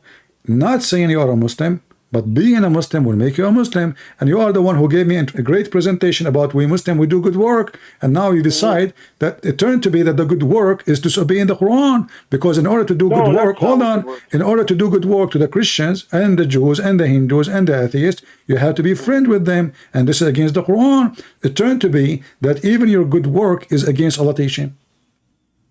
Yeah. Well, see, CP, this is what I'm trying to tell you. You know how like, a couple minutes ago I asked you, you have a spiritual relationship with God, and you said you wouldn't have if you weren't talking to me the way you're talking to me, right? So this is what I'm trying to tell you.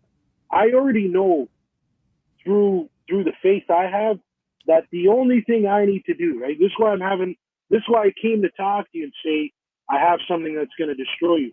It's because you know how you talk about the books and they talk about these books and blah blah. I know the only thing I need to do is better myself by trying to eliminate the sins I'm doing. Because I told you, I'm like everybody else. I'm not going to get into my bodily sins that I commit, but once I get rid of those, and I continue to do my best to be a good human, that's all that matters, man. That's it. That's all that matters. Okay, but you just That's now. why I'm coming on here to promote that. All right, but now you just turn into a hippie who don't believe in any God. Just being a human. What? I turned into a what? Hippie. Yeah, you just be a human. This is what you said to me. So all this lecturer from you are funny, by the way. Hold on. Why? Let me ask you this, CP. Why would I sit here and say I want to do my best not to commit any sins? A hippie doesn't say that. He doesn't have any supernatural guidance that says don't. Who don't have that? Who? A hippie. You just said a hippie. No, he do. He think he's a human. He want to live as he wish. Listen, I'm going off. Hippies don't go. Listen, hippies don't do violent. They don't do violent. CP, this is what I do, right? I think you know what I'm saying, and I think you know that I'm not lying to you. And I'm being honest. When I read both books, I only take the good out of them, and I just try and apply the good. Right? That's all there is to it. If there is any good in the Quran. But here's the thing. There's a lot of good things in the Bible, right? And like I said, I was never born a Christian because of the household I was born into. And there's a lot of good things in the Bible. And I know, you know what I mean? I know if I do the best I can from the good things in both books, that I should be good, man. I don't need, listen, you pointed out a lot of barbaric things in the Quran. And listen, if it's there, I can't defend it, man. There's nothing I can do about it. But I know I don't have to do that stuff. I don't have to really accept it, right? And I know it doesn't really make any sense, man. But you're smart enough to understand, you know, like when you're born into a religion, you can't just really leave it like that. It doesn't, you know what I mean? It's kind of hard to do, man. But I'll tell you what, man. If I ever get a clear answer one day to take on a different religion, I would do it. But I don't have that, right? I don't have it. There's one question I want to ask you. If there's any good in the Quran? Yeah, of course, man. There's a lot. Give me an example. Well, when it tells you, like, for example, like Ramadan, which just ended today. Ramadan is good? It's got a lot of good benefits to it, man. What is the good benefit? Poor people, they cannot afford to eat. Okay, well, I'll tell you this right now. So it teaches you, like ever since I was a kid, we were always taught, you know, if you swore, for example, you break your fast. If you caused harm to anybody, you broke your fast. And I think from your religion, you could already agree with me that those two things alone is actually okay, hold on. You said break fast, but do Muslims in Ramadan, do they fast or they eat more? No, you fast. You fast. No, you don't. You just switch day and night, and you eat more at night. Yeah, but I'm saying, but the thing is, but okay. So like, where is the now fasting? Where is the fasting? No, but I'm trying to answer you. Listen, right? So if today, I change my breakfast from the breakfast time and make it 4 p.m. and then the lunch I make it at 9 p.m. and then the dinner I make it 4 a.m. I did not do fast. I just changed the schedule of the day. no, but you just said it. You just said the best word: break fast, breakfast. Right? That's what breakfast is. It's break But you are fast, eating right? all day, and not only that, Muslims in Ramadan they gain weight. And food prices go crazy because Muslims eat more, not because they eat less. If nobody buying food as before. Those guys are not doing it properly, CP. Well, Okay. Listen. So I want to ask you, the month of Ramadan, is it mentioned in the Quran? No, it's not mentioned there. No, it's mentioned. What are you talking about? You're saying in the Quran? Yeah. Like the whole layout you're asking. But there's no month. There's a moon of Ramadan. But that's what I'm saying to you. Like the whole layout. No. It's not in there. Okay, hold on. So how the moon of Ramadan become part of your religion? That's a good question, man. That's a good question. Because Islam is a paganism. The Muslim falsely translate the word shahr as month. Okay, so let me ask you this. Because you're saying it's a paganism, what are the negativities that you see in it? Well, Islam is evil, all of it. Like mut'a is evil, to rent your daughter, for the sake of money, and to have sex, not to do service, like, to do a maid, maybe to wash dishes. That is evil. Marrying children is evil. Abusing children is evil. Beating your wife, let me count for you. Beating your wife is evil. Spreading hate is evil. Attacking people never did anything to you is evil, and Islam stands for all those things. But I didn't ask you all of that, CP. I just said you're talking about Ramadan, and I said name me a negativity. It is nothing good about it except what you claim it should be good. You claim that, but for me, what I see that in the month of Ramadan they start playing movies about fighting the Christians, killing the Jews. The Christians are a bunch of drunk people, and this all the program on Ramadan TV, teaching kids how to hate the Christians, teaching kids how to hate Jews. Go watch any Islamic program. Khalid ibn Walid killing, Umar al-Khattab attacking Jerusalem, the Kuffar, the Roman, all the programs is about killing and hate. This is the month of Ramadan. It is a month where you ignite hatred between the Muslims against non-Muslims. That's what you do all the month of Ramadan. 30 days of hate. I don't know. I've never gotten that. I've never gotten that, man. Okay, because you never lived in the Middle East before? Say that again? You never lived in the Middle East before? Yeah, I was born there. So how come you don't? How you say to me, I never saw that? No. I told you I live here. Right? Here's the thing. We left there when I was 6 years old. Okay. And then we lived in Jordan. But I just gave you an example of what Ramadan does. Ramadan is the month of hatred, the month of killing. And not only that, if you go and do some study now, just do the study, official study by Muslims, about the violence in Ramadan increase. Theft, rape, all kind of crimes. And the excuse is, oh, I am fasting, so I get angry so fast. And now I slaughter the throat of my friend because he made me angry. Or I kill my wife. Or I am fasting, so I throw my kid from the window because he was crying. A guy, he threw his infant baby from the 7th floor because he is crying and the guy is fasting. He could not take it no more. He's fasting, man. So the month of Ramadan is a month of evil. No, but CP, you just gave me an example of some guy being a lunatic. No. Okay, all of you Muslims together attack Israel in the month of Ramadan. All your wars is the wars of Ramadan. All your attack, all your violence is in the violence of Ramadan. Ramadan is the month of violence, the month of hatred, the month of killing. Let me ask you, do you want to kill the Jews? No. Why? I told you, I spread world love, not world peace. Okay, so now you are disobedient to Allah, and you said to me you fear Allah. Yeah, I'm telling you the truth, man. I'm just telling you how I feel. I in my appreciate heart. that. But as you see then, as you see, so you took from a whole religion of Islam, you throw everything in the garbage, only Ramadan you lie? No.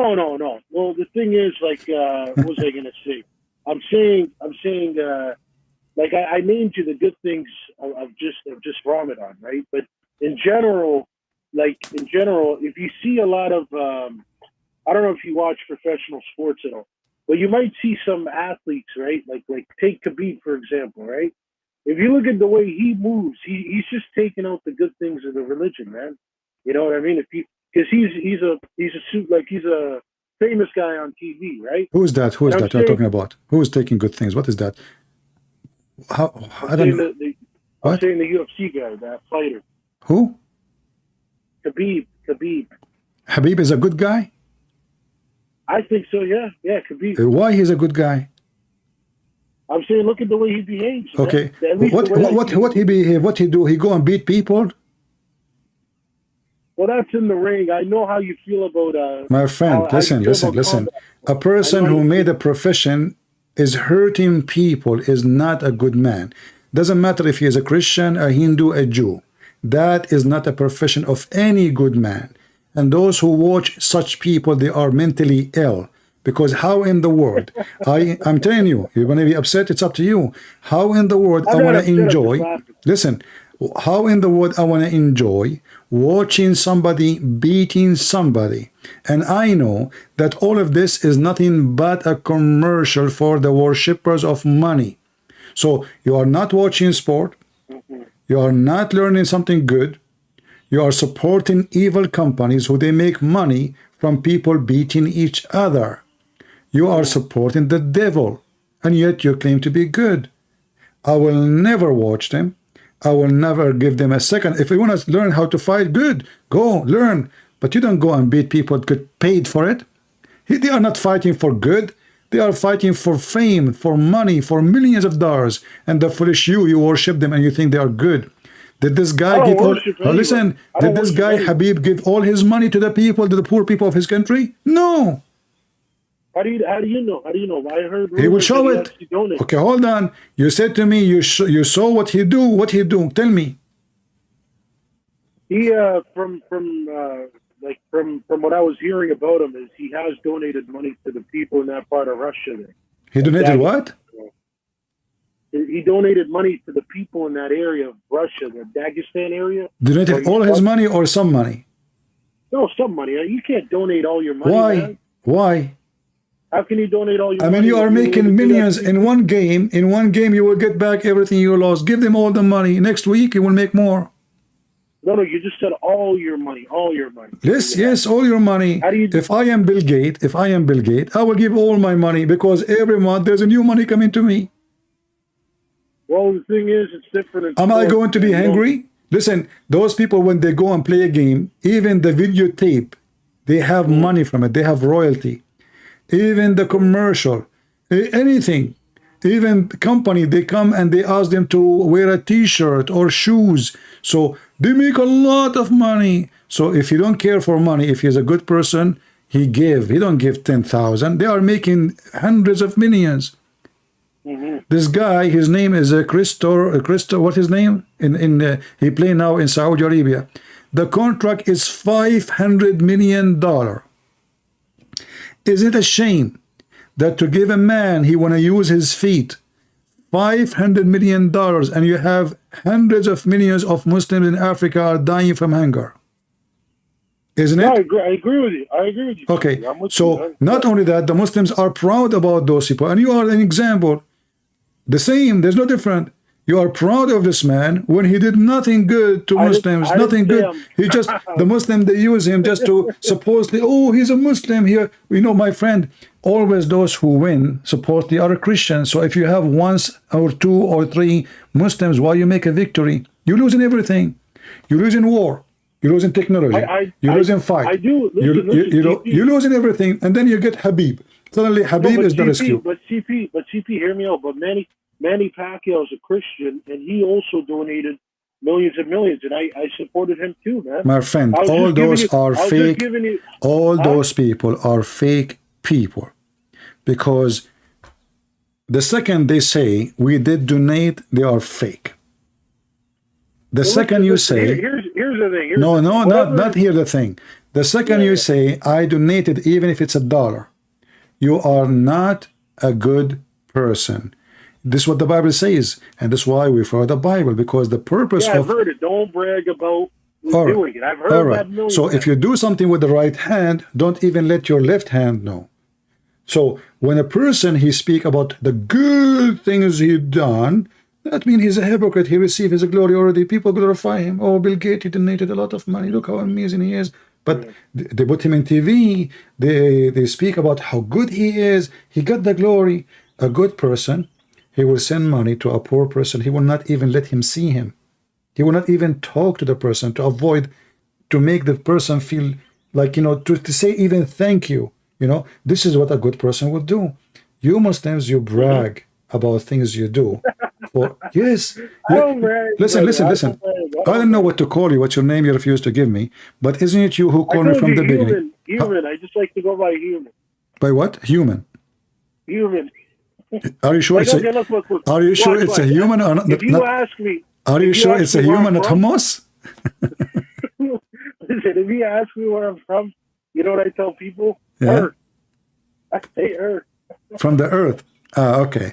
Well, the Bible says from the earth and to the earth you go back. You are right. But my friend, listen carefully. When you called me, you were bragging about the good work you do. And now you are saying you agree that we should not tell about the good work we do. So you yourself, you are living a lot of confusion. You think you are a good person, and then you deny you are good. You think I told you, I'm like everybody, man. no. You are just, I'm in the my same friend. You shoes are as no. everybody. We're all My friend, I'm not trying to put you down. I'm just explaining to you what I understood about you from a short conversation we have. You totally contradict everything you said and you stand for. You said you fear God. That when I show you a verse in the Quran, you say, I don't care, I'm not going to follow it. That means you don't fear God, because if you fear God, your God, you fear disobeying Him. It turned to be, you don't care. You disobey Him, you don't like what He say, it is wrong. In one hand, He's wrong. In the other hand, you are right. In one hand, you are wrong. In the other hand, He's right. So you switch position. 2 minutes, Allah is right. He brought Ramadan for you. 2 minutes, Allah is wrong. He taught you to hate the Christians. 2 minutes, Habib is good. 2 minutes after, Habib is not good. 2 minutes after, Wait a second, what did I say is not good? yeah, you said that because you said you agree that you should not tell what you do. You agreed. So, my friend, I mean, it was really nice talking to you. You are a nice person. You too, man. I like you, CP. Man. I hope I did not. CP, I hope I did you're not doing offend what you. You do what you do to the world. You promote good stuff, and I also promote good stuff. That's all I came on here to say, my friend. That's it, man. No, you can't destroy me. You forgot what you said to me. No, you're right. No, I'm saying like the argument. Like I'm saying I have the best argument. Yeah, but be honest. Did you destroy my argument or you destroyed yours? No, I didn't destroy nothing. I guess I just came on here to say. No, you destroyed every argument you came with. You did. Nothing, brother. You did, my friend. You did. Nothing, brother. Nothing.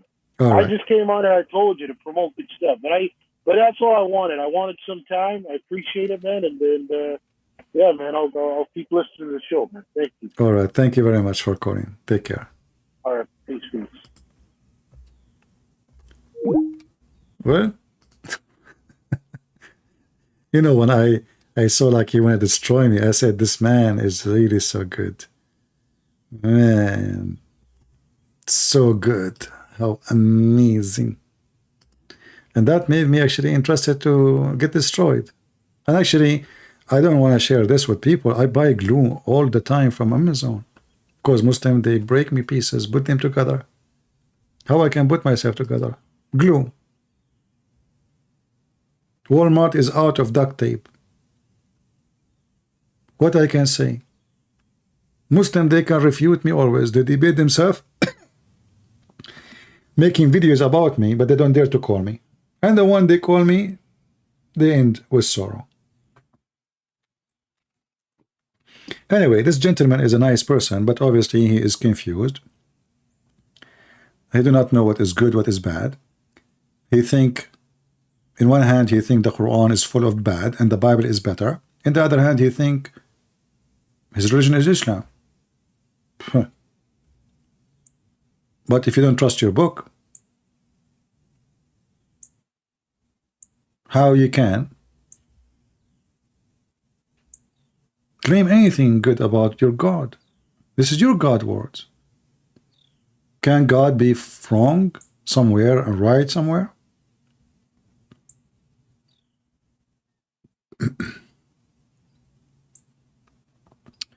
Anyway, it was a rich time with many Muslims calling today, and we hope to hear them again from time to time. But remember one thing: when you are looking for evidence, you don't look for evidence you wrote by your hand.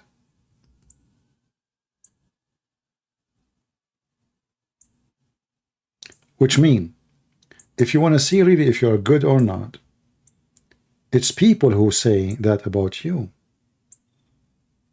Not you say that about yourself. A man witnessing to himself is not a credit. People witnessing for you. The Lord, he says, from their fruits you shall know them. In the same time, the Lord, he order us not to brag about our fruits, not to show our fruit. But you know what?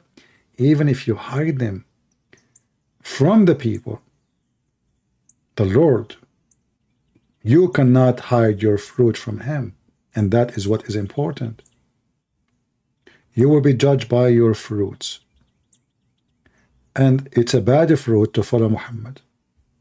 He's a child molester. He's a criminal. He's a caravan rider. He's a liar. He's a cheater. He go to his own son, taking the wife from the husband.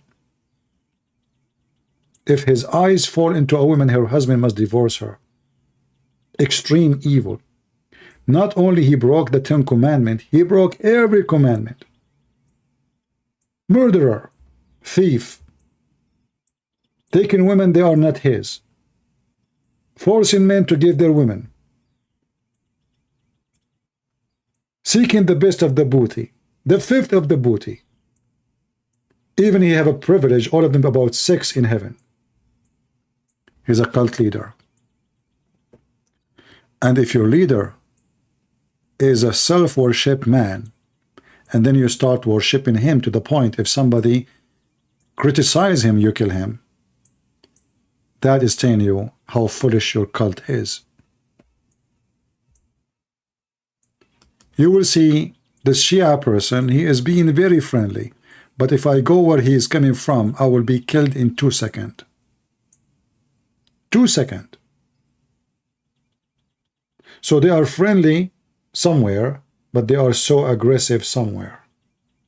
And he mentioned that actually. He said, CP, I don't live there, I live in Canada. So if you go to different place, you will do the opposite?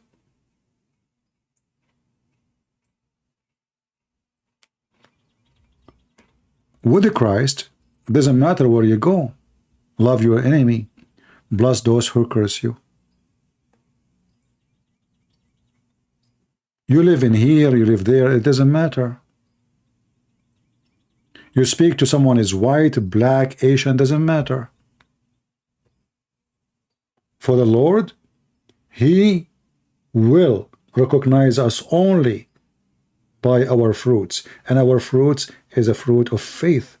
It's not the fruits will save you, but the Bible says clearly that dead faith is the one who don't have fruits.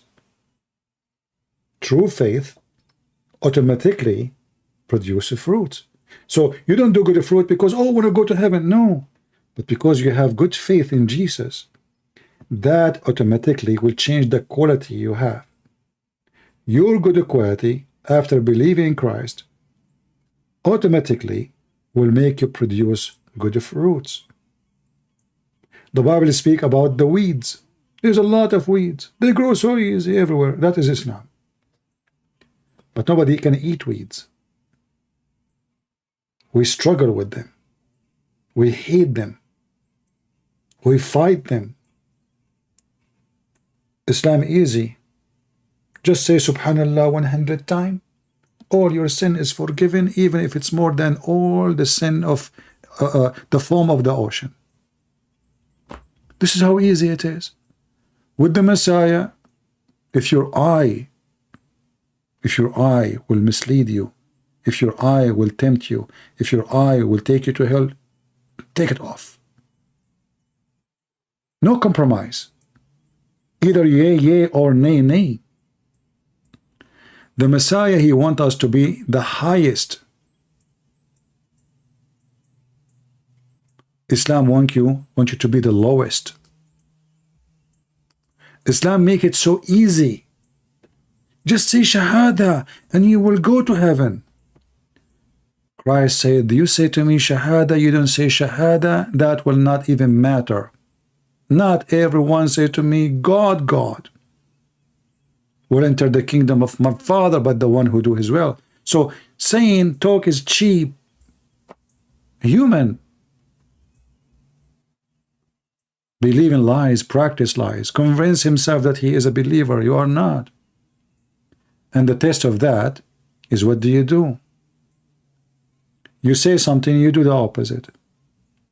When you sit alone, you know, oh man, look at this. Look what I did. Look what I'm doing. And yes, we commit sin. But there's a huge difference between someone fighting his sin, doing his best to resist his sin, and someone practice sin as a way to live. And this is Islam. Islam, the Muslims, they say Islam is the way of life, but I can prove so easy that Islam is the way to sin. In fact, Muhammad, he made it so clear that your sin is not even your sin. It is destiny. Even when you sleep around, even if you rape, even if you kill, even if you steal, even if you slaughter. There's a video of a guy, his name, very well known, his name is Mufti Menk.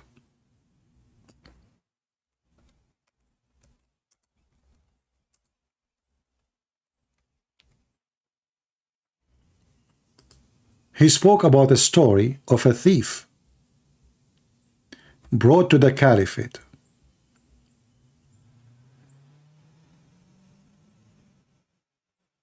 And then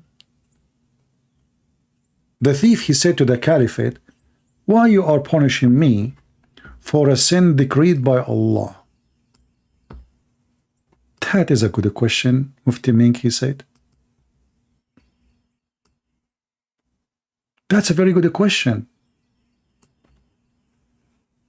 Why I will be punished if the sin is not even my choice? It's not even right. So imagine you make me commit sin, and then you want to punish me for a sin you made me do. Who is the stupid here? Watch this video, please, and tell me why I believe Islam is the most satanic, foolish, stupid religion. All those things together. Listen carefully. A man came at the time of Umar ibn Khattab radiallahu anhu. According to one of the narrations, he needed to be punished because he stole. So he comes to Umar ibn Khattab radiallahu anhu and he uses the same line. He says, "Oh Umar, oh Amirul Mu'mineen, how can you punish me for having stolen when it was predestined? My deeds were already written by Allah subhanahu wa ta'ala." Now that's quite a good argument if you were to look at it. Umar ibn Khattab radiallahu anhu. That is a good argument. Listen carefully. That is a good argument if you want to look at it. Why I will be punished if the sin I did is a decree? It's not my choice. I mean, who is the stupid here? So you decree for me before I am exist that I will be a thief, And then when I do the theft, you want to punish me for what you forced me to do? That is a good argument, Mufti Menk, he said. Listen carefully again and laugh. So he comes to Umar ibn Khattab radiallahu anhu and he uses the same line. He says, "Oh Umar, oh Amirul Mu'mineen, how can you punish me for having stolen when it was predestined? My deeds were already written by Allah subhanahu wa ta'ala." Now that's quite a good argument if you were to look at it. Umar ibn Khattab radiallahu anhu was one ahead of this man. He says, ahead. Well, let's punish this man because it was predestined that we were going to punish him as well. Ha ha ha, look how funny now. He's one ahead, you know, it's about, you know, he's one ahead. He's smarter. It's destiny for you to commit sin. It's destiny for me to kill you. Can you believe? And they are bragging about it. He agreed that this is what Islam teach. It's a predestiny. And now he's confirming that the penalty, the sin, and the act, all of them is decreed by Allah. So what we have a maniac, his name is Allah. He decides for you what you will do. Not only supposedly he knew what you would do, no. It's a decree.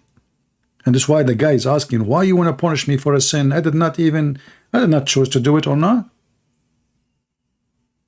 That is satanic. Because now a Muslim, he will believe, oh, I raped this woman, it's a decree. I killed this man, it's a decree. I stole your money, it's a decree. And actually this is what happened with this guy. He was wondering why he will be, why he's bad. I'm not bad, it's a decree.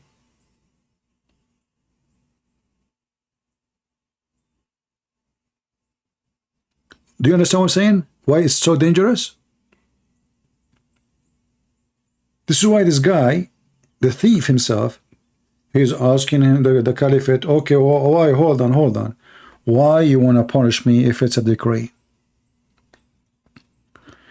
So if we are believing in Allah, we will start acting as the following. If I steal, it's a decree. If I fornicate, it's a decree. If I lie, it's a decree. If I cheat, it's a decree. So now I cannot blame myself for anything. In fact, Muhammad, he made it clear. He said that fornication is a decree from Allah. Allah, he decides for you the very portion of fornication which you must commit. It's not your choice. Even the sin of Adam was a decree. So when we ask a Muhammadan, what is good about Islam? They always fail to answer. They always give us very funny, silly answers, have nothing to do even with the topic. Islam always fail.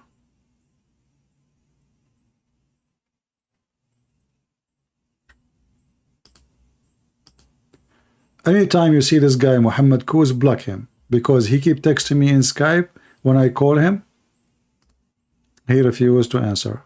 So anytime you see him in the chat, anytime I see him in Skype, I will block him. He's just a mental person. So my friends, as you see, victory to Christ. Muhammad is doomed. And there's why. There's a good book actually written by an American. I was surprised that an American wrote a good book. It's called The Prophet of Doom. Yes, Muhammad is the prophet of doom. And if you follow him, you are doomed. Your nation is doomed. Your future is doomed. A bad man, he cannot make your life a good life. An evil man who claimed that if you say 2 words in Arabic 100 times, all your sin is forgiven. That is nothing but Satan promoting evil. That actually a license for sin. Because all what you need to do, say Subhanallah wa bihamdihi 100 times, and all your sin is forgiven, even if it is more than the foam of the ocean. So instead of fighting sin, we are making it so easy. Go do anything you want. At the end of the day, say Subhanahu wa bihamdihi in Arabic, not in your language, 100 times. Do you see how easy it is? You don't do that with Jesus. He will send you to hell. You say Jesus 100 times, it doesn't work. You say praise Jesus 100 times, it doesn't work. That is Satan trying to convince you that sin is your life, is the way to live, is the way to die. Don't worry, even if you sin more than the foam of the sea. How big the foam of the sea? Just say Subhanallah wa bihamdihi 100 times. Look how easy.